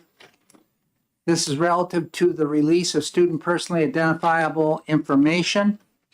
And welcome Representative Cordelli. Thank you, Mr. Chairman and honorable colleagues on the Education Committee. I'm glad to close the day for you. This is, I think, a relatively simple bill in my mind anyway. I think earlier today we heard about a federal statute called FERPA. And if you want definition or anything, it's on page 503 in your book. FERPA is the Family Educational Rights and Privacy Act. And it comes into play with this legislation because FERPA is intended to protect student privacy. However, there is a section of FERPA that I'd like to address, and that's part of the handout that I sent around, the student guide to FERPA. Hopefully it got around to everybody, but on page 3, in the section, in the middle of the page, there is a section titled School Official. And in that section, it says, also under the school official exception to the consent requirement, the consent meaning parental consent to release student information, privacy information, protected information. FERPA permits a school to disclose PII, the private information, from educational records to contractors, consultants, volunteers, and other third parties to whom the school has outsourced institutional services or function, provided the outside party, and then it lists 4 criteria, including that the outside party is performing an institutional service or function. And this comes into play particularly in the past few years under various programs, grant programs to provide health and mental health services to students in our schools. And one of the, I can't remember the name of the grant, but widely used third party is the Behavioral Health Improvement Institute at Keene State College to perform these services for students. And that's allowed under FERPA. So, you know, I'm not going to take on FERPA today, but what I do want to do is put forward this bill that indicates that if the information is given by a third party under FERPA, in accordance with FERPA, with the consent exception that I just talked about, and you'll see it on lines 9 through 12, if student personally identifiable data is released to a third party, parents of the student shall be informed within 14 school business days of the release to whom the data was released, what information was released, and the educational purpose for which that information was released. I'm not quarreling with the releasing of that information, but I think the least we can do is let parents know that their students' information is being released, to whom and why. So that's all this bill does, is to inform the parents about the release of information, which is permissible under federal law. You know, I think transparency is something that we need to pay attention to. We've talked about today a number of times about parent engagement, and we've talked about parents' rights and transparency. I think this is in line with those topics, and the least we can do is to notify the parent if their student's information is being released to a third party. So thank you very much. Thank you very much. Are there any questions for Representative Cordell? Yes, Representative Cascadden. Thank you, Mr. Chair. Thank you for taking my question. Sure. So does the new language in this bill about personal PII, does that negate the directory information in FERPA? Does it, Because directory information yes, has certain guidelines, right? Yes, right. Without consent. I mean, I don't know why you would want to anyway, Right. but nonetheless, FERPA Right. identifies that. right, right. Now, this is specifically related to the exception that they can release information to a third party without consent. I don't think it is impacted by directory statutes. This is a narrow exception that I'm trying to address. Further questions? Representative Heath. Just a quick question. I remember I worked at the department so long ago, and we were doing the state assessment, and we went round and round and round with Neil Kirk about this very subject. What we had to do, anybody who looked at the data had to sign a special release saying that they'd never divulged the information to anybody. But the testing company, they held the information, and there was we always had student identifiers, and that's the only thing that we used to work with. I don't know of any instance when we release student information. I think if I could, answer your question. Yep. I think maybe 3 or 4 years ago, we did pass legislation allowing some student information to be sent to the testing company so that the Right. testing Yes. company could send out the Yes. test scores Yes, to the students. exactly, yes. But I don't know, I don't ever remember us giving student identification information to a third party other than the testing company.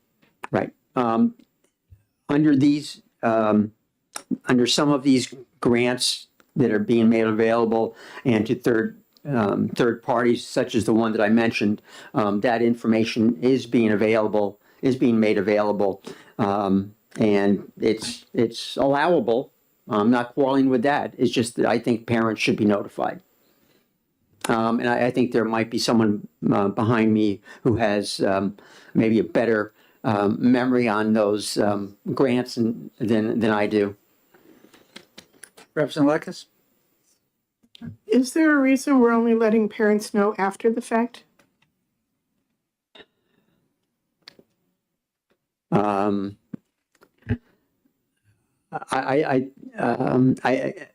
don't know what difference it would make if it was before the fact, because it's allowable under federal law.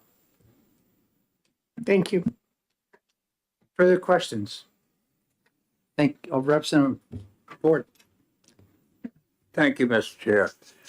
Mike, thank you for taking my question. I was looking for your reference for parents, and I'm down toward the bottom of page 3, where it says seeks or intends to enroll. And the line under that, about 4 lines down, says attempt to notify the eligible student of the but I can't find the reference to parents. Right. This exception just allows the information to be sent to third parties without consent of the parents. Okay. That's the exception. Okay. Thank you. Further questions? Thank you very much. Representative Oh, Hall. Representative Hall. Thank you, Mr. Chair. Thank you for taking my question. Are we talking about like Power School, Infinite Campus? What the schools use to hold their data? We're not talking about that at all. Okay. No, those are state systems. So I think that there is no problem in terms of FERPA in that regard. Okay, thank you. Further questions? Thank you.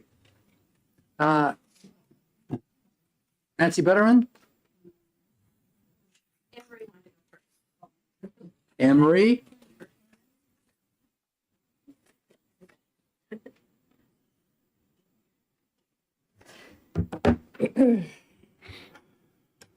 Good afternoon. For the record, my name is Anne Marie Banfield. I'm a parental rights advocate focused on education in New Hampshire. I am supporting this bill. Several years ago, Democrats and Republicans came together to support privacy legislation for teachers working in our public schools. I don't know if a couple of you were here, so you might remember that. Privacy rights has been a bipartisan agenda for good reasons. One can read the privacy policies from ed tech vendors to realize that a student's personal information can be shared without knowledge or consent from the students or parents because of the exceptions in the FERPA law. There is a misconception that the federal FERPA law protects a student's personal information, but there are exceptions in that law that allow third-party vendors to share data without notification or consent. I support 1695 because it is trying to close a loophole that currently exists or deal with that loophole. However, I do believe that sharing personal data via FERPA could continue. The bill as written could require an ed tech company, for instance, to say, we collected student data to develop our product and enhance our personalization. It also says that they would have to notify parents that their students' information was shared with a third party. But that doesn't require them to name the data element shared, and there's no enforcement mechanism that I could see.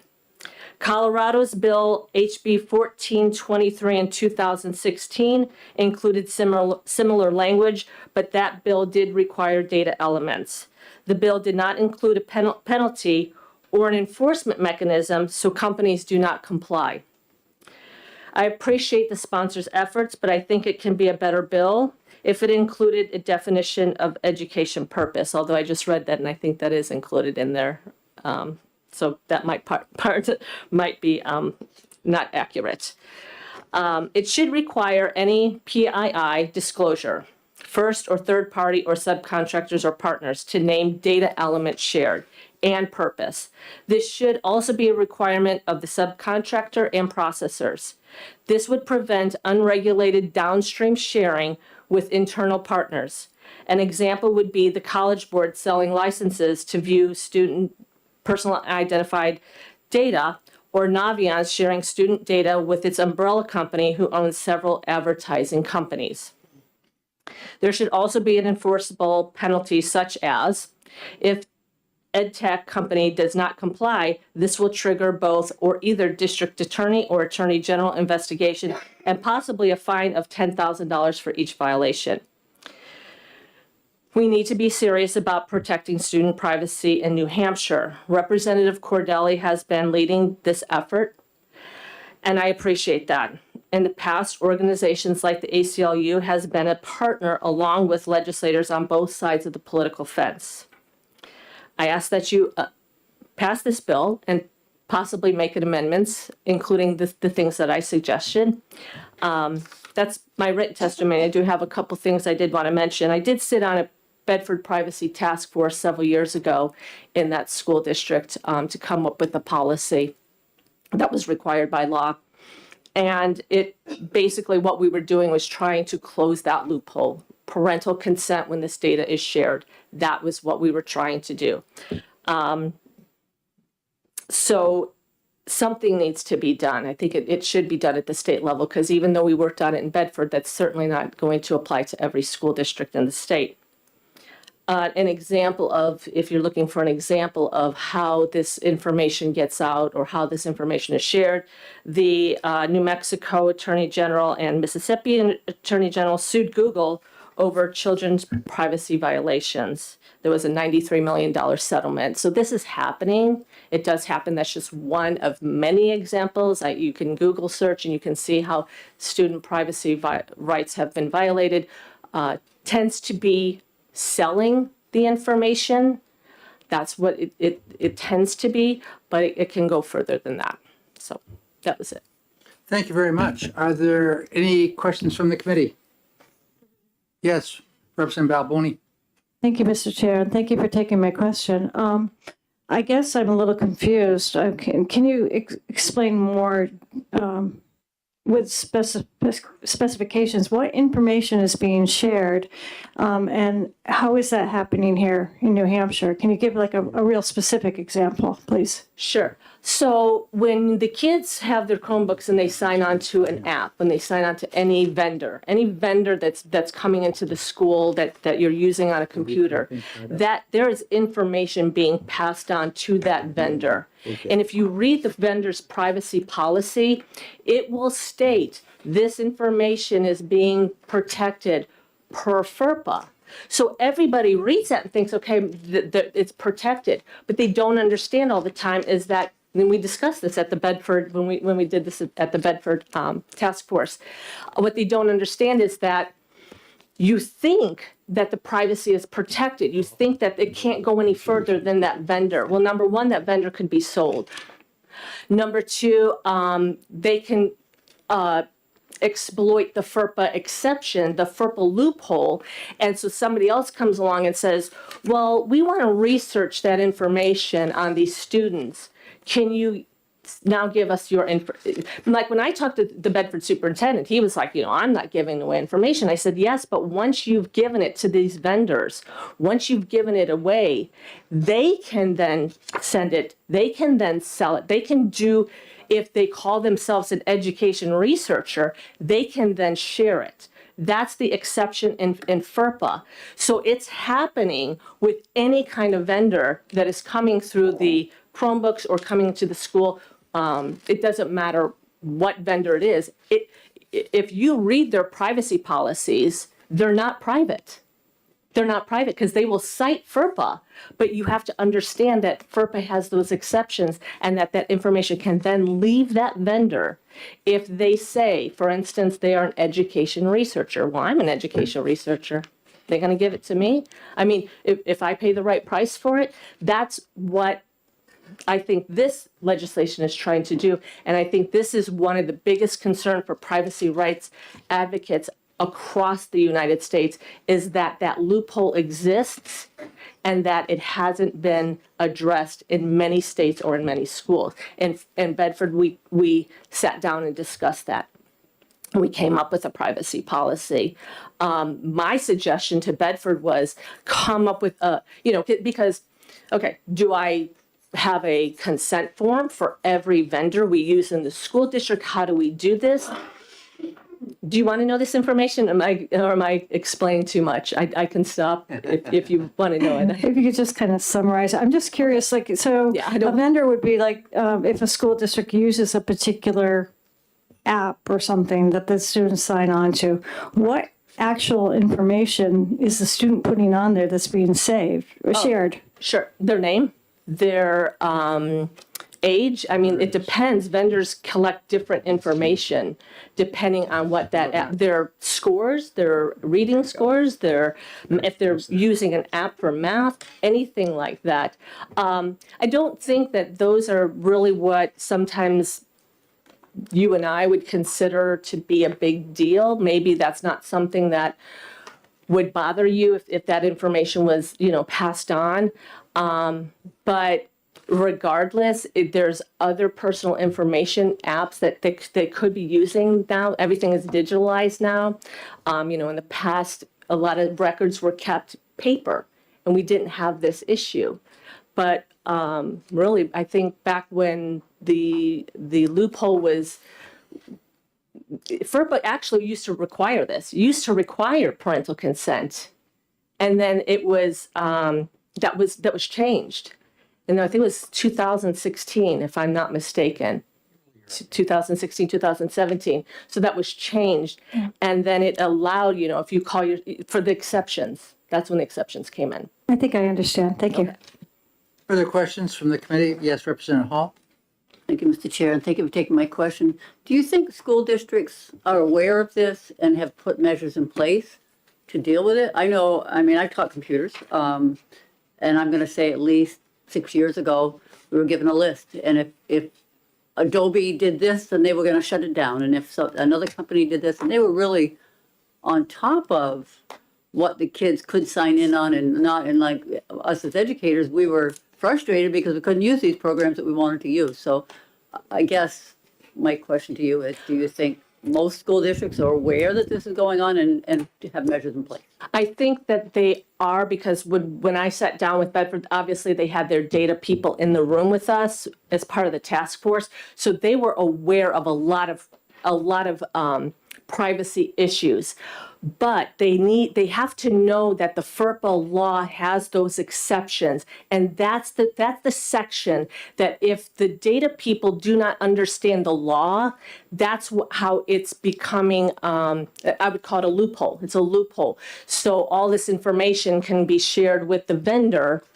And the vendor says, well, we're protecting the privacy, we're protecting the student, we're COPA, FERPA, all these laws are listed. So when you look at their privacy policy, and I look at them all the time, and I work with the data security analyst, and I work with somebody who works on data security, that yes, it all appears to be secure. But if you don't know about that FERPA loophole, if you don't understand that there are exceptions, and that prior to the change in that law, parents did have to consent before this information could be shared. The students aren't even consenting, so students don't know where this information is going. So having a law in place, having a state law in place, would mean that you're basically going back to the way things used to be prior to 2016 and protecting that privacy. If that makes sense. Thank you very much. Further questions? Thank you very much. Yeah. Nancy Butterman? Biederman. We'll get it right. Yeah, we'll get it. It's not spelled right. I got the Nancy right. Yeah, there you go. That's the important part. Hi, good afternoon. I agree with everything Anne Marie Banfield just said for HB 1695. We are in support of it. But some of the things that you may not know that, and I found out from our school district, is that through a right to know request, personal surveys and questionnaires were being given to the students in my school district. And some of those were links to outside sources. So that student data and information was not verified, checked with any data person in the school. The teacher's like, oh, click on this link and answer these questions, and we'll find out your personality or your learning style, and it's no big deal. Well, every time you click on any link, information's going out. Those cookies are being collected. And, you may think it's not a big deal, but they're collecting on everything, and they're going to figure out how to connect you with everything. My concern also is all the Zoom classes. There was issues with Zoom and Zoom collecting data and information. And then we have the Sora app that everybody uses to access textbooks. Where's all that information going? And if you click on this book, what does that say about you? And then we're going to try to, have this information for you. And then finally, since we seem to be focusing on mental health and everything, where's all that data going? Because they're collecting it digitally.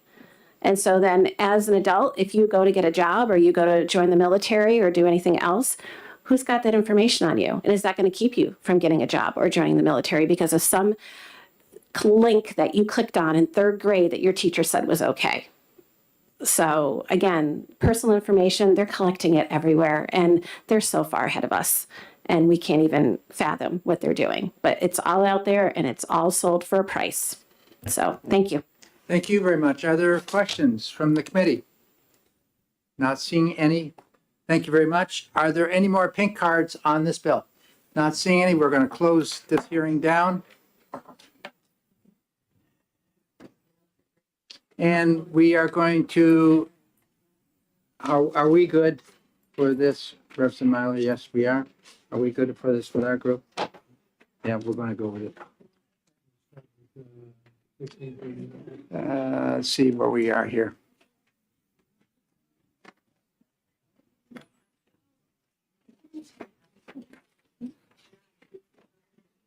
Yeah, we'll start with the first one for today. So we're going to go into executive session right now, and we're going to be looking at HB 1639. And I think everybody should have the amendments that came back for this and the other bill. If you don't, we have some extras up here. Okay. So you want to make the recommendation, Representative Cascaden, because you're the maker of the bill and everything. No. Just from your chair, say Oh, I make a recommendation, we go into exec session? 1639. Okay. 1639. This is a bill dealing with children with disabilities placed at state facilities for detained or adjudicated youth. Okay, I make a motion OTP on the amendment House Bill 1639. Representative McDonald, do you make a second? Yes, second. Thank you. Representative Cascaden, do you care for any discussion or do you have something else to add? Yes, I recommend that you OTP this bill, because the language that we added. You'd like to introduce amendment Oh, okay. Well, this is a training session, right? 0277H? Okay, yes, okay. So I'll introduce amendment 2024-0277H. And Representative McDonald I'll second amendment 0277H. and Representative Cascaden, you would like to speak to your amendment or not? Not. Thank you. Representative McDonald, how about you? No further comment. Is there any further discussion from the committee? Not seeing any, Madam Clerk? This is a motion for the amendment. Yes. You kidding?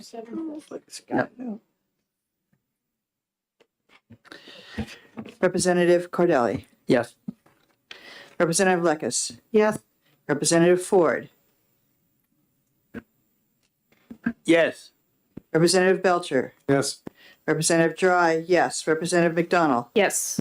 Representative Noble. Yes. Representative Peternell. Yes. Representative Myler. Yes. Representative Cornell. No, she's not here. Okay, sorry. Representative Tanner. Yes. Representative Heath. Yes. Representative Hall. Yes. I didn't say here. Representative Balboni. Yes. Representative Cascaden. Yes. Representative Damon. Yes. Chairman Ladd. Yes. 16 yeas, no nays, and 4 not voting. Now, Representative Cascaden, do you have a blurb already done for this? Can you make a motion, please? OTPA. Yes. And I'll second. Thank you very much.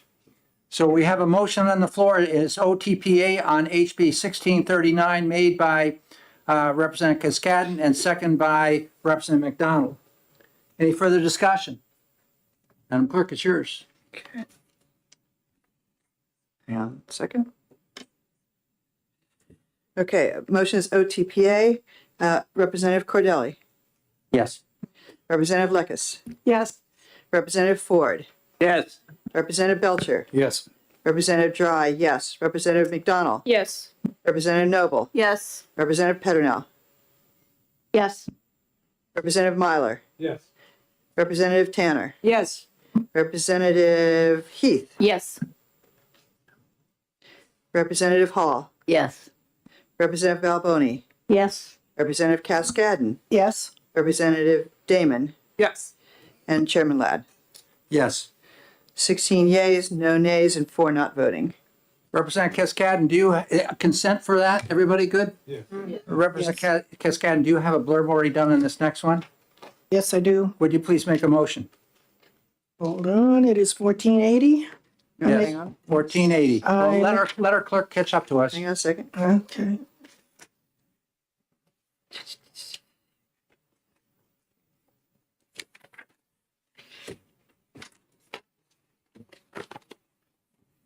House Bill.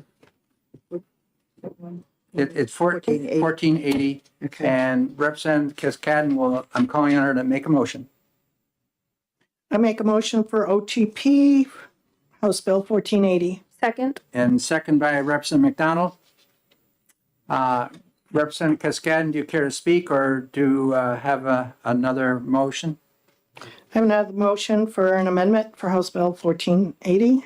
Second. What? The number? So we need the number of it. you know. 0269H. Okay. And that was second by Representative McDonald. Any further discussion?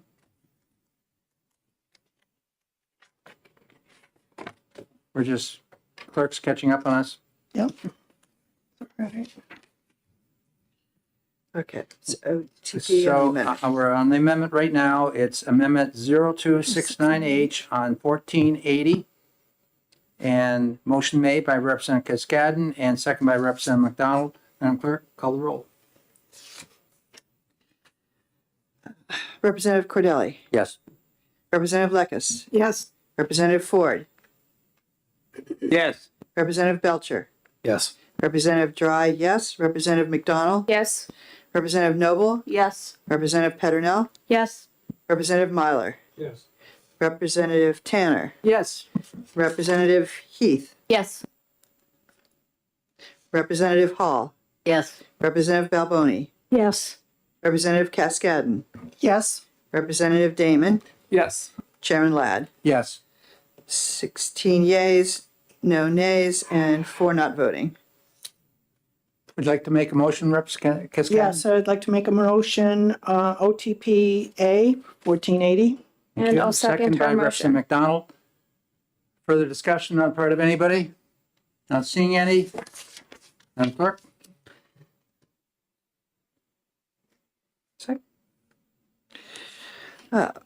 Representative Cordelli. Yes. Representative Lekis. Yes. Representative Ford. Yes. Representative Belcher. Yes. Representative Dry, yes. Representative McDonald. Yes. Representative Noble. Yes. Representative Petronell. Yes. Representative Myler. Yes. Representative Tanner. Yes. Representative Heath. Yes. Representative Hall. Yes. Representative Balboni. Yes. Representative Cascadden. Yes. Representative Damon. Yes. Chairman Ladd. Yes. 16 yeas, Consent? no nays, and 4 not Yes. voting. We're good. So there's other bills we could do, but let's just call it a day, huh? We'll call it a day. One more, we don't even have an 1469. amendment. We need amendments to these. So Did 1469? we need anything on 1469? No, we didn't. Hang on. 1469.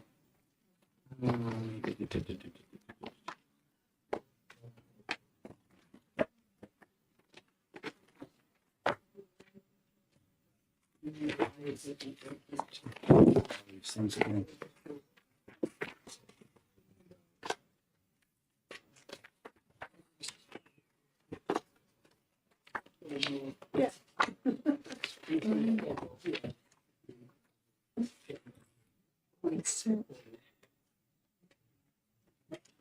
Okay, No, 1 sec. do you think you can do another one there? I'm gonna try. Mr. Chibler.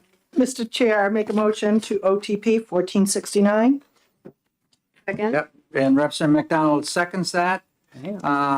We're kind of waiting for our clerk here. Clerk has more It's all writing right, to do I'm than doing you a do. report at the same time. Much more paper.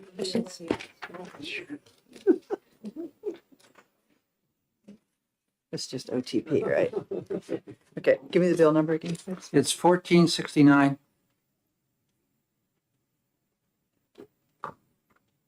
And we have a motion that ought to pass from Representative Cascadden and second by Representative McDonald. And there's nothing to be added to this one, so we're just flat out going to do it. Motion is OTP. Representative Cordelli. Yes. Representative Lekis. Yes. Representative Ford. Yes. Representative Belcher. Yes. Representative Dry, yes. Representative McDonald. Yes. Representative Noble. Yes. Representative Petronell. Yes. Representative Myler. Yes. Representative Tanner. Yes. Representative Heath. Yes. Representative Hall. Yes. Representative Balboni. Yes. Representative Cascadden. Yes. Representative Damon. Yes. Chairman Ladd. Yes. 16 yeas, 0 nays, 4 not voting. Any concern with putting in consent? Obviously, we want to do that. Thank you very much. Boy, it's a 3-point shot. Anything else we can do for that? Yeah. I think what we got is get our cars going, warm up, and get driving down the road.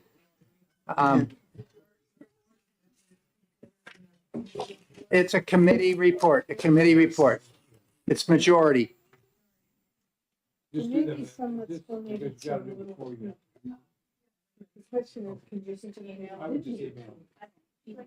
Yeah. Okay, so we are coming out of executive session and we're adjourned for the day.